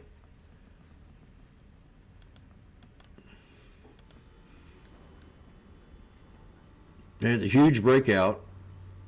Then we had another breakout. And about the same path of consolidation. Which this is called stair-stepping. But I feel like we're at a resistance again, and we need to be very careful because we could get a pullback. We could get a pullback all the way to here, then I'd still be happy. But I'm not swinging stocks. I ain't going to swing stocks until there's peace. And that could be another year. But I'm making more money in the last 2 weeks calling that bottom, and now I'm calling the top. I'm calling the top again, so I don't want to be very, and I'm calling the top.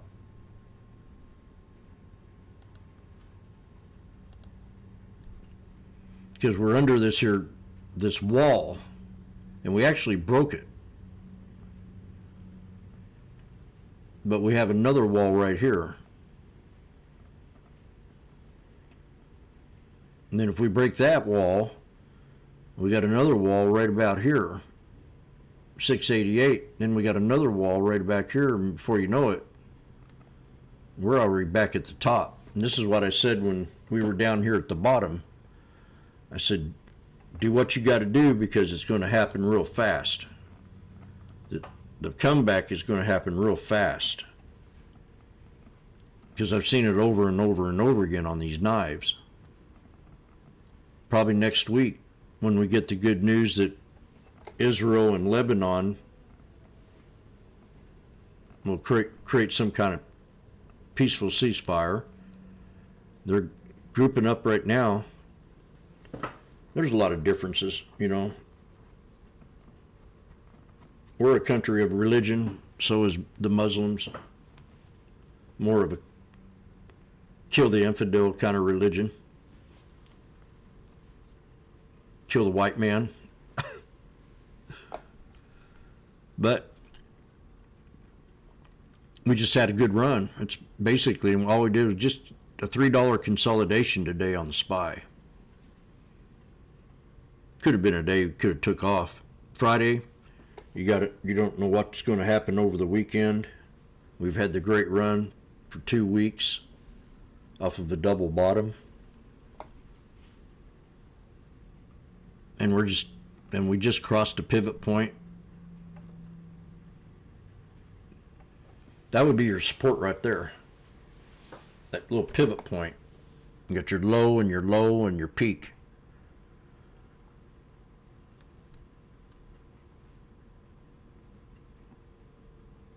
So I finally get to go up and visit with my mom. I got a car that I can rely on now. The car's been a mess. It's so smooth now. All they had to do was do a few things of what they already done, which was a lot of things, but they didn't fix the main thing. Check your tires, man. If they're over 5 years old, get them changed.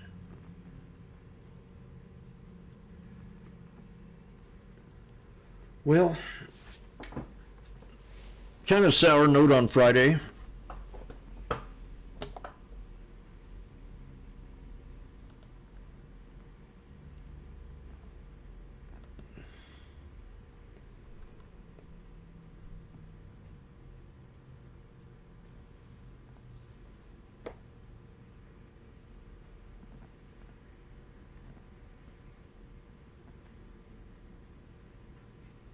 Oh, I need one. Oh, I got this here trade I took. We'll see what my Nike does Monday. I've been bad-mouthing Nike, but man, it's so cheap.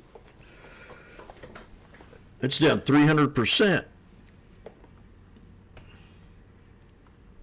And none of these are diagnosing this problem, except what I read today, finally. Headline after headline after headline after headline. Well, it might be innovation. No, it's that plus wokeness, you idiots. Tell me what a she-he shoe looks like. I want to see what one looks like.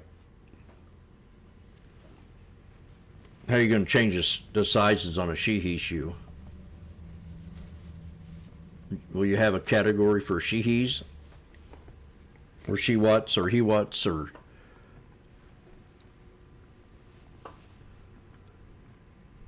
But Wall Street doesn't care. Same as Microsoft. They love Microsoft. Well, I'm just impressed with the last 2 weeks. Just for one day to have a $3 move down for consolidation is nothing to worry about.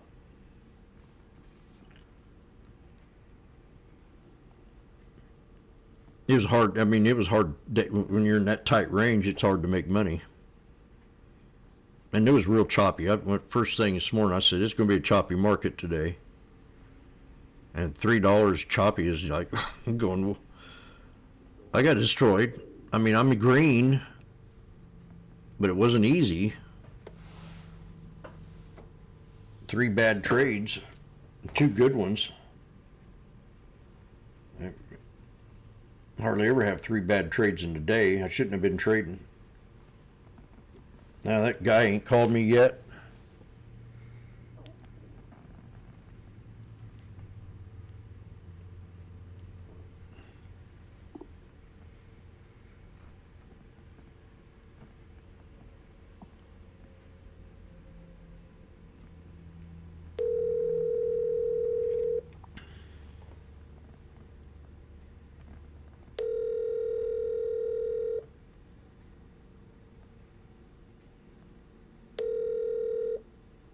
Yes, sir. Yeah, Bobby, how you doing?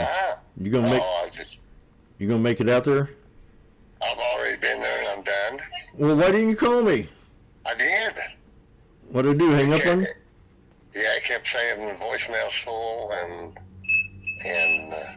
can't take any messages or something like that. Well, heck, I've had so much problem with this phone today. And then, well, I understood that. Yeah. I texted texted you too. But Oh I my didn't know if you God, text. you did. Yeah, it just said, I don't think you had. What did it say? it was just me saying, asking if I was ready. I think you called the wrong number. And then the text said, I could have, you never know. Yeah, I think you called the wrong number. I didn't get no calls from you. Oh, yeah? Well, here, wait a minute, I'll look. It's no big deal. You got it fixed. Is it working? You sure? Huh? Oh, I was going to look and see. Oh, you're going I mean, look and see what I was doing. I don't know. I have an update. Yeah, 243 was the last time I texted you. And it was 8140672. Is that you? Yeah. Yeah. Okay. Well, it doesn't matter. I gambled that maybe you were at the RS and went over there and They let you in. yeah, I put a new thermostat on and It's working. yeah. Okay. Well, that's all right. Questions or problems, so let us know. Were there any chicks in there? Yeah, there was a white-haired lady. Yeah. And Were they happy? seemed to be. Okay. Well, I'll catch you later. Okay, Jim. Thank you. You're welcome. Bye-bye.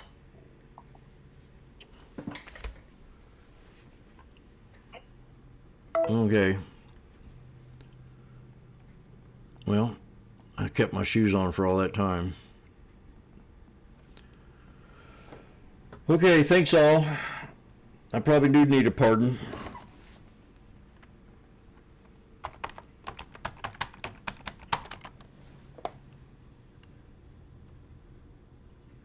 I love the room. It's hard to... It's really hard. I remember when we had the pullback in 2022. I had a lot of people. I will, Bobby. 2022, I had a lot of problems convincing people that we hit a bottom when we hit the 200 SMA. That was under Biden's watch, when we were down like 40% in the market. We were only down 10 under Trump.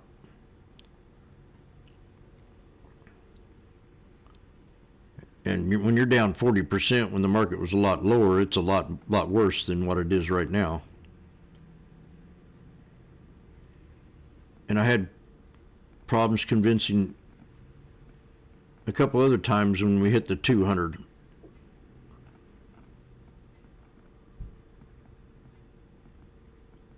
It's hard to change your attitude about the market. So, I mean, I got so many... I listen to YouTube.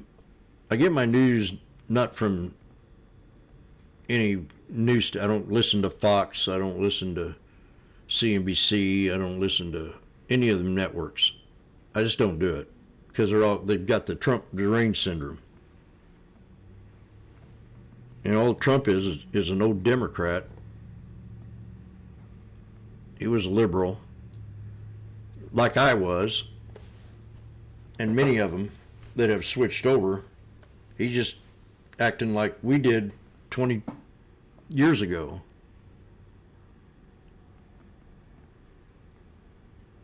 25 years ago, 30 years ago.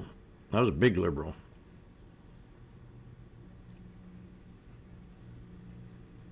But I don't support I can't support open borders. I can't support cutting little boys' penises off, give them sex pills, change their hormones when they're not even developed or they don't know who they really are. I was a confused little kid. I'm glad they didn't start calling me a girl and throwing me through all that psycho crap.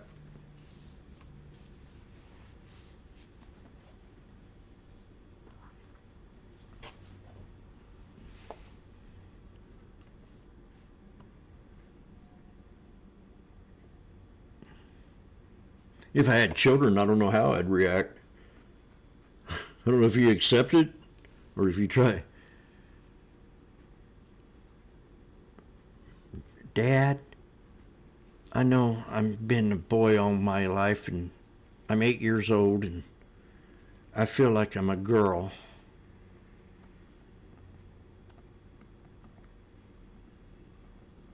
Can I start taking hormone pills, please?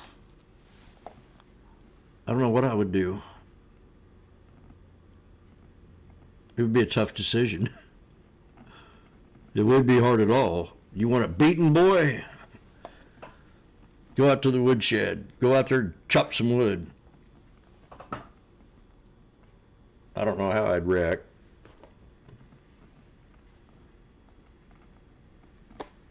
So I'm going to get on out of here.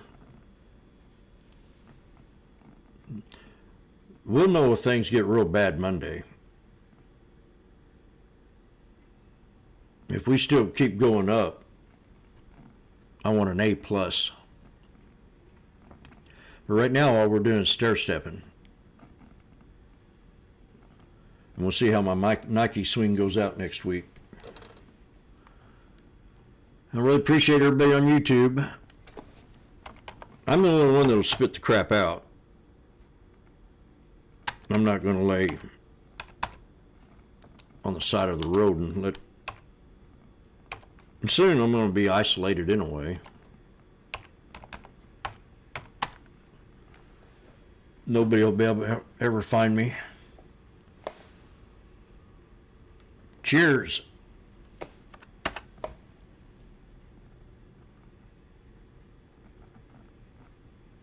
I'm 65. I mean, I think about turning 72. I'm going, gosh, that's only 7 years away.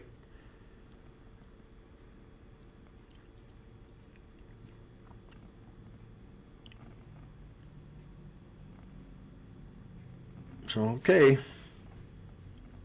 Bye-bye. Time to go out and eat.